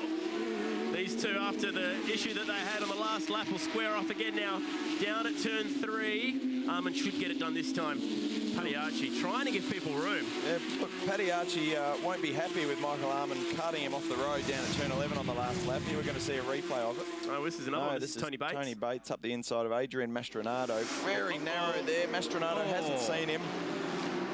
Whoa, that's a tricky one. I'm going to... Whoa, and Mastronado rolled backwards after he'd spun, so that's disappointing. I'm going to stay away from that one. I'll leave it up to our DSO, Paul Stokel. Yeah, that's a tough one to call. Bit of both, you know, probably a 50-50, but disappointing anyway to see damage on those cars. Nick Foster all over the back of David Russell. You cannot apply more, it's like a blowtorch, you cannot apply more pressure than he's doing right now. Tony Bates actually has Dan Gaunt on the headset, giving him the driver coaching this weekend. He's never lost a race with Daniel actually giving him the info. Daniel actually winning the first event here in Carrera Cup terms. Foster. Is this the moment for Foster? Not quite there yet. Russell hangs on in the Finance Easy car, and if anything, he's just lost a little bit of ground, so he won't be able to get the job done here either. It was a little bit of a half-hearted attempt there. He had a look, thought better of it. It's probably good for us to see Foster being a little bit more conservative than we have seen in the past. He weathers the storm for now, and at the moment, he's looking the goods. Russell hanging on. We're past the halfway point, but still a long way to go in the first race of the weekend. Russell leading the way from a hard-charging. Well, an epic battle at the front of the field was always going to happen, wasn't it, between Foster and Russell? They went side by side for a couple corners, but there may have been contact made down here at turn 3, which sent Russell wide. There we go. Shoved him wide, got alongside him. Russell still held the line here into this next series of corners. Believe it or not, the guy to watch is the guy in 3rd here in the background. Because watch this, Russell goes wide. Russell just missed his turn-in point there, got on the slippery stuff. And before you could say, where's Richard Muscat? He's in 2nd. It was quick. He executed that one nicely. Russell finally succumbing to the pressure, but it wasn't without just a little bit of controversy as well. Yeah, look, the actual move in the end had nothing to do with the contact, but obviously putting him under pressure in the first place. So look, Nick Foster will probably get away with that one, but I'm sure it'll be spoken about.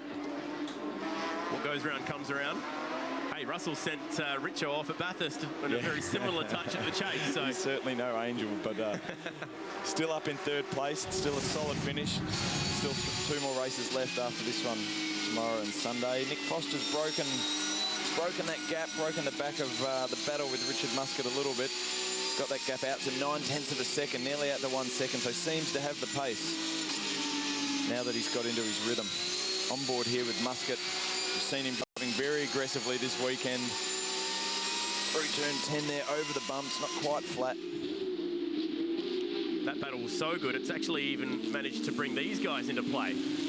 Talking about Campbell, Baird and Richards, who I thought were so much further back in the pack or back down the road, but this battle was that strong that it's actually brought them almost into play. And Craig Baird still pressuring Matt Campbell. He's keen to make up another spot. Get up to the 2nd row of the grid for race 2. I'm sure Craig will be very happy with that. He's renowned as one of the best starters in the Australian Carrera Cup, and it's very rare for him not to make up positions off the line if he's not starting on pole, obviously. A pair of Team BRM teammates going side by side and giving each other a heap of room, as teammates should do. Pagliacci prevails from Simon Hodge, the reigning Formula 3 champion in this country. Last man to win the Gold Star, as it stands at the moment. Slightly defensive there from Pagliacci. Simon Hodge trying to get his position back, or trying to get that position from Duverson. Inter-team battles are always a little awkward. The BRM guys will be on the pit wall, hoping nothing goes awry there. This is a good three-way battle. Stephen Richards getting right up onto the back of Craig Baird in this battle for 5th, 6th, 4th, 5th and 6th, I should say. They've started it just calming down a little bit, but it's still definitely not over, especially when you've got guys like Baird and Richards.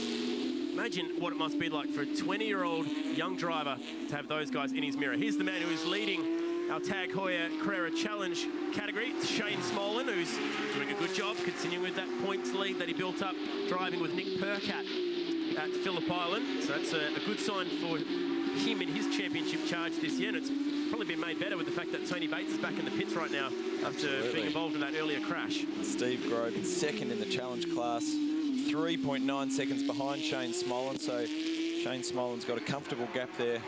3 laps left. And he's just got to keep it smooth, keep a cool head, and he'll have the win here in the Tag Heuer Challenge class. James Bergmuller having a great run in 3rd position in challenge class today. Right behind, only a second behind Stephen Grove, so those guys having a great battle as well. Can he hang on to what would be an exceptional 4th place finish? And it will help him greatly if Steve Richards and Baird start to battle. Here we go, Richo, have a look down here into turn 11. He'll have to be deep to come from back there. He's had a look, but only a look. That would have been suicide if he tried that one. A pair of Kiwi-born drivers. As a matter of fact, New Zealanders have taken out all 4 rounds that we've had here in Porsche Carrera Cup in Townsville. Something about the warm weather that must really spur them on. Although at the moment, it's an Aussie out front, Nick Foster. It's funny, I never really see Steve is a Kiwi. Yeah, well, he doesn't sound like a Kiwi. Jim's still got the bit of the Kiwi twang. Yeah. Craig Baird obviously does. So Kiwi-born. I think we've adopted Steve Richards by now. Fair enough too. He's an Aussie. He's won Bathurst 3 times. He's won this series now. Craig Baird leaving nothing on the table, using all the road out of turn 2 there. Just about ran his mirror down the wall, using all the road. Big bumps here on the exit of turn 4. You see the cars just about jumping off the ground there. And you watch them launch these things over the curbs at this turn 6 chicane, turn 5, 6 chicane. And again here at turn 6, 7. Over the curbs, bouncy, bouncy. Give that one a bit of a miss. And the laser plumbing electrical Porsche, Stephen Richards, still hungry for some points. Yeah, he's coming on strong at the end of this race, isn't he? He's it seems to have a bit of pace on Craig Baird at the moment. He just needs to get close enough. 1st and 3rd in the points, but Baird will jump up to 2nd here with Nick McBride a no-show after the problems that he had. Also, I would never say bad blood between these two, but definitely a couple of exchanges between the two of them at Albert Park, mainly on Twitter, actually, as a matter of fact, after qualifying. Just a little bit of niggle. I wasn't in on any of that one, so but I wasn't aware of it. No, they're two drivers that, in all honesty, have a lot of respect for each other. Front locked there. That respect was nearly lost there. There was nearly another Twitter exchange overnight in the making there. Thankfully, nothing to worry about there. It's the final lap of the race. Half a lap to go for Nick Foster. Not too many people could argue that this kid is the form driver, at least the fastest guy in Carrera Cup. Just struggles at times to put an entire race weekend together, but he's about to go back-to-back in the series at least, as he won the last race at Phillip Island, if he can tick off the next 4 corners and bring it home. There's no arguing with that. Richard Muscat showing great pace. He's held on to Nick. He's got the gap down to 6/10, so he has pulled him in over the last couple of laps. Dave Russell, I mean, he also hasn't dropped off. He's still right there. So we can look forward to some more great racing between these top 6 cars, I'd say, are all quite evenly matched. Nick Foster getting held up by Adrian Mastanato. I didn't see that. On the last corner, thankfully, the checkered flag will be his saviour. It's a much-deserved victory, back-to-back in the series for Nick Foster. He takes that one for Sonic. Richards couldn't quite get around Berto.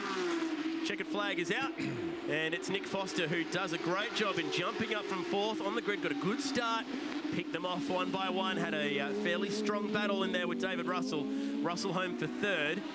He fought or argued the point quite hard, and as a result, ends up falling back to 3rd. Matt Campbell also having a good recovery after a tricky start, but here we go with the results. Nick Foster, very well-earned win there. Richard Muscat having a great race, moving from 6th up to 2nd.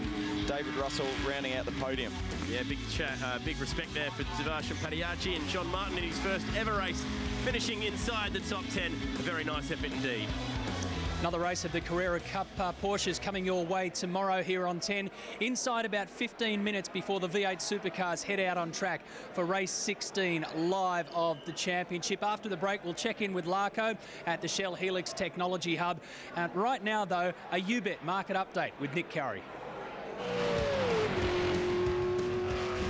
Well, wasn't that a thrilling qualifying session earlier today? Chaz Mostert and Mark Winterbottom quick once again.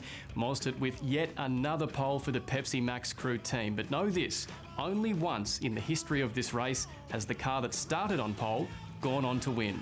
I'll let you mull over that while we dive into the odds. And in the top line of betting, you can see Mostert there, 350 into 210. Winterbottom second, 425 into 250. Reynolds 750. Jamie Whincup 950 out to $17. Scott Pye down the bottom, 101 into $26. Davidson and Courtney also at the $26 quote. All right, offer time. Money back on WinBets if your Townsville 400 selection comes second across both races. No bet limit, no cap either. Up your thrill, download our new UBET app today. And we do, of course, have a host of other driver and manufacturer markets available on our website. In fact, we're betting on a Bathurst 1000 winner right now. Championship betting will reopen after race 17 tomorrow. Good luck today. Gamble responsibly.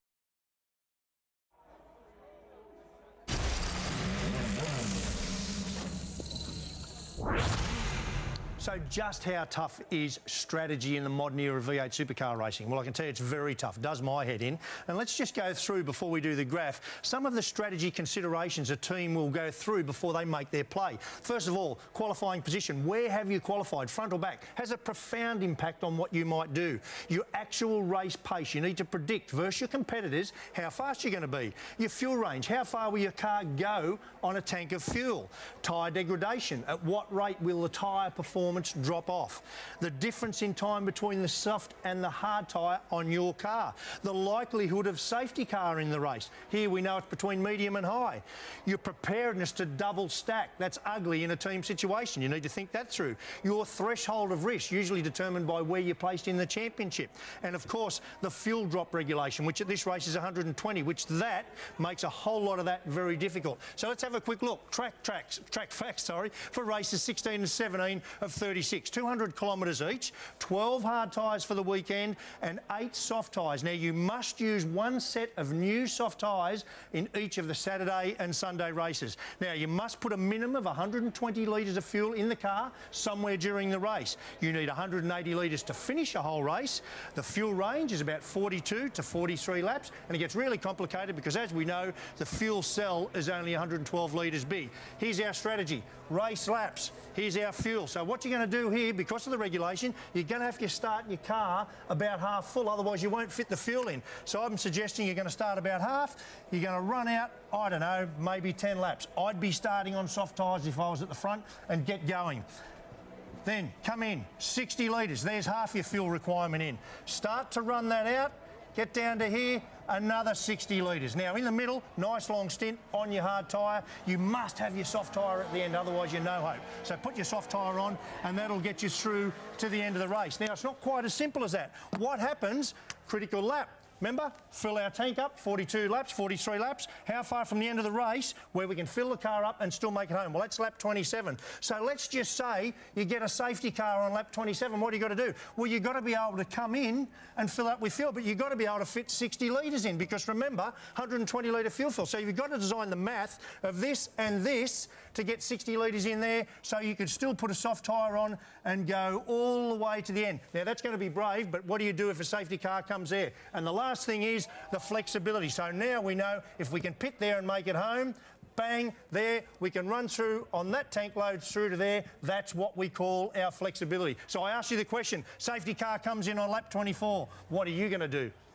That's a big question, isn't it, Larko? Thank you. That's the strategy game being played out on the Shell Helix Technology Hub. So this is it. It is time to go racing. Race 16 of the V8 Supercars Championship, the first of the Castrol Edge Townsville 400, right here on your home of big event motorsport, Network 10.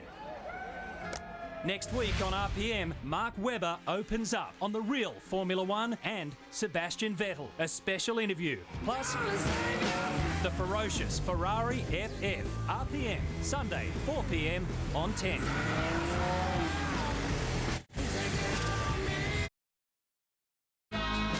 Welcome back to Network 10, live and free. This is the V8 Supercars Championship at the Castrol Edge Townsville 400, and we are just minutes away from a race start, race 16 of the championship, Larko. We're here at ProDrive Racing Australia, which has locked out the front row of the grid.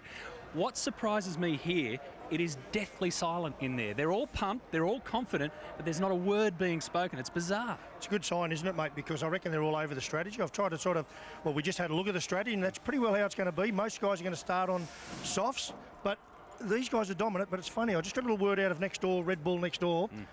I wouldn't say they're cocky, but they are confident. Confident and a little bit cocky, because that's the Red Bull Racing way. And it's interesting, the dynamic next door there with the two separate cars going, well, not so good for Jamie Whincup, but going gangbusters lately for Craig Lowndes. A word on this guy, Chaz Mostert. He's just managed to nail the pole positions this year. Frosty's had great race wins. He's won 4, more than anyone in 2015.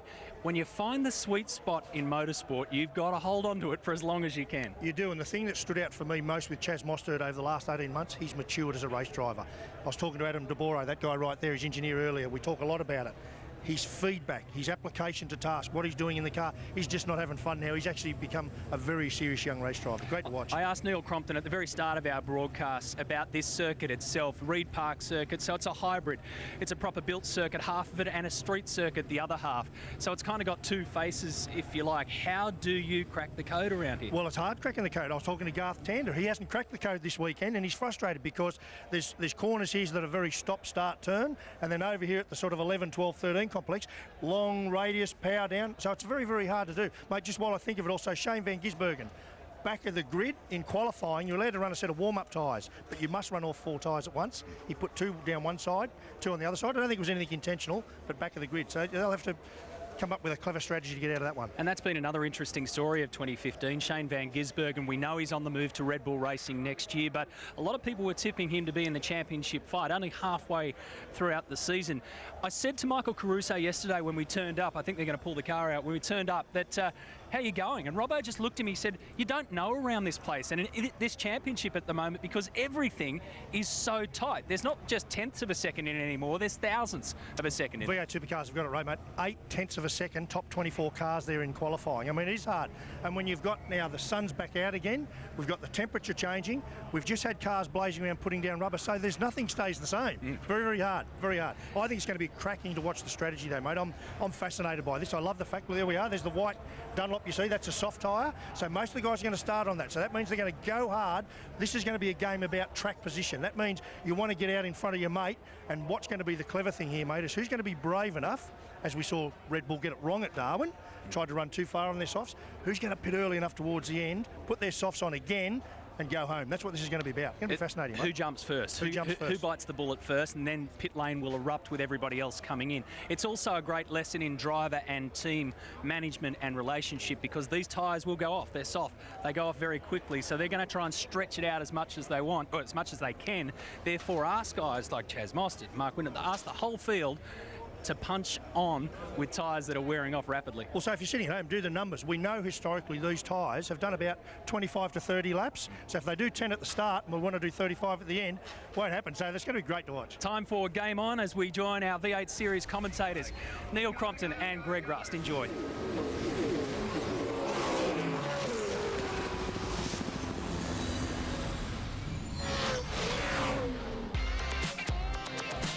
They proudly claim to have 300 days of sunshine every year, and right now it's living up to that reputation. Townsville turning on the weather, and another brilliant event. The teams love it, so do the drivers, and fans have come from all around this state and beyond to enjoy the Castrol Edge Townsville 400. Races 16 and 17 of the V8 Supercars Championship. Race 16 this afternoon on the doorstep of the Great Barrier Reef. Panoramic views from Castle Hill out to Cleveland Bay and Magnetic Island. Greg Russ with you, along with the Minister for Board Shorts, Neil Crompton. Good afternoon to you.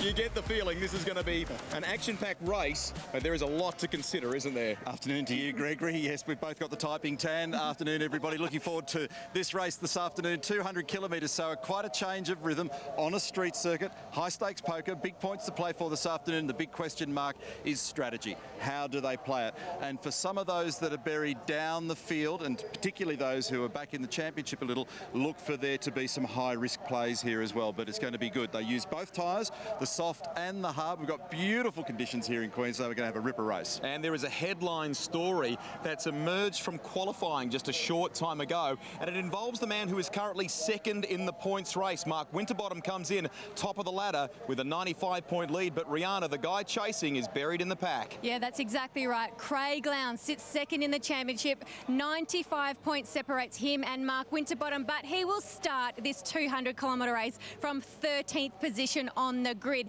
He had an interesting strategy in qualifying. They had a lot of confidence, you could say, Murph, because they started qualifying from pit lane and just waited for everyone else to do their first runs. Yeah, they did. I mean, we're limited on tyres this weekend. 3 sets of hard tyres for qualifying today, for the race today, qualifying shootout tomorrow. And I was sort of going to be very interested to see what everyone did, but as it turned out, everyone did 2 runs on 2 sets of tyres. Craig Lowndes sat in the garage for a very long time and chose to just do 1. It's a really tricky thing to do, especially when everyone else in the field chooses to go and have 2 runs. You usually find that little bit more the second time you do it because you feel the track, you understand what it's doing, and you get a better vibe for it. Unfortunately, Craig, it seems like they might have made a bit of a strategy faux pas, and they only chose to do the 1, and I think it really suffered him, caused him to be back where he is for this race today, and I think they might look at that and say that was a bit of a mistake. They're a team under pressure at the moment. They really do need to find some form. Craig is sitting second in the championship, but Jamie Whincup, he has in a bit of a form slump, sitting 8th in the championship. They've made some restructures that we will talk about throughout the race this afternoon.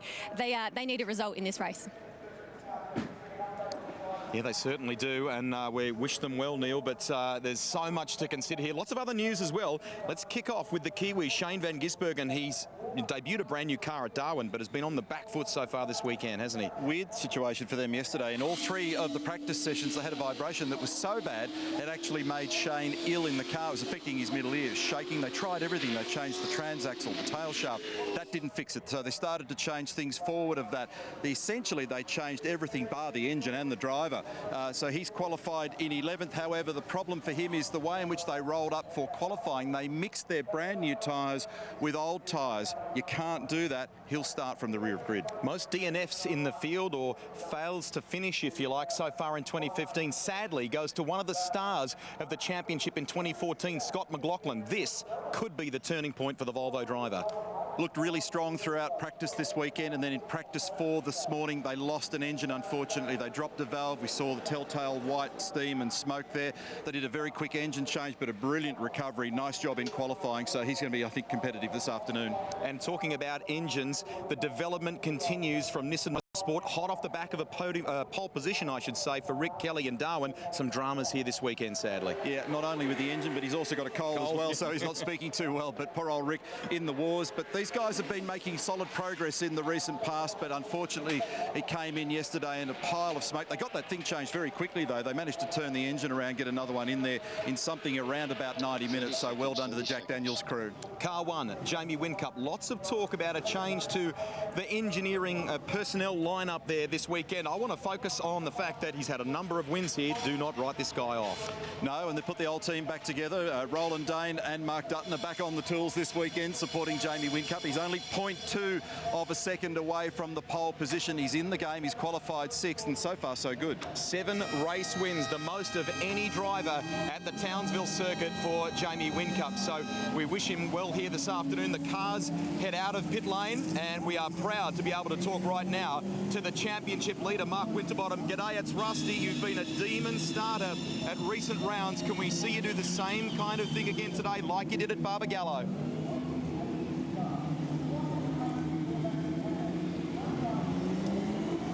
appear not to be able to talk to him just now, but it's been a story of his championship, hasn't it? He's been able to squirrel away those points, and starts have been so important. Well, he's come into this round this weekend with 95 points. He's had 3 pole positions up here. He's got momentum on his side. We've got through that halfway point of the championship season. He's in very good shape, and these guys know it. All the cars are performing well. There's an air of confidence about him, and they're making their cars work everywhere they go. And when you consider the difference between the Darwin racetrack and the Townsville racetrack, they're chalk and cheese. So to make them work everywhere you go is a very important thing for these guys. It's the first time really since I think 2008 that we've actually seen him genuinely in the hunt. They've threatened in the past, but this year he's certainly giving a big serve to the boys at Red Bull Racing Australia, and there's a lot of other pressure in the field as well. It's an all-blue front row here on the streets of Townsville. It'll be a heck of a battle between the teammates, Chaz Mostert and Mark Winterbottom.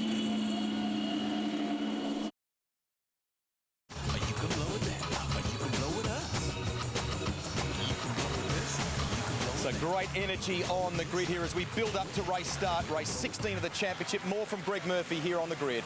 Well, Gary Rogers, there's no question you are one of the characters of the sport, and it just so happens you've been around a little while now. 600 events, 600 races. That's quite phenomenal. It is, Greg. I mean, look, to be honest, I didn't even realise that till someone mentioned it the other day. It's great. I'm really happy with that. I've had a lot of fun on the way through. Characters like you and people have made me happy. You've also given me the squirts from time to time, but that's just how it is. You grin and get on with it.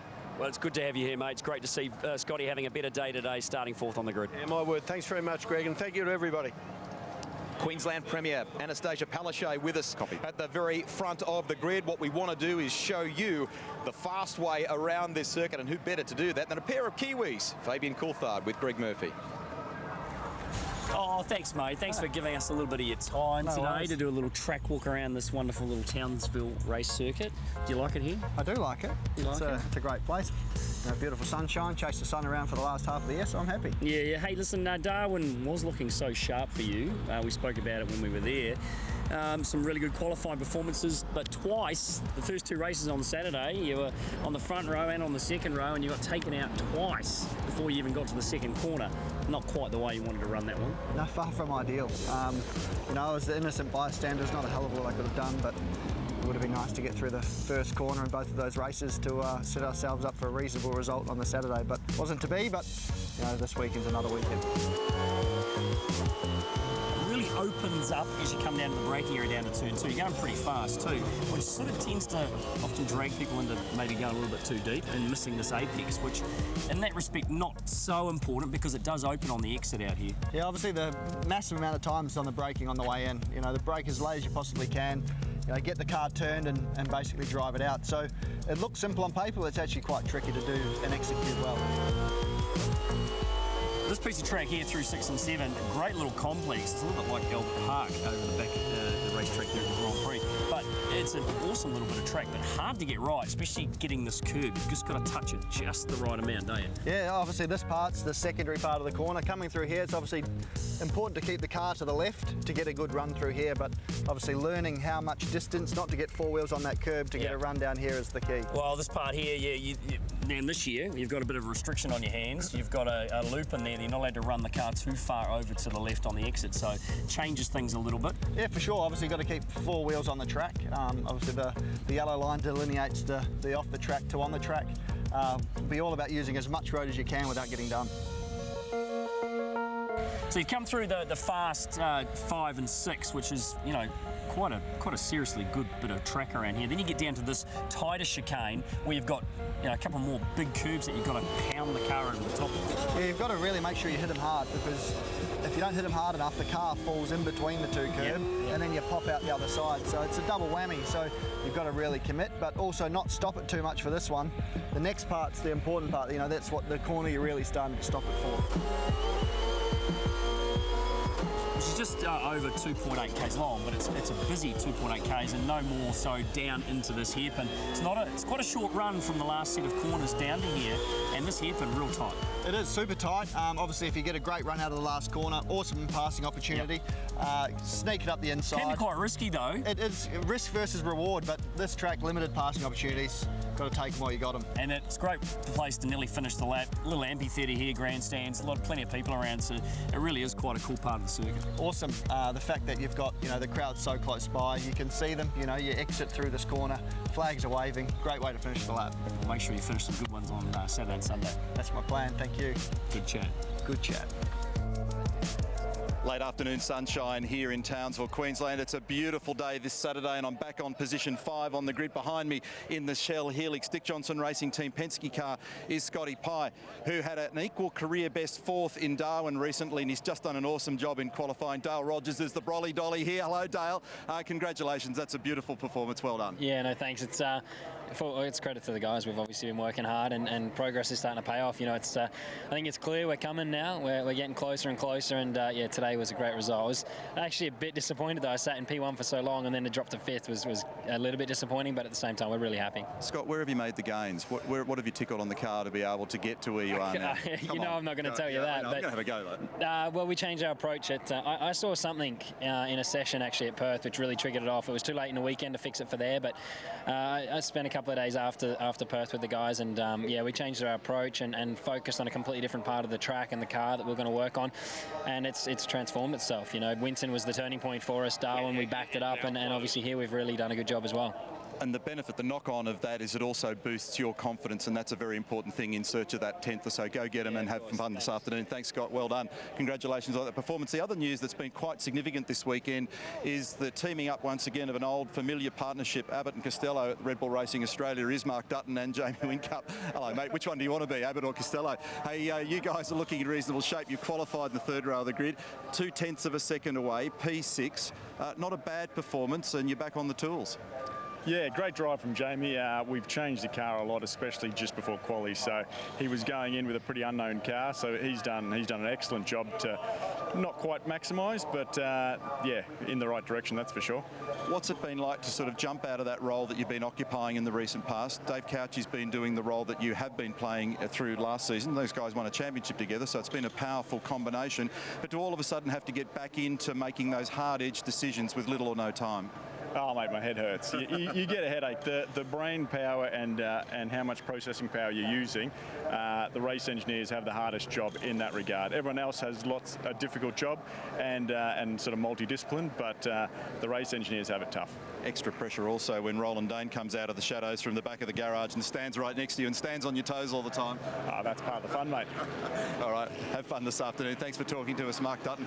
I want to wander up and see Scott McLaughlin as well, because one of the other remarkable performances of the day was to watch these guys at Wilson Security, Gary Rogers Motorsport, lose an engine in practice 4 this morning and then change it out, put a fresh engine in there, and it's good to see this bloke smiling once again. Well done. Congratulations. Oh, it was good. It was good. I can gonna have a good hard crack now and see where we can get to, but feels good. Your pink-shoed boss, Mr. Rogers here, was in the garage when you and I were talking about it this morning, and he kept on trying to refocus you to not talk about Darwin and everything else. He kept saying, let's look about now and forward and stay positive. It's worked. Yeah, and I think I've learned a lot off him and the whole team, and the team have really spurred me on here, so... Yeah, the pink shoes, I don't know if they've helped. I reckon it's hampered me a little bit off the track, but on the track, I'm just trying my hardest. All right, mate, go get him this afternoon. Have a good run. It's a remarkable performance. We saw tremendous things from him in 2014. 10 Armour All pole positions. We need him at the front. This is a great car. The real question for this motor race is all around strategy. To tell the story, here's Greg Murphy. Well, over the last 4 rounds, we've got very used to the super sprint format, but here at the Castrol Edge Townsville 400, we will know it's very different. So taking a look at the Armour All Tech Centre at some of the race facts and considerations, we can see the race distance, 200Ks today, 200Ks tomorrow. Total fuel, 190 litres is required. Fuel drop is still 120 litres, so the teams will have to come through the pit lane at least twice. Tyres, hard and soft control tyres for this event. 2 sets of softs, 1 to be used each day, 3 sets of hards to be used over. Remember, we've got a shootout tomorrow as well. Safety car chance here is incredibly high. We've got that street circuit sort of feel about it.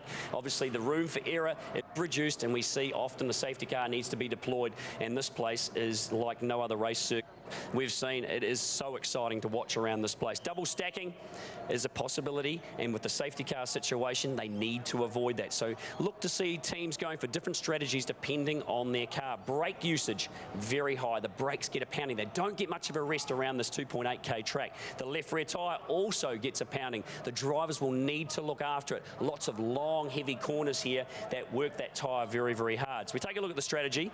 It's going to be a tricky one. And if we look at fuel to the finish, 27th is the critical lap.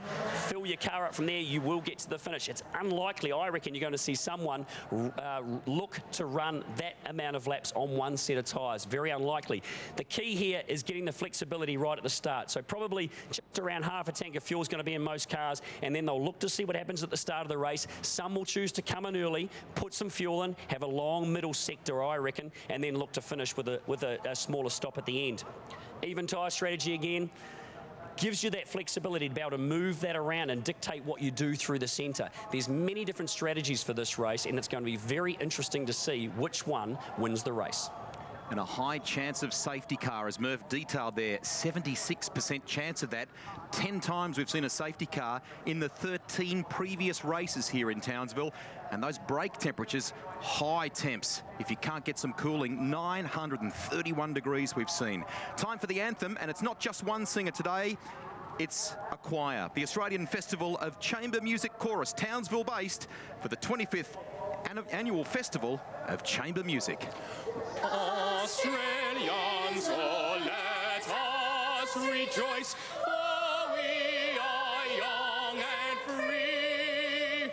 We've golden soil and wealth for toil. Our home is girt by sea.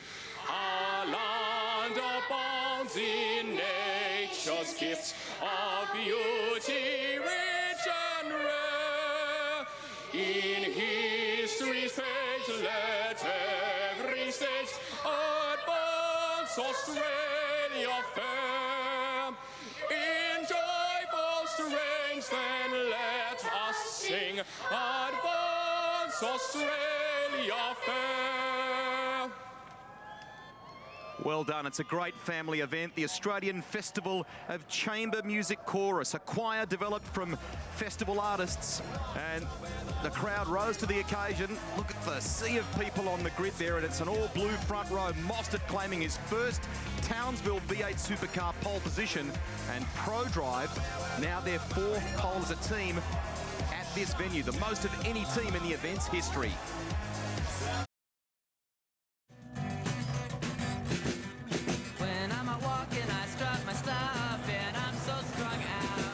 Clearing the grid here in Townsville. We are getting set to go racing. You can see from the clock, just over 5 minutes to go. More from Greg Murphy. Scotty McLaughlin, you've had a bit of a spring in your step this weekend. You're a bit happier with the car. Obviously, you had that little issue this morning, which meant a bit of an engine change, but you can see the front of the grid from here, mate. You're on the second road, so from the problems that you have been having, it's nice to be sitting here, isn't it? Yeah, to be honest, it's a big relief for us, and it was very cool to be up here. I obviously want pole, but to be up here is a lot better. But for us, it's a big boost. The boys at the workshop and here at the track are pushing so hard for me, and just want to go out and repay them as much as I can, as well as our fans for sticking by us. So see how I go. I'll be going as hard as I can and try and push these blue cars out of the way. Good luck, buddy. Cheers. Chaz Mostert, your first pole position here at the Townsville circuit, but you're becoming very familiar with this front row of the grid. Are you feeling confident for this race start? You never feel confident going up against Frosty. He's a bit of a demon starter, but you know, I've been working on my starts a lot lately, so fingers crossed what I've learnt recently can help me out. It's just, but it's awesome to get a pole here at Townsville. It's a pretty special event for me. I'm a bit of a Queenslander, and the State of Origin the other day was quite good with the Queensland winning, so fingers crossed everything's just going our way this week. Sensational result so far for your team. Good luck. Thanks very much. Fabian Coulthard starting on grid 8, mate. You can see the front from here. Not quite what you did in Darwin, but it's going to be tricky getting down into turn 1. This place always delivers some excitement into turn 2 because from a very fast start. Yeah, it's probably one of the more chaotic starts, but you know, to start close to the front, obviously it's out of the riffraff a little bit, hopefully. So we just got to get off here well, get to turn 1 and sort it out from there. Have a good start. Thanks, mate. Cheers. Mark Winterbottom, I just said to Chaz, it's becoming all too familiar that the two blue cars are starting from the front row of the grid. It's good, isn't it? It's good to see, but and even Reynolds off 3, you know, that's a really solid result for the team. Scott Pye 5th. Yeah, it's been really good. So it lets you race each other. You know, we race each other cleanly, and hopefully we can strategise to get to the end. But yeah, it's a good sight. As you just said, strategy comes into play hugely in this race. You got, I think, the first 3 rows are all starting on soft tyres. Yeah, majority of the field will. It's the best strategy, but it's going to be tough. You know, getting off the line here is quite tough. There's a lot of white lines that are very slippery, so the better the tyre, the better the launch. So I think you'll see most guys start on soft to get track position, but you'll always get 1 or 2 that do something different. But yeah, soft tyres will be it. They'll go back on at some stage and see who's the smartest. Looking forward to an exciting race. Good luck. Cheers, Star. For event 6 of the championship, we stay in the north, but this time we've moved from Darwin to far north Queensland, the Townsville circuit. Have a look at it. That fast kink through turn 1, 255 kilometres an hour. Let's look at it at speed with Rick Kelly. G'day, I'm Rick Kelly. You're on board the Jack Daniels Nissan Altima for the GoPro course preview here at the Townsville Edge 400. There we go, across the start-finish line, up through the turn 1 kink, approach to turn 2. Now, one of the best overtaking places on this circuit. Really tight little corner here, a difficult one under brakes. Can lock a front easy. A few different surfaces here to deal with at the apex as well. Now, around turn 2, a little bit of a kink here that can catch you out sometimes, especially if you're too wide. Again, a little tricky corner here at turn 3. Some can use the curb. For me today, around the curb. A bit of a bump on the exit, short shift to 3rd. Now we approach my favourite part of the track, turns 5 and 6, nice pass, flowing, change of direction. Keep it narrow there on the exit at 5, up over the curb there at 6, and all over the exit curb. Good bit of fun there. Now braking into another change of direction. Again, plenty of curb use. You can see my helmet really getting jarred around inside this car. Now plenty of work on that left rear tyre out of here. Very, very hot temperatures in these rear tyres. Try and let it recover a little bit up this very short straight. Another passing opportunity into the second last corner here. A little bit of understeer traditionally there, and again, working that left rear tyre quite hard on the exit. Up to the final corner, again, a sneaky little pass if you could get underneath someone here. We saw plenty of action at that corner last year. Nice and focused on a good run out of that last corner. Make sure we don't lose any time up the straight. And there you go, guys. Thanks for joining me on the GoPro course preview. In the Nissan Altima that had pole position in Darwin at the last round of the series. Little croaky, the voice for Rick Kelly, but he swung by the commentary box a couple of hours ago and said, I actually don't feel too bad. It's just a croaky voice. There's the updated point standings as we get set for race 16. Winterbottom with a 95-point advantage over Craig Lowndes, but critically, Lowndes will start from grid 13 for this race. And the other one with the enviable record here, Garth Tander, the most podiums of any driver in Townsville history out of 14. That's a sad sight. Shane Van Gisbergen, through no fault of his own, at the rear of the grid, as he detailed with Rihanna just a few moments ago.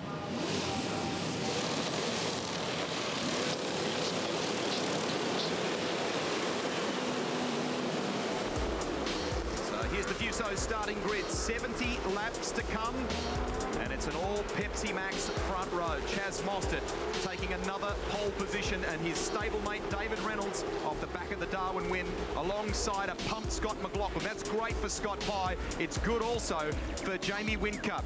James Courtney, that special livery that they're running at the Holden Racing team this weekend. 500 starts. It's a milestone and a special one at that for Jason Bright. Moffat, the best of the Nissans. Andre Heimgartner with the fast Falcon as well. Lowndes, second in the title race. He's mid-pack, along with Nick Percat, who got a career or season best 6th place finish last time out. GT Academy livery this weekend for Michael Caruso. David Wall said he felt the car was getting better as the weekend progressed. There was an issue for Tim Slade, which was costly during qualifying, but boy, that Super Cheap Auto crew, they worked very hard to get him back in the mix. And Shane Van Gisbergen, all the good work undone. He starts from the back of the grid. Latest intel, 2 cars in the field on hard tyre, but that can change quickly. For example, the Holden Racing team rolled out and then changed their minds when they saw what everybody else had done around them. So Courtney and Tander with a quick change, but we believe, still to be confirmed, on the hard tyre, will be Michael Caruso and Tim Slade. Cars 23, the Nissan Altima, and car 47, the Holden Commodore Super Cheap Auto Racing of Tim Slade. Everybody else will be on the soft tyre. 675 metres is the run from the pole position down to the right-hander at turn 2. And just looking at the configuration of this grid, Rusty, I can't help but make the remark that I reckon in the mid-pack at the moment you've got a recipe for disaster. There's a huge chance where we're going to see some action in this first lap. You've got the grid significantly mixed up. You've got some pretty aggressive racers in there. The track condition has changed from when they were last on it. There's been big spacing between the activities today, from practice to qualifying to now. Right, buddy. Nice and square in the box. Right on the lines. Yeah, that's the way. 3, 2, 1. Stop. And then 4 inches to the line, buddy. 76% probability of the arrival of the Lexus RCF safety car based on historic occurrences. This is our 7th visit to Townsville. 13 races in. Jamie Whincup's been the dominant force here. He's been having a little struggle. He's qualified 6th. Okay, mate, pull in behind walls. Keep coming up, slow down. Davey Reynolds has never had a podium here. Green flag, mate, green flag. Scott McLaughlin's never had a podium. This is going to be intriguing. Listen to the thunder. The Castrol Edge Townsville 400. The first part, 200 Ks, gets underway. It's a good start. Who will win the run to turn 1 and turn 2 between Mostert and Winterbottom? Looks like the 6 has got the... He's got back to second there, so Winterbottom gets the lead down into turn 2. Whincup on the outside of Reynolds. Bit of jostling, bit of bumping down into turn 2. Oh, contact between Todd Kelly and the Super Black Racing entry of Andre Heimgartner. Andre's come off second best there. Damage on Todd Kelly's car, damage on Andre Heimgartner's car. Mid-pack congestion. So great start, Mark Winterbottom. Immediate command and a gap through turn 10. Cold tyres, cold brakes, cold mind. Got to treat it very gently in the opening meterage of the racetrack just to understand what's beneath you. Like defensive stuff from Scott McLaughlin there, trying to fend off Jamie Whincup behind him. McLaughlin, his car, the observation through qualifying was it's great through the middle part, the mid-sector of the track. Whincup's got him. Whincup's up to 4th now.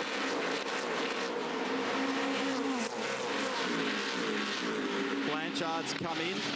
That's a strategy play. McLaughlin having a bit of a look at the air gap down the inside there, but tucks back in. He can't get too adventurous because he's got Scott Pye right behind him. Winterbottom, Mostert, Reynolds. Ford Falcons 1, 2 and 3. There's Blanchard. Then Whincup the first of the Holdens. This is a clear air play for Tim Blanchard. Heimgartner's come in with damage. There he is in the background. So they're looking to just now minimise the time they stand still for their second stop with Tim Blanchard's car. We're going to put fuel in it. Front left corner is the damage and possibly a flat.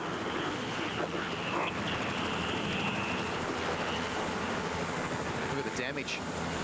Well and truly flat. Whincup's flying. On this lap, he was the fastest man in the first sector, and there's a move on here. Scott Pye up the inside of the other Scott. This one's McLaughlin.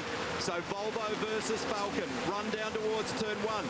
McLaughlin's on the ideal line on the inside. Courtney buys in, and Pye tries to cover. Courtney has to jump to the other side. Dirty side of the road if you hug too far to the right down here at 2. Fabian Coulthard's got the watching brief, and there was another move in the background as well. That was Rick Kelly. James Moffat and Jason Bright just rubbing panels. This is exit turn 3. Riding with the 888, Craig Lowndes sits in 14th place. Looks like Garth Tander's had a good run. He's in the top 10 in car 02, qualified 15th. So Lowndes behind Bright here, 14th. Craig actually dropped it a gear on that occasion, back at 4 and 5, just to try and keep the momentum up. Replay the start. Watch Frosty's flinch. Mostert actually looked like he was about to bolt and then didn't. 3 wide back there in the mid-pack. Here it is from the other angle. So nice, clean launch from Mark Winterbottom. David Reynolds in nice shape there as well, just immediately able to tuck in. And look at that battle going on in the next pack. Here we are with Jamie Whincup, row 3. Beautiful drive, no wheel spin. Immediately able to attack Scott McLaughlin.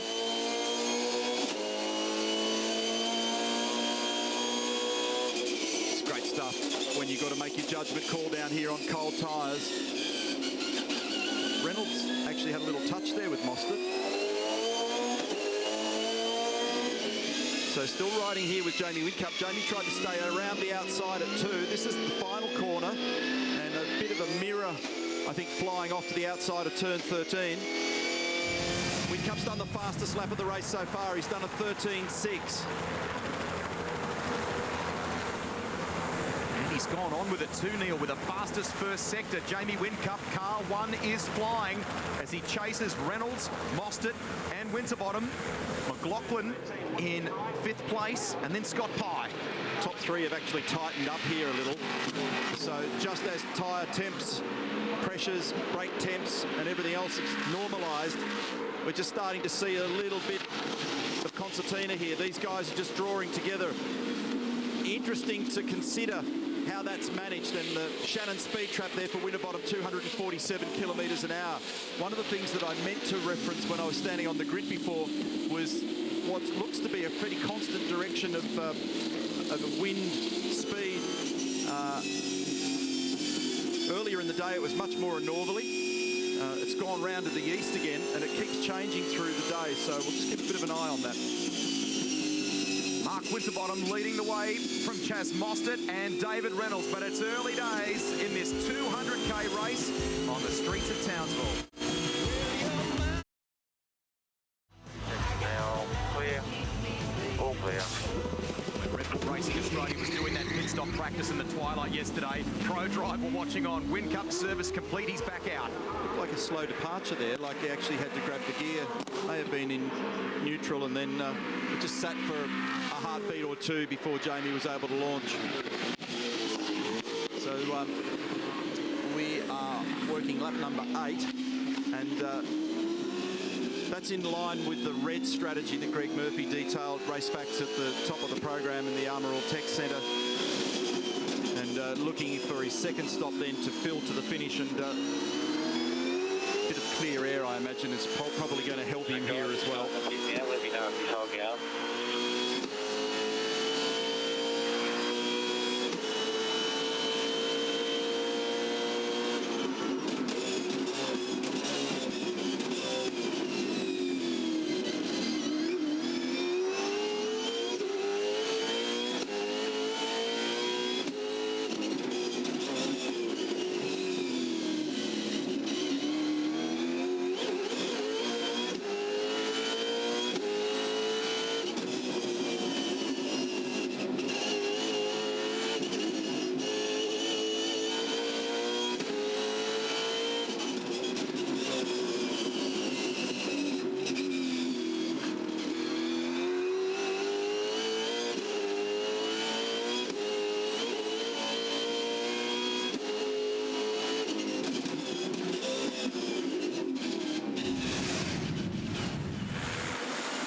Awesome to do a lap like that with Nick Percat, and you were riding with him when this happened.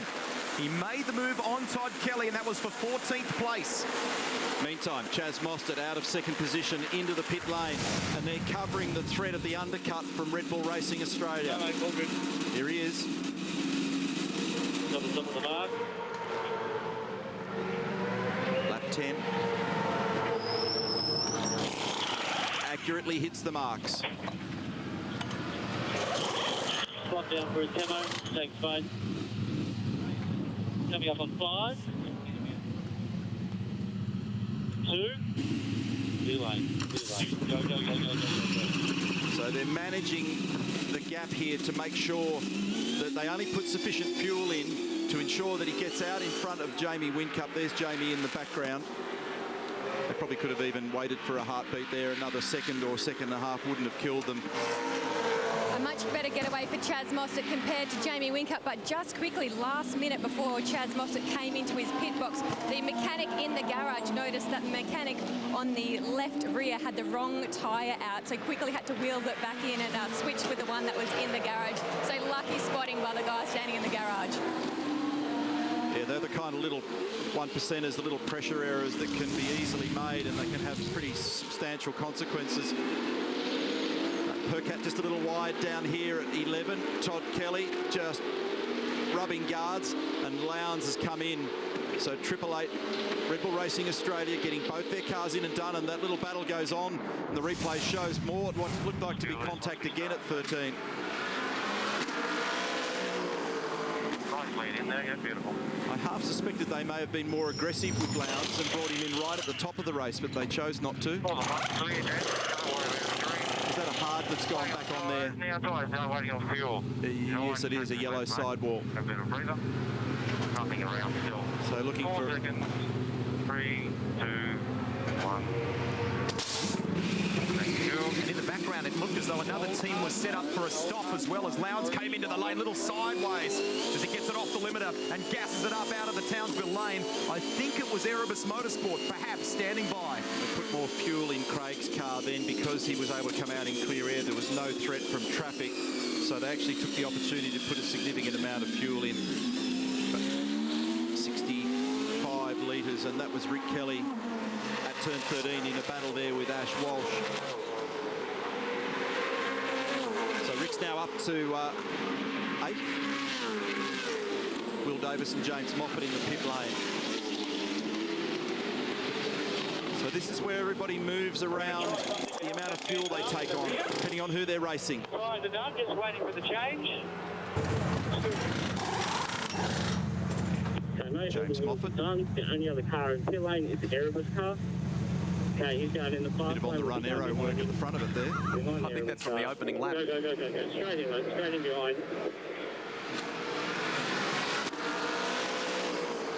Busy weekend for Betty Clemenco at Erebus Motorsport. 2 cars in the main game. Of course, the Academy with some cars in GT Racing and the V8 Utes as well, so she's pretty happy.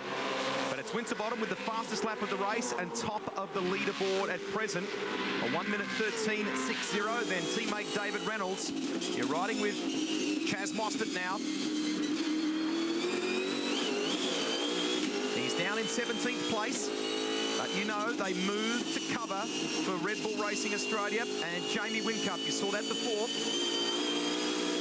I want to keep a very close eye on his lap speed at the moment as McLaughlin peels off and in. Hard tyre. Soft tyre off, hard tyre on.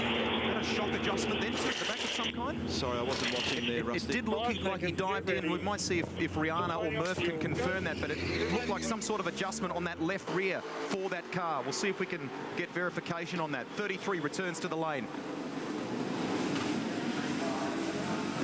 And no left-hand mirror was the report then from Scott McLaughlin, so he wants information about who he feeds out with. There's Mostert, and that's Whincup in the background. So as just as Scotty McLaughlin came in, I was talking about the fact that we'll keep a close eye on the lap speed for Chaz Mostert at the moment, relative to Mark Winterbottom. That's going to be an interesting one because there's a game that we'll play here, and the strategy will meet up later. So there's some adjustment at the rear of the car. Can't quite see what they're up to down there, but obviously Scott not entirely happy with the behaviour of it, looking to just make a mid-race adjustment. Looked like it was only on the left rear there. Scott Pye in, Garth Tander in, and in the background Todd Kelly and Dale Wood. Neil and Rusty, just to update you, Scotty McLaughlin's car, they do an adjustment to the ride height, so they were going down on ride height for Scotty, so just to clarify that for you. So he's looking for more drive, get the car off the corner square, look after the rear tyres. There is a threat to the left rear tyre here because of the stress it goes under. So good clean stop for Pye and Tander, in, out and done. Let's see where Pye resumes here. Looks like McLaughlin will get ahead of him. So too Garth Tander. So this is interesting. Obviously people put different loads of fuel in their stops, but Whincup had that brilliant start, was in 4th position, chasing those pro drive entries, but he's behind Tander here. This is for position, and Whincup looks racy. Tander's got cold tyres. He's just trying to make sure that he's wide and able to just cover him here. See how Garth just drifts it across to the right side of the road by half a car width. It takes a little while for everything to normalise and for him to have the security underneath him to be able to push really hard. So the best thing to do is just to make sure you cover there. Laying up now for David Reynolds. He's in, and he follows in Mark Winterbottom, who travels through the Botlow Racing pit. Overshot slightly, Frosty. Holdsworth in too.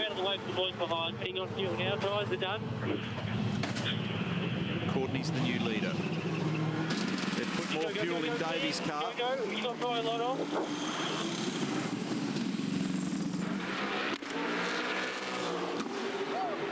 Charlie Schwerkolt, I spoke to him prior to the race starting. He, of course, owns that licence, that rec for the Walkinshaw entry of Lee Holdsworth. They didn't have a great run on older tyres in practice, but he felt good on the newer rubber. Holdsworth down in 14th place right now, but it's Courtney, the effective leader on the streets of Townsville.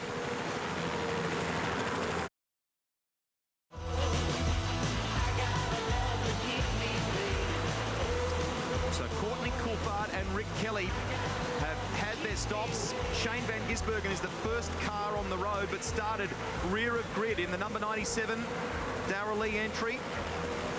Then it's Michael Caruso, Tim Slade, Mark Winterbottom, car for the effective leader in terms of those that have stopped. They're all beyond there, but we're waiting for Van Gisbergen, Caruso and Slade to take their first pit stops of the afternoon. So Van Gis at the moment's on the soft, but Caruso and Slade are on the hard tyre. They were the two that chose a very different route at the very beginning of the race. Caruso's just been on the radio a moment ago talking about the car misbehaving badly in the rear and too much oversteer. We're just looking at the in-car and Fabian Coulthard now with Brad Jones. Brad, that was a pretty short fuel stop for Fabian. You just got the tyres done. Not a bit of a splash, really. Was that for track position mainly? Absolutely. So, we felt that we were getting stifled a little bit where we were. So, if there's a safety car, we'll be in a little bit of trouble because we'll have to have a longer fill. But if he's got a bit more pace, which we think he has, then we should get far enough down the road from some of the others that the extra time in the pits will be neutralised. He is pretty hard. He's quick on a hard tyre. It's definitely working pretty good for him at the moment. Yeah, long way to go, but I think we'll see. Good luck. Thank you. That's had the effect of splitting Reynolds and Mostert, and it was approximately 8 or 9 seconds of fuel, around about 30 litres they took on for Fabian. So he's got 90 odd litres to put on in the second stop, so he'll be stationary for a long period of time. Remember, Fab's third in the championship at the moment, 60 points behind Craig Lowndes. But just add Rusty, however, Brad's theories worked quite well here. The last 2 laps he's been the fastest on track, Fabian Coulthard. So he's got a light fuel load and he's got clear air, and it's actually the air more than the fuel load that's giving him the benefit at the moment. You're watching from our chopper shot, Rick Kelly chasing Garth Tander. Tander is 11th in this race at the moment. Scott Pye in the 17 sits 10th. Still the top 3 on the road at the moment to take their first stop. So your effective leader, Winterbottom, is 4th. And we've got a long way to go in this race, a lot to offer. Tander in car 02, it's a throwback to the livery from 1997. Our own Greg Murphy will remember that year fondly.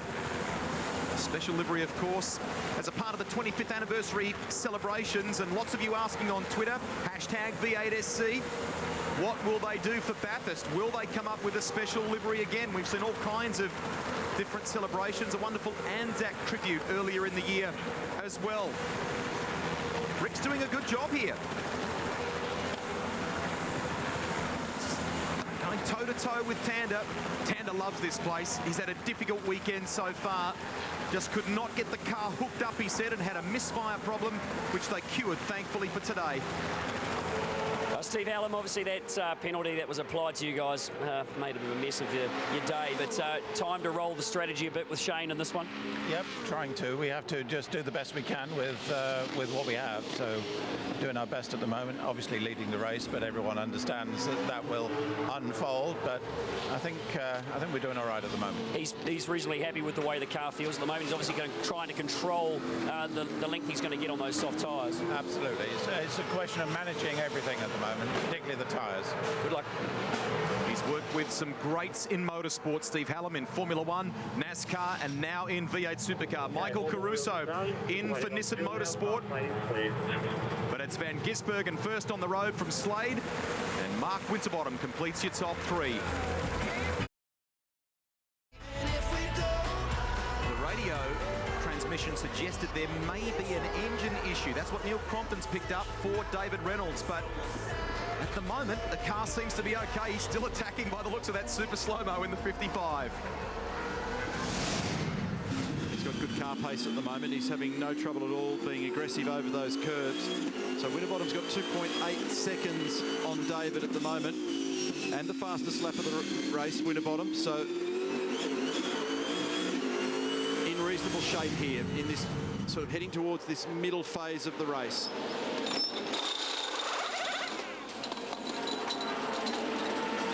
So the race leader has come in, Shane Van Gisbergen. For those that missed it, here's the replay.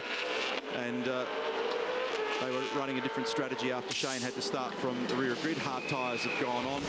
Tim Slade came in just behind him as well. So it's everybody in the field now having done their first stop. A few people have had to play with their fuel loads to try and see whether they could vault those that they were racing. And the notable there was probably Fabian Coulthard, who only took on about 30 litres of fuel. He'll have to stand still for longer in the second stop.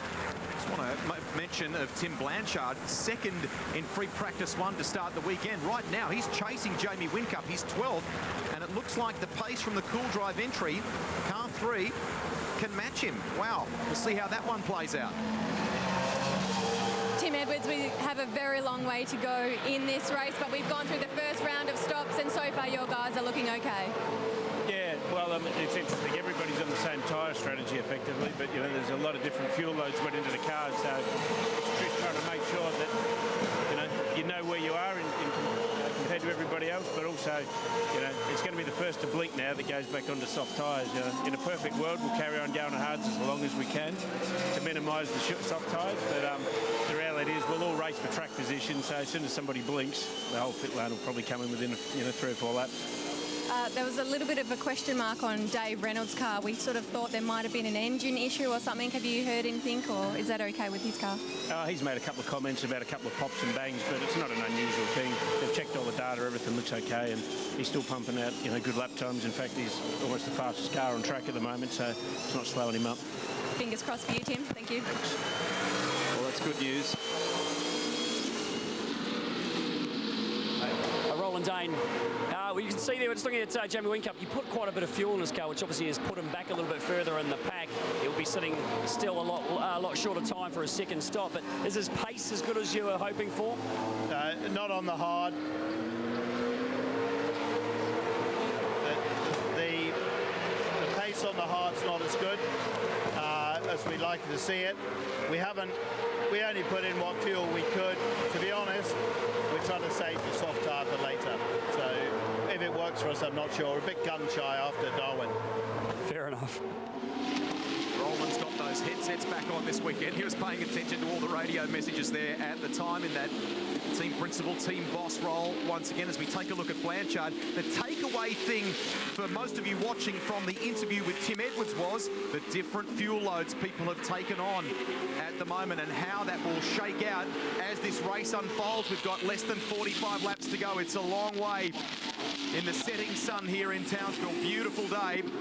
And this is what we were discussing before, the pace of Tim Blanchard. His teammate Nick Percat last time out in Darwin, very impressive with a season-high 6th place. This will be great for Blanchard. Celebrated a 28th birthday between rounds and got engaged as well. really tight between Winterbottom and Reynolds at the moment because of their variations in fuel strategy. So Frosty at his first stop took on 10 seconds of fuel, about 36 litres for the Botlow car as we watch this battle here between Craig Lowndes and Jason Bright, veterans of the sport.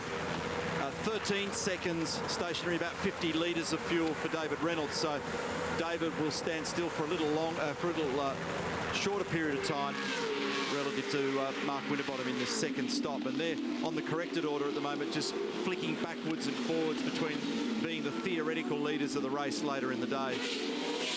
That battle that you're watching there between Bright and Lowndes, incidentally, is for 16th and 17th on the road. Keep an eye on that Shannon speed trap as well, down at turn one, that fast right kink. You saw 242 k's an hour last time around, and you can over the weekend see numbers up around 255 k's an hour. Big brake temperatures here too, sometimes spiking in the order of 931 degrees. Back with Reynolds here and Coulthard. You're watching second and third in this race right now. Good speed from Coulthard, and that's working really well. So that confirmed the Brad Jones theory in that interview earlier, that if we give him clear air, he'll be able to use it. So he was stationary for 8 seconds and 29 litres. So of the key bunch of runners here, he got a track position advantage by a shorter fill. He pays for it a bit later, but he's in the game. Love it. You can hear it in Neil's voice, can't you? Doing the calculations on the run.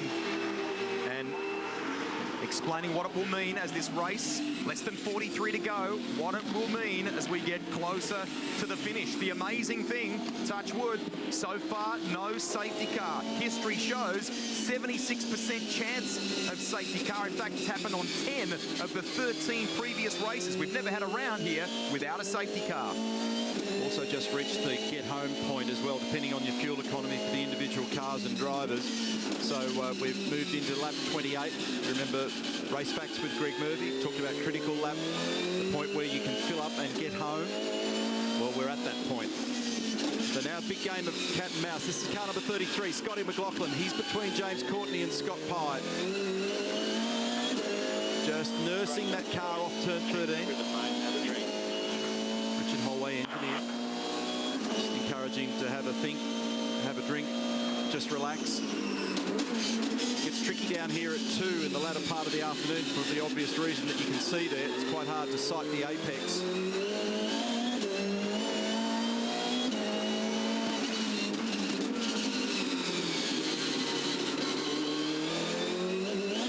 McLaughlin at the moment is 12 seconds from the lead. And that margin to James Courtney's about 3/4 of a second. You can just see glimpses of him up the road here.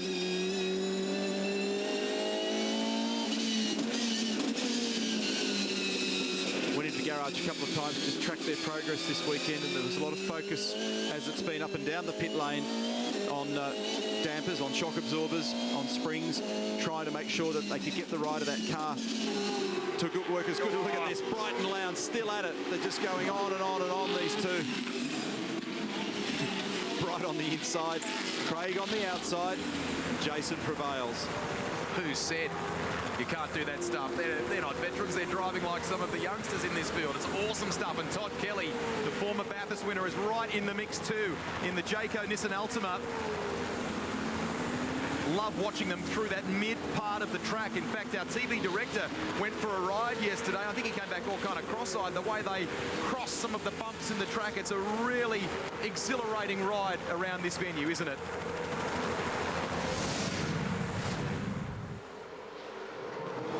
Look at this replay here of Bright and Lowndes just absolutely at it. This is the run up to 3. Jason on the inside. Great racing. 500th race for Jason Bright, 561st for Craig Lowndes. 1,061 races between these two guys. Look at this up on the outside, trying to find space. It's really cool. I know you love testing me. Who are the other two to reach the marker? Our own Garth Tanner has been up there as well. Russell Ingall. He's got about 20,000 races against his name. I'm just sitting here with Mark Zambros watching Lowndes and Brighty go at it. You've bashed a few doors with those two boys too, mate. Yeah, sure have. It's just good to see some on-track action. There's a lot of cars out there on a pretty similar strategy, but you're starting to see now good handling cars are starting to race their way to the front. Scotty's doing a pretty good job. You guys threw a fair bit of fuel in that case, still sitting in 7th. His hard tyre pace maybe just struggling slightly over his soft tyre. Yeah, our car tends to work really well on the soft tyre. We've seen that last 2 or 3 races, but we are carrying more fuel than a lot of guys out there, so I think the race is going to come to us some. But the FBR cars, they're in the catbird seat, to be honest with you. They got good speed, good strategy, and they got good tyres to come home on, so I think they're going to be hard to beat. Oh, you're in a good spot here, mate. Just relax. Yeah, just chilling back here, enjoying the sun. It's quite nice. Mostert in. Got to make sure they get the fuel on. That's fuel to the finish. Soft tyre back on.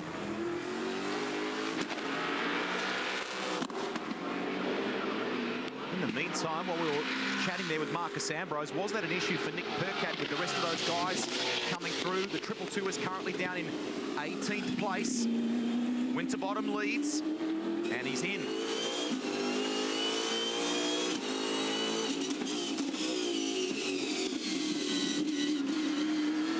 Here he is. The feeling that I saw a yellow sidewall on Mostert's car. I mean, I just assumed it was going to be soft, but I'm also stopping to think that there's a hell of a long way to go on a soft tyre. There's definitely a soft going on Frosty's car, so this is a reaction to the potential undercut and an adjustment to the rear of the car. Soft on for Frosty. Okay. 2 minutes to go. And yeah, it is a soft on car 6, so my eyes deceive. Go. So this is a reaction. So now Reynolds is in the lead of the race, and you'll see them react with the Botlow car as well. So there's a nice little bit of inter-team rivalry playing here, and there's the gap. So strong reaction. Didn't allow themselves to get trapped. Couldn't give too much of that away.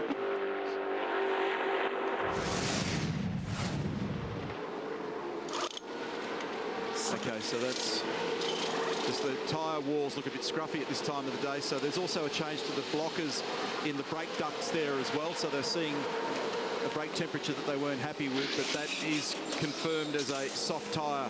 So it's a long way to go on the soft from here, but the track conditions favour it. But it's a secondary run as well. Anti-roll bar tweaks.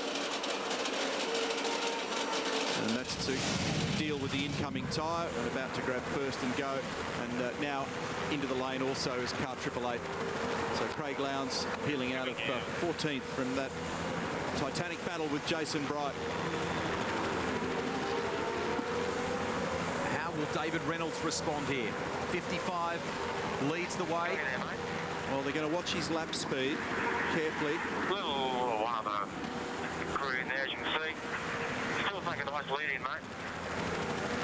Not sure about the fuel number yet. I'll let me be able to say it. Quick tighten up the belts for Lowndes. One of the cars clear. Let's do a screen, please, Junior. Let's do a screen, yeah. Well, you got 7 seconds left. Waiting on you. Just Line those wheels up, get them on the pegs. 2, waiting for fuel. 1, somewhere around there. Cool as Craig Lowndes leaves the lane. Smooth stuff from Red Bull Racing Australia. And David Reynolds in the lane too. This is important. So this is the one that we were interested to focus on. Drive through. Coming top of the mark. That's it. So it's been absolutely knife edge between 5 and 55. Beautiful. Off with the hards, on with the soft Dunlop tyre. Okay, tyres are done. Got wing cup coming down. Tander's also come in together with Whincup and Blanchard. Go. Clear, all good. Where's he drop in? There's Frosty in the foreground. It's going to be very close, but Mark's going to grab him. Mostert in the background. So very, very close. And this is a battle between these two to the end of the race now. Now, the thing they're going to have to really carefully manage is what these tyres look like at the end of this window. Cold, soft tyres, mate. Cold, soft tyres. Watch the cars on exit, eyes forward, told soft tyres. Mark Dutton reminding Jamie Whincup of the car configuration. Ash Walsh is the traffic that he's talking about there. And Winterbottom feeds back out into 17th on the road ahead of Reynolds, Mostert. So they'll correct themselves as 1, 2, 3. But they've done this very early. It's a big ask of a soft tyre now. They've got the best handling cars in the field at the moment. That helps. The track condition as it rubbers up and the temperature drops later in the day, that helps, but it's still an awful long way. If you use the tyre data from 2014, everything north of 30 laps, the tyre plummeted. And remember that they had done a chunk of mileage at the very start of the race. So this is turning your shirt inside out and wearing it again late in the day. A little bit of lap traffic for Winterbottom to contend with here. Will that help Reynolds in the background? Good micromanagement by Red Bull Racing Australia in their stop as well. They took the windscreen tear off for Jamie Whincup. Neil's been talking about vision at this time of the day. The sun sets in the west as they head down the main straight, down to turn 2. Frosty's had a big lunge underneath Michael Caruso. That was a desperate dive. He had to be very aggressive there.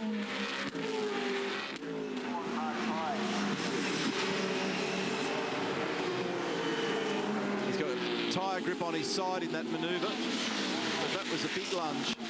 But he's not messing about trying to make sure that he maintains a cushion. Van Gisbergen's in. Reynolds eager to get this done as well.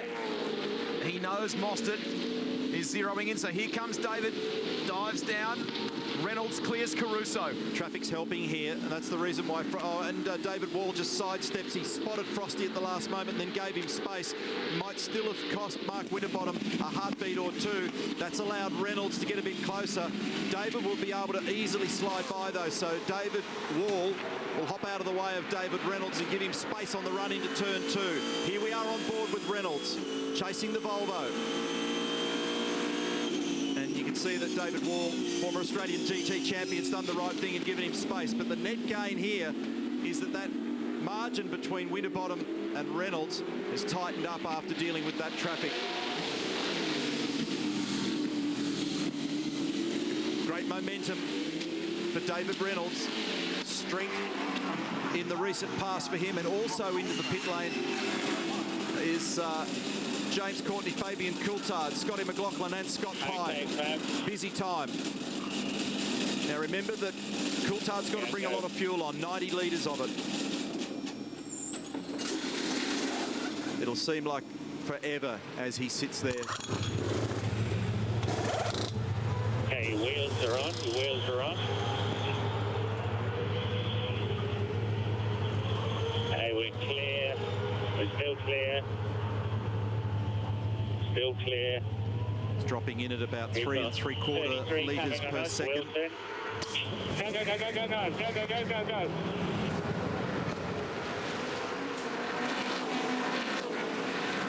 So he's just come out in front of all that other traffic behind. So that's worked out okay. Nice job. Well done to the Brad Jones Racing Group. Good strategy play. Track position helped. That short fill worked all right. And he's come out in front of McLaughlin.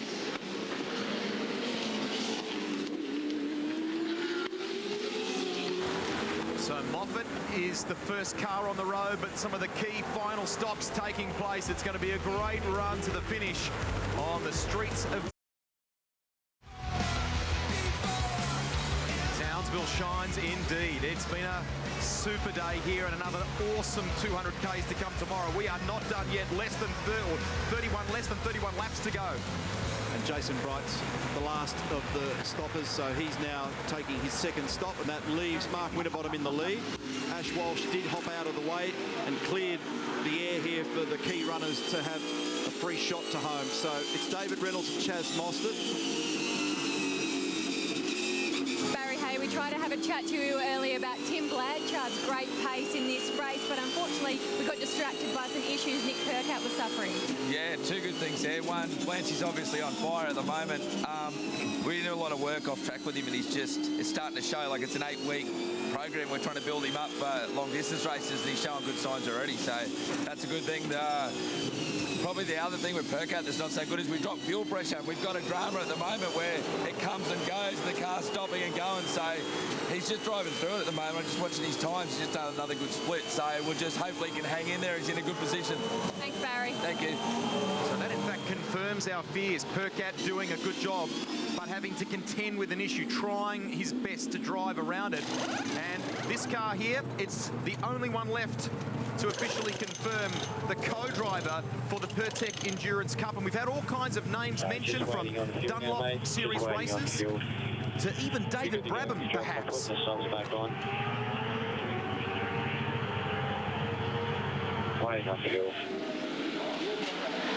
Talk it would be confirmed around the Winton round of the championship, but LD Motorsport have held off a little bit longer. Back to this trio. Winterbottom from stablemate David Reynolds, then Chaz Mostert. It's status quo. Then it's Fabian Coulthard, Scott McLaughlin, and James Courtney. Well done again to Scott Pye, 7th position at the moment. They've got until they're drinking from the positive cup at DJR Team Penske. They feel like they've turned a corner. Even from the moment they rolled that car out of the transporter, they felt it was a top 10 car on older rubber. And he's continued the pace we saw in Darwin. Marcus Ambrose, as you saw in that interview before with Greg Murphy, is here trackside. But given the way the weekend rolls, it wasn't effective for him, I guess, to be in the car doing practice laps on Friday. We'll see him behind the wheel again real soon, no doubt about that. There's Pye coming through now, the Shannon speed trap. We've seen, as we take a look at your leaderboard, bottom left of screen, we've seen 246 k's an hour. Worth noting the performance of Shane Van Gisbergen as we just show you the field here, because you saw him sneak through there ahead of Rick Kelly, and right behind Jamie Whincup. He's 10th, and that's real, so that's a recovery considering he was last. So they've actually, well, last on the grid I should say. So there's Todd Kelly 14th. We saw James Moffat go through. Will Davis and Michael Caruso, Jason Bright and Tim Slade. Jason actually locked up a little on the run into turn 2 then. So that's 17th and 18th, and then it's Lee Holdsworth, Tim Blanchard, Dale Wood, David Wall, Nick Percat, Ash Walsh, Andre Heimgartner as we join Jason Bright in this battle here with Tim Slade. This is 18th. 500th V8 supercar race for Jason Bright. Great milestone. His dad Ken's down there lurking in the garage at the moment. Proud father. 20 career victories, 17 poles, 48 V8 supercar podium appearances. And of course had a great period of his career in open wheelers and spent some time in America. Love watching him on the onboard there. The inputs on the steering wheel, nice and gentle. It's about perfection with Bright. As we ride with Shane Van Gisbergen now, Neil said before, from the back of the field, last to 10th place. Had a great chat with him the other day about working with Steve Hallam, a legend of the game, and I said to him, what's that like? You must be able to draw some great things from him. He said, I just love hearing the old stories about some of the Formula One drivers he's worked with, and even his time at Michael Waltrip's in NASCAR. Garth Tander's done a nice job too to be 8th at the moment. If you look through the season in the super sprint races on the Sundays and the 200k races, Tander's been a real star. So he's showing that high level of experience that he's got of making sure that even if the car isn't particularly flash, he milks strong performance out of it in the longer run. And he's done it again today. This is Lee Holdsworth on screen, currently in 19th in the Fuchs entry. Really struggled early in the weekend trying to find a balance with this car. Must be hard for those guys when they had a Friday tyre bank that wasn't great to draw from, and then you bolt on brand new rubber, which is a polar opposite, and you've got to figure out where the track evolution is and how the car will behave on that newer rubber. Hey, Ryan Walkinshaw, we're just looking at Tim Slade and Lee Holdsworth battling around there. Having a bit of a struggle, those two boys, though, aren't they? Yep, they're definitely not where we'd want them to be. Garth's had a very good start, though. He's weaved his magic as he usually does. He's made up quite a few spots at the start, and he's running actually very strong. He's got good soft tyre pace. Yeah, no, Garth's definitely made up a lot of ground. JC seems pretty happy with his car. For the last few laps, he's been the fastest of the top 6, which is where we want him to be. But look, at the end of the day, there's quite a lot of laps still to go, and I think it's going to come down to whoever has the most tyre left with a few to go. Yeah, there's a long run on a soft tyre. It was interesting to see PRA sort of pull the trigger very early. I know that you're big fans of the PRA guys down there at the moment. Doing a pretty good job at the front. Yeah, I'm a big fan of their aero package, that's for sure. Not so much them as a team, but look, it's a long race to go. Anything can happen. Safety car may come out and bring everyone back together. We've just got to be ready to pounce and make sure we take care of the tyre and see how it goes. It is a long race. It is. Gary Rogers, I always enjoy coming into your garage because at this time of the day you start to bring out the lollies out. So thank you very much. But seriously, your young guy Scott McLaughlin, it's nice to see him in a positive result at the moment. Yeah, it is. I mean, look, it's been a bit of a tough gig, but it's like everything we've pressed on, and it's a long way to go. But we're certainly in a much better spot than we were 3 months ago. In fact, 3 weeks ago. It was a tough start to the day as well. You had to do an engine change. It was, but look, you know, I don't want to dwell on our blokes are great blokes. We got it done. Now we get on with it. Fantastic. Hopefully you can get onto the podium. I'll get the lolly jar back shortly. Interesting to just study current lap speed. And Jamie Whincup is the fastest guy on the last lap out there at the moment, and Whincup's down in 9th position. But somewhat concerning for the key runners is that Winterbottom, Reynolds and Mostert were 16th, 12th and 19th respectively in their lap speed on the last lap. So my question mark here is, are they beginning to see a little bit of tyre hurt, or is it just traffic, other external considerations? Sometimes it can be a bit of rubbish on the road or whatever. We'll just keep a bit of an eye on that. This is the Nissan GT Academy car number 23, and Michael Caruso was struggling with understeer down at turn 2 earlier in the weekend and just couldn't make the car work on loaded drive, which is right there. So trying to accelerate with 600 plus horsepower in the low gears, in first gear in this case at 13, and in second gear at several other locations around the track, and the car not accepting it. So first crack of the throttle, it wants to slide. Rick Kelly was complaining of the same issue. So that's been hurting those fellas this weekend, and one of the reasons why they haven't been able to quite get on top of it.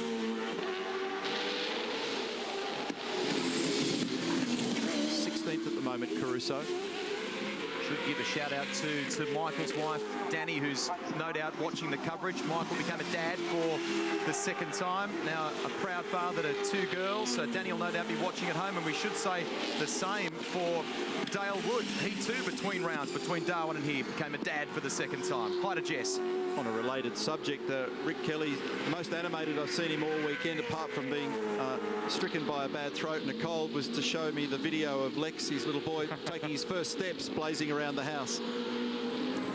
Ben Croak, team manager here at Aerospace Sport V8. It's probably been a tougher race than what you would have hoped for so far. Yeah, it has been a bit tough. We started at the back of the top 10 there, going okay, but I think we've bent something in the rear, and Will's doing his best, and he's doing a good job and holding off the Nissan there, but he's fighting it, and hopefully he can bring it home about where he is. Got another race, 200 kilometres to go tomorrow, and of course top 10 shootout as well, so get to do it again all again tomorrow. Yeah, absolutely. Reset tomorrow morning, go again, hopefully make the top 10 again, and come back and fight tomorrow. Thanks, Ben. Thank you. Huge wealth of experience there. A guy that was with them in the Stone Brothers racing days. They were pretty positive about these cars on soft tyres. They were fast on the soft tyres, but a little concerned about their pace on harder rubber. As we take a look at Tim Blanchard here and the positive stuff that Barry Hayes spoke about before, the progress they're making, the speed he's showing. He's battling with David Wall, but it's Winterbottom leading the way from Reynolds, Mostert and Fabian Coulthard, with the Kiwi Scott McLaughlin having a good outing so far on the streets of Townsville.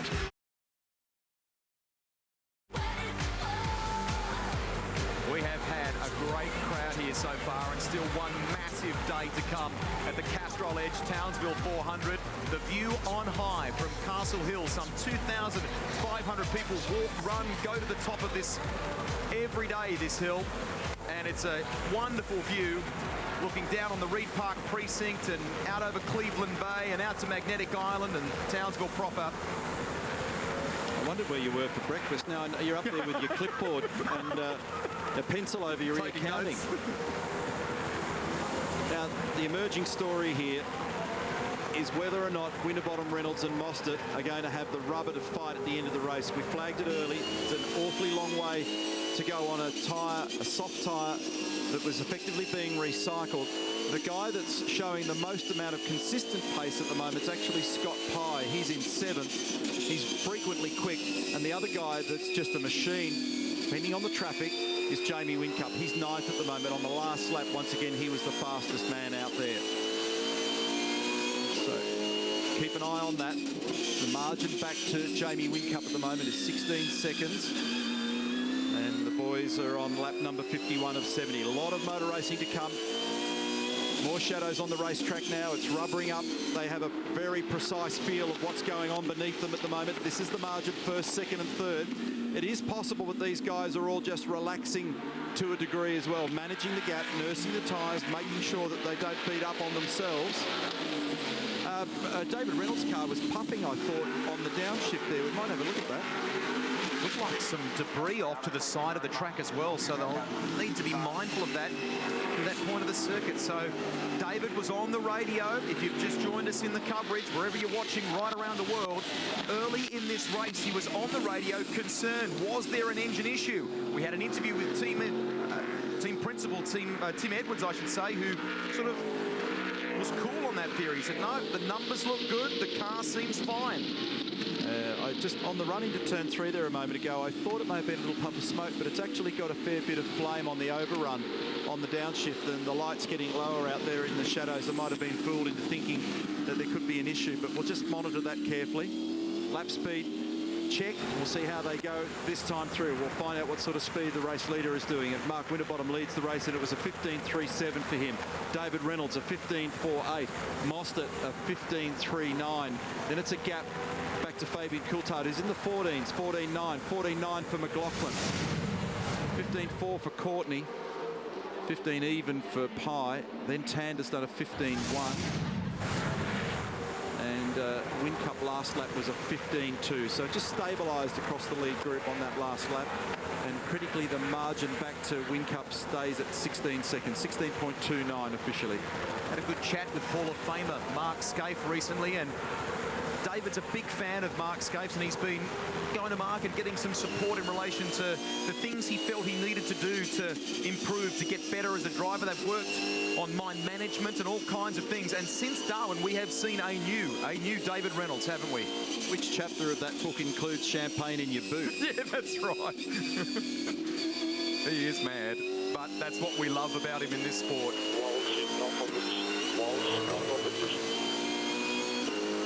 Roland Dane, the trigger was pulled pretty early on that second pit stop back to softs. A lot of laps to run on a soft tyre, but Jamie's speed, as you were well aware before, is very good on the soft. He is closing that gap ever so slightly. We've closed up 5-6 seconds on the leaders, but we didn't use as much of the tyre early on, so there was more in the bank. But we had no tyres, soft tyres in our bank to bring here as test tyres, so we went into this a bit blind. So we honestly didn't really know how long we could run on the soft tyre today. But we weren't good on the hard, we're pretty good on the soft. And the temperatures really come down. We started this race late in the day. That's going to look after them too, isn't it? It's going to help, but they're still going to wear out.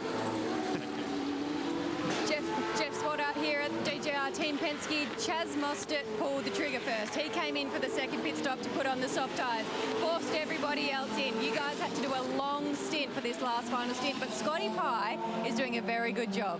He is. He's actually hit the lap times you've asked him to hit very consistently. I think now that it's a matter of him remaining cool, taking care of the tires, and push at the end. Do you think he's got enough to catch up to those PRA boys at the front? I'm not sure about that. We'll be very happy where we are, but I think we got at least one, maybe two to go. Thank you. Good luck. Thank you. Tim Edwards, we're just looking at your boys out the front there doing a very good job. You're controlling the race nicely. What kind of instructions have you given them about how much they fight towards the end of this race? None whatsoever. But yes, they are doing a very good job. And you know, they're on the radio just saying, look, we're just looking after the tyres at the moment. We're just keeping them informed of the gap to Fabs behind them. And hopefully if they need to respond later in the race, race, they've still got some tyres left. Obviously, we're going a long way on a set of soft tyres. Yeah, you pulled the trigger pretty early on going back to those tyres. I mean, it was probably a little bit of a surprise to a lot of people, but it meant everyone else had to react as well. Yeah, absolutely. We knew that's what had happened. You know, everybody has to react because you've got to fight for your track position. So, you know, the reality is we're all doing the same thing out there. And as I say, you know, they're driving sensibly, they're looking after the tyres, and hopefully they don't need to use what's left of them later in the race. It's nice to be in a controlling position, isn't it? It is. But there's still 16 laps to go, mate, so I'm not counting my chickens yet. So that's interesting. I sort of suspect that what we're seeing here is also just the team intervening and making sure that they don't go too crazy at the end. In fact, Winterbottom and Reynolds on the last lap were sort of hovering around, you know, the 10th, 9th and 10th fastest guys on the road. Actually, that's just updated, and they've on that most recent lap that we just saw them complete, they've dropped back into the teens there. Meantime, Scott Pye on screen was much slower on that last lap, so traffic will start to be an issue here as well, and you can see him just having a bit of a battle here with James Courtney. So as he gets closer to the back of the hot air being generated by the back of James's car, it gets harder and harder to get the yield. But these guys have got quite a battle. That's what Jeff was talking about to Rihanna a moment ago, that they still might get another car or two along the way. In Darwin, it was career best equal fourth for Scott Pye. Spoke to him on the grid at the start of the race. Big boost to his confidence. He's had some terrible knocks. Look at this battle here between Rick Kelly and Craig Lowndes. They've had many over the years, and it's on again today in Townsville. Lowndes is in 11th place. Kelly really applying the pressure. James Moffat behind him in the 99 as well. You can see that damage to the front of the car, which happened very early on. Now, remember, Pye was applying that pressure. Yeah, this is the reason he actually tagged James there. That was the reason why all of a sudden on his last lap, I looked at the speed and the relativity to everybody else, and a problem here for Dale Wood in the Advam GB galvanising entry, and it's stranded in the lane, I think. Yes, is the answer to that. So that's weird. Yeah, Dale Wood has a flat battery, so that's why he's pulled up in the entry of pit lane there. So that means the alternator's failed in that car, and it's had to run on battery. They use the control battery now. It's a lithium battery US supplier called Braille Batteries, a tiny lightweight little battery that sits just to, well, sort of almost where if you had a left rear passenger would sit down low on the floor to lower the centre of gravity in the car, but it's not designed to supply power throughout the duration of the race if there's a problem with the alternator, and so clearly there must have been. That was for position, with James Moffat getting into 12th ahead of Rick Kelly. But as you can see, Lowndes has been able to clear ahead of those guys. It wasn't all that long ago that Rick Kelly was battling with Craig Lowndes. It's a great shot from the chopper because it shows graphically where the track's rubbering in here as well. So look at that black licorice strap all the way through turn 10 where the loaded side of the car creates a tyre groove. And it's now appearing all the way around this track, particularly in that sequence of corners through 4, 5, 6, 7 and 8. It was really visible from that shot half a lap back. Less than 13 to go. A lot to consider in making this point. But Chaz Mostert was the pole sitter for this race. Right now it's Winterbottom from his stablemate Reynolds, then Mostert. Lots of things to consider in this, but how significant was that start by Mark Winterbottom to the current state of play? Well, that turned out to be everything. Provisional points here, and how's that margin? Came into the weekend with 95 as a cushion. That's blowing out now to 173, and that's because Craig Lowndes is down in 11th. The reason I stopped there was that Todd Kelly, who's on the radio, really animated there as well. So he's got an issue going on at the moment, Todd. Worth noting there, Whincup still 8th, but 352 now shy of the championship lead. He came into this round 286 points behind Mark Winterbottom. So back to your point, Greg, start was everything. Dictated the outcome here for Mark Winterbottom. He got the jump, it was perfect. Looked like initially Chaz had a flinch, a stop and then a go, and then he missed the beat. Frosty made a perfect start. Looked like he had very little in the way of wheel spin, and he shot down to turn 2 in the ideal position. In fact, he even had some air on his side. So that's Dale Wood feeling the effects. So they'll have had to turn the cool suit and the fan, the helmet fan and everything else off, because when you've got those things running and the car's power is all coming from the battery, you want to preserve the battery. So the deal is you've got to switch everything off. Here we go again. Lowndes in a battle with James Moffat. Moffat on the outside of one. He's well in the marbles there. Craig's on the inside to cover. Look for the crisscross. James tries to sneak it up the inside. There's a little kink in the road here where over the years we've seen some awkward tangles. He might have this done there or thereabouts. James Moffat tries to force the issue up the inside. They're interlocked and he gets it done. Aggressive run by James Moffat, grabs 11th position from Craig Lowndes.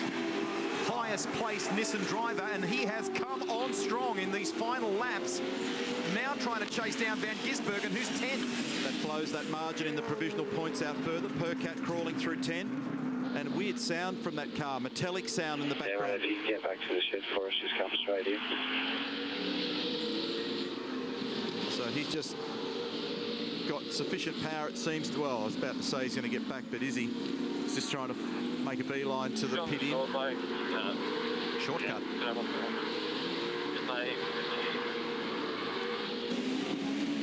So that has the effect of broadening that gap between Winterbottom and Lowndes on those provisional points we saw a moment ago as well. Great lap between Moffat and Lowndes, the battle. Moffat a 1:16.8, Lowndes a 1:18.0, and that's as a result of their battle. We go back to Pine Courtney. Coulthard, who's 4.9 seconds from the lead, in 4th position, was the second fastest on the racetrack. And Winterbottom, who's leading the race, was 15th fastest on the last lap. And Chaz Mostert was 18th fastest. So watch Fabian Coulthard here in the Freightliner entry. This is Scott Pye on screen at the moment. He's dealing with James Courtney at turn 11. And here we go down the inside, right as I made mention of it. Coulthard's blazing. He's just snipped Mostert at the final turn. That is 4th position. Fabian Coulthard's now on the podium. They did something different with strategy at Freightliner Racing. Short fill at the first stop. Stood still longer at the second, but what they got was a clear air run as a result of the first short fill.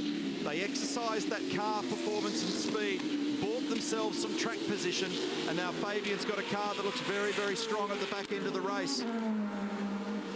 So this, to an extent, answers some of the theoretical questions that we were raising about the performance and life of the tyres for the Pepsi Max entry. So Will Davison down the inside of Rick Kelly. There are all sorts of things going on out in the racetrack at the moment, and this is all related to the age of the tyres. Here is James Moffat. He's 11th. He's blazing at the moment. Next in his gun sights is Shane Van Gisbergen. It's Winterbottom, Reynolds, Coulthard, Mostert, and I'll tell you what, McLaughlin could have Chaz Mostert here as well. Scotty Sinclair, we're just watching James Moffat. His speed at the moment on the soft tyre is quite staggering. He's really making a charge through the field. On the other hand, Rick Kelly's speed on the soft at the moment on similar sort of age tyres is going the other way. Yeah, that's right. James is going really good at the moment, and up to 11th now. He's just got Rick. Rick's sort of hit the wall a little bit and fallen off a bit. They're on similar age tyres, but yeah, but James is doing a great job. They had some fair bit of understeer on the hard tyre, but the soft tyre's working a lot better for them. You guys were one of only 2 cars to start someone on a hard tyre. Mike Caruso rolled the dice a little bit on his strategy. Hasn't really yielded too much for him, unfortunately. Nah, not yet. I mean, he's probably moved up 4 or 5 spots since from where he started, but no, it hasn't played out as we'd liked. A late safety car would have been nice, that one of Dale Wood. If he'd stopped on track, we were cheering for that, but wasn't to be, so we'll see how we end up. It's all happening out there at the moment. Thanks, Scott. Thanks, Greg. So Scott Pye has managed to clean up James Courtney. Scott McLaughlin has managed to clean up Chaz Mostert. And James Moffat on that last lap was the fastest by a hefty margin. Fastest on the racetrack, Moffat. So this back end of the race is proving to be fascinating with tyre wear and who's looked after their rubber and who hasn't. So Mostert is having a real battle on his hands, and now Reynolds has got the leader in his gun sights. And he's got to move because there's pressure from behind. Winterbottom and Reynolds on the last lap. 16-0 for Winterbottom, 15-9 for Reynolds. How's this? It was a 15-7 for Coulthard, 15-9 for McLaughlin, 16-8 for Chaz Mostert, 16-2 for Pye. Here's the replay up the inside. Nice surgical slice there by Scotty McLaughlin. Here's the replay from on board. And Chaz saw him, recognised it, opened the steering, left the gap. Nice work, both boys. Gary Rogers said prior to the start of this race, and even Scott reflected on it, how much of a boost it's been. They've had those tough runs. This is awesome stuff. The Kiwi, there's two of them. They've got the jandle down. Coulthard is going with lights ablaze, trying to chase Reynolds, and Reynolds knows he's coming. Track temperature's dropping significantly at the moment as well. You can see there's no direct bright UV light on it at the moment. That could also be having an effect for certain cars. And this gap between these two at the moment is narrowed right up to the point where Reynolds is certainly a threat. You heard Tim Edwards say that there are no team orders. It's game on here. These guys chew up their tyres. Fabian Coulthard is ready to nail them. What's the Coulthard doing? 4.1 seconds last time through. You saw a glimpse of the red and black car in the background. Yeah, same time as you that last night, so it should be okay. There he is. Behind, so he's got relatively clear air at the moment. He'll clear Tim Blanchard, I imagine, with ease. And how hard do these fellas push? Here we are on board with Fabian at turn 3. This is Blanchard in the foreground. You can see that Tim just pulls to the right. Great manners, well done. And off turn 3, a little bit of body language there from Coulthard. The thing's oversteering. He's just gliding the rear of the car. Remember, from a technique standpoint, very different in this cockpit. Left foot braking for the Kiwi. Just watch the car here off 8. Yeah, he had to wait. See, he just picked the throttle up. It slid. He just waited before he progressed the throttle. But he's just gradually closing this margin. Just sitting on 4 seconds. He's been sneaking it down at the rate of about 2 to 3 tenths a lap. There it is. That's the story. 1, 2, and 3. The radio chat last time by was the Bottolo crew. Looked like Reynolds struggled to get off the final turn there, or not as effective off turn 13. But the great job. Radio chat was about the gap back to Coulthard. They're measuring it, monitoring it. And they were giving David that information. 3.9 seconds. Oh, looked like he just struggled to get it stopped there, Fabian.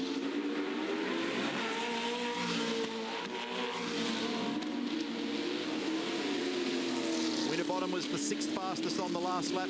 Reynolds was 14th fastest, which confirms what you saw. And 4th fastest was Coulthard. Watching Fabian off the final turn. Short shifting first to second. Not buzzing it up in the rears, trying to get it to live. It's back to a 4-second cushion. 3rd in the championship coming into the weekend, Fabian Coulthard.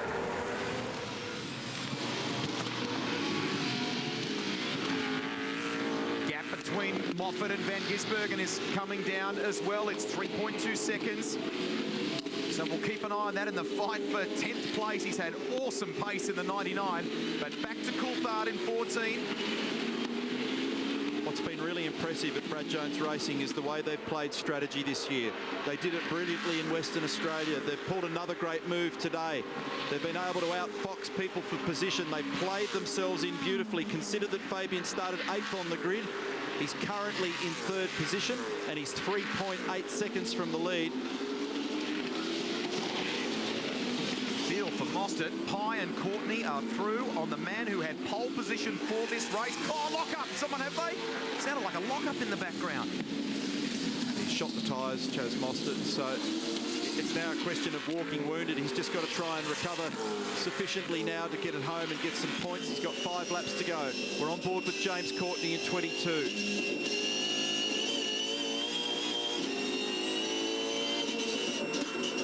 James is 6th. 11.9 seconds from the lead. That's Scott Pye in the foreground. Scott's now effectively flatline with his speed challenge. He's probably used the tyre as much as he can. To some degree, it's all a question of the walking wounded here at the moment. respective garages. Pepsi Max Pro Drive Racing Australia, bottom right.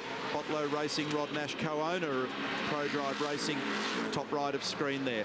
So 16.5 for Winterbottom, 16.3 for Reynolds, 16.4 for Coulthard, 16.5 for McLaughlin, 16.3 for Scott Pye, 16.6 for James Courtney, 17.8 Chaz Mostert. That underscores the point that he's really having to struggle here to stroke this car home.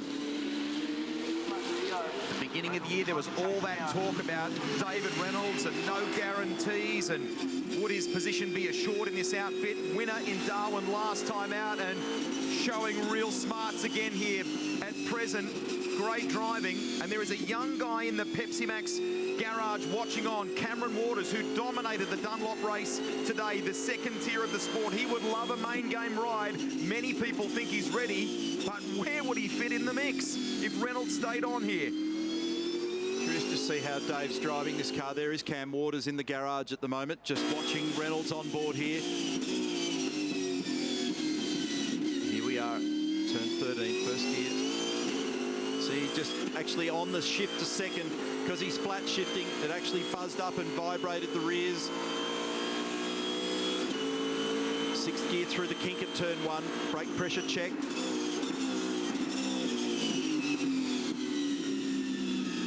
Car's turning in nicely, and he's gentle, and it gets to 100% throttle late in second gear. This will be telling at turn 3.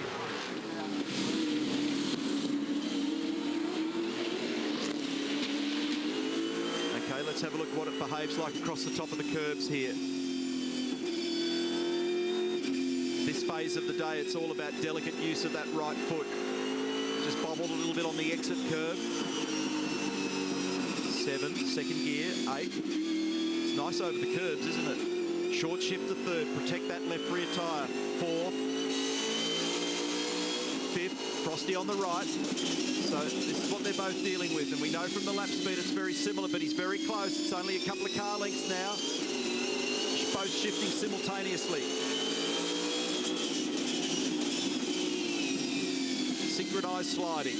Turn 13, first gear. Both pull at the exact same time. Davey short shifting just a little bit earlier. Yeah, okay, mate. 2 laps remaining.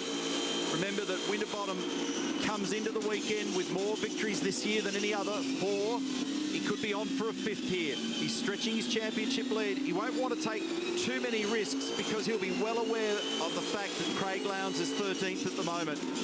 Looked like he popped the visor there as well as we get the shadows as the sun sets. Frosty put the visor up.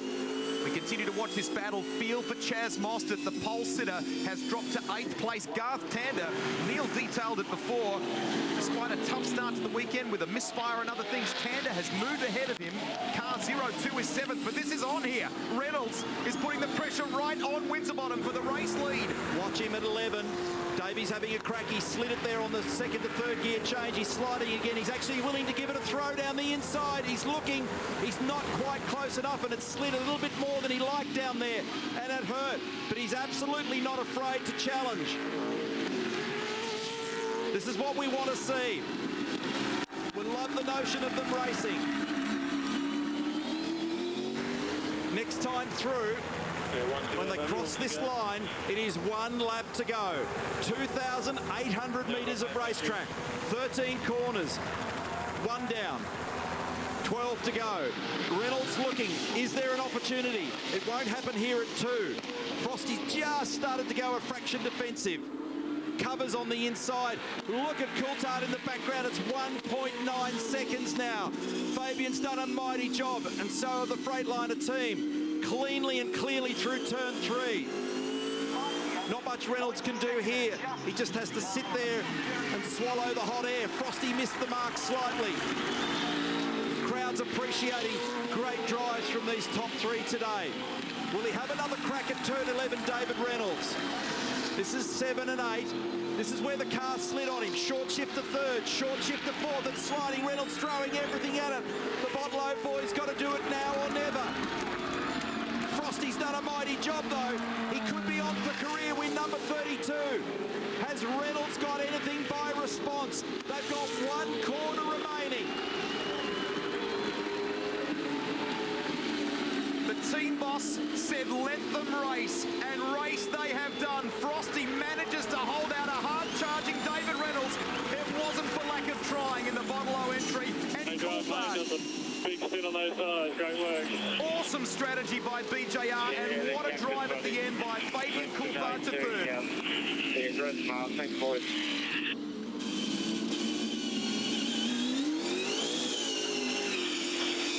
Beautiful drive, Mark Winterbottom. That one was a champion's drive. Great start, great strategy, great pit stops, great consistency, no mistakes. Big pressure at the end. And maximum points. Opens the championship margin. Very well done. You've got to dip your hat also to Fabian Coulthard and that group at Freightliner, because that is a mighty performance. Many of you on social media and watching it at home and right around the world will have loved that, and there's been some criticism of other forms of motor racing about whether they should race and hold station and things. That let them race. That was awesome. Love it. Frosty lights it up. He's got another win in this championship, and we question whether they would be good here. What a start to the weekend they're having on the streets of Townsville. It's all good for his championship. Do not write off the guy at the bottom of your screen, though, Fabian Coulthard. When people have talked about rivals and potential threats to Frosty's title bid here, the name Coulthard keeps coming up. Very good drive today. 53 laps they got out of a soft tyre on car number 5. It's not bad, is it? That's a number. They cycled them twice. Look at the smoke. For sale. 4 used Dunlop soft tyres, only 150 kilometres. Best offer. Make a nice little thing for the coffee table, wouldn't it? What a result. And the other part of the story, of course, the pole sitter. Chaz Mostert, what happened there? You know, we know at the start Frosty was dynamite, but as it unfolded, the HRT cars, Scott Pye, things just got better. That's terrific as well to get home in 4th. Okay, it's not a podium. That's a really strong result for Scotty McLaughlin. Good stuff by Gary Rogers Motorsport. Yeah, well done, Scott McLaughlin. Nice job. Especially when you saw that car in the wars in this morning's practice session. Tander 7th, another great drive in a 200k race. Van Gisbergen, big recovery from the back. James Moffat, big pace at the end, but in the final analysis, it's all about Mark Winterbottom. His second Townsville race win, his first coming back in 2010. And in career terms, 32nd V8 Supercar race win for this guy. Moves in past John Bowe, 8th on the all-time list in championship history. Nice, nice respect from David Reynolds, who gave it his all. Terrific racing.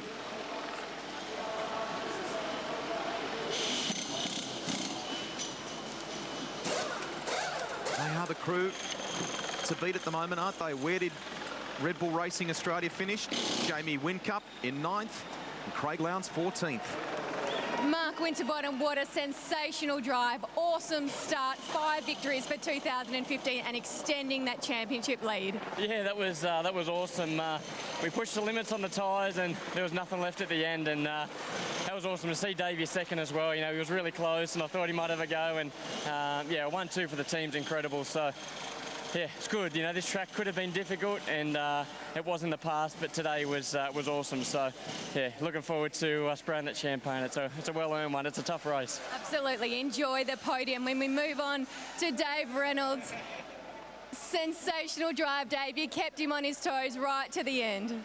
Yeah, it wasn't a bad drive. My car was, you know, performing pretty well. I was trying to push him along there because Fabian was coming at us really quick and I was a little bit scared, but, you know, we held on and went 1-2, so it's perfect for the team. Stunning after your victory in Darwin. Congratulations. Enjoy the podium, Dave. Thank you. Fabian Coulthard, wonderful strategy from your team at Freightliner Racing to get yourself on the podium. Yeah, look, it was fantastic. You know, the guys gave me a great car. I drove the wheels off it. The strategy was awesome. Phil, my engineer, was coaching me the whole way, and he was a little bit stressed there, the way I was murdering the tyre a little bit in the early phase, but we got there in the end, so pretty cool. Enjoy that podium. Thank you. Cheers. So we take a look at the results for you. It is the 8th race win for a Pro Drive prepped car from the 16 held so far this year. What about that? 50% of them are with these cars at present. And from the stable, it's a 1-2, as David said. Mark Winterbottom, David Reynolds and Fabian Coulthard. They're your podium. Top stuff by Scott McLaughlin, and hoping that GRM can build on that. Should give a shout out to James Moffat as well. That was excellent. The 99 really pushing to try and get in the 10 at the end of this race. Scotty Pye, a great result, mate, there. 5th. And things are really starting to fall into place here by the looks of it at DGR Team Penske. Yeah, I mean, I keep saying it. I'm really proud of everyone here. It's been tough. The turnaround from when Marcus got out to when I got in certainly wasn't where I was expecting the car to be when I got in, but we're just moving forward leaps and bounds at the moment. And the soft tyre is just ridiculous for us. The pace we had then, I was cruising. The engineers kept telling me to back off, just thinking I was going to run out of tyres at the end, but we never did. And it's a credit to the guys. The car was just mega. I wish the race was longer. Well, it's a great sign for tomorrow. Yeah, cheers. Thanks. It's his 4th top 8 result in the last 5 races, his best effort in Townsville. Let's go to the podium. It's time for the race 16 podium here at the Castrol Edge Townsville 400.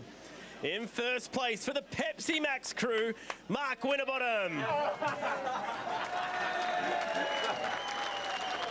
In second place for the Bottle Racing team, David Reynolds. In third place for Freightliner Racing, Fabian Coulthard. Representing the winning team for the Pepsi Max crew is Nathaniel Osborne. Our third place trophy comes from Barry Fletton, Chief Operating Officer of UBET.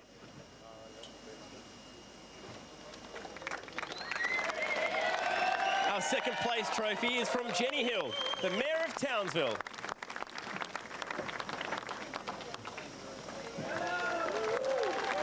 The trophy for the Castrol winning team comes from Craig Telford, National Mining Account Manager, Castrol Lubricants.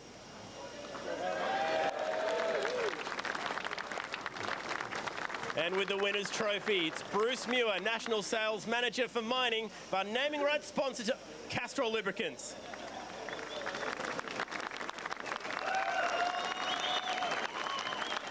Ladies and gentlemen, the podium for race 16 here at the Castrol Edge Townsville 400. Unbelievable. What a finish to that race. Mark Winterbottom extends his championship lead, and we will gather to do it all again tomorrow. Another qualifying, a top 10 shootout, and 200 Ks. It's 176 points, and crucially, Coulthard is right in the title fight. And that wraps up our coverage of day 1 of the Castrol Edge Townsville 400. Hope you enjoyed it, and make sure you join us again tomorrow at midday.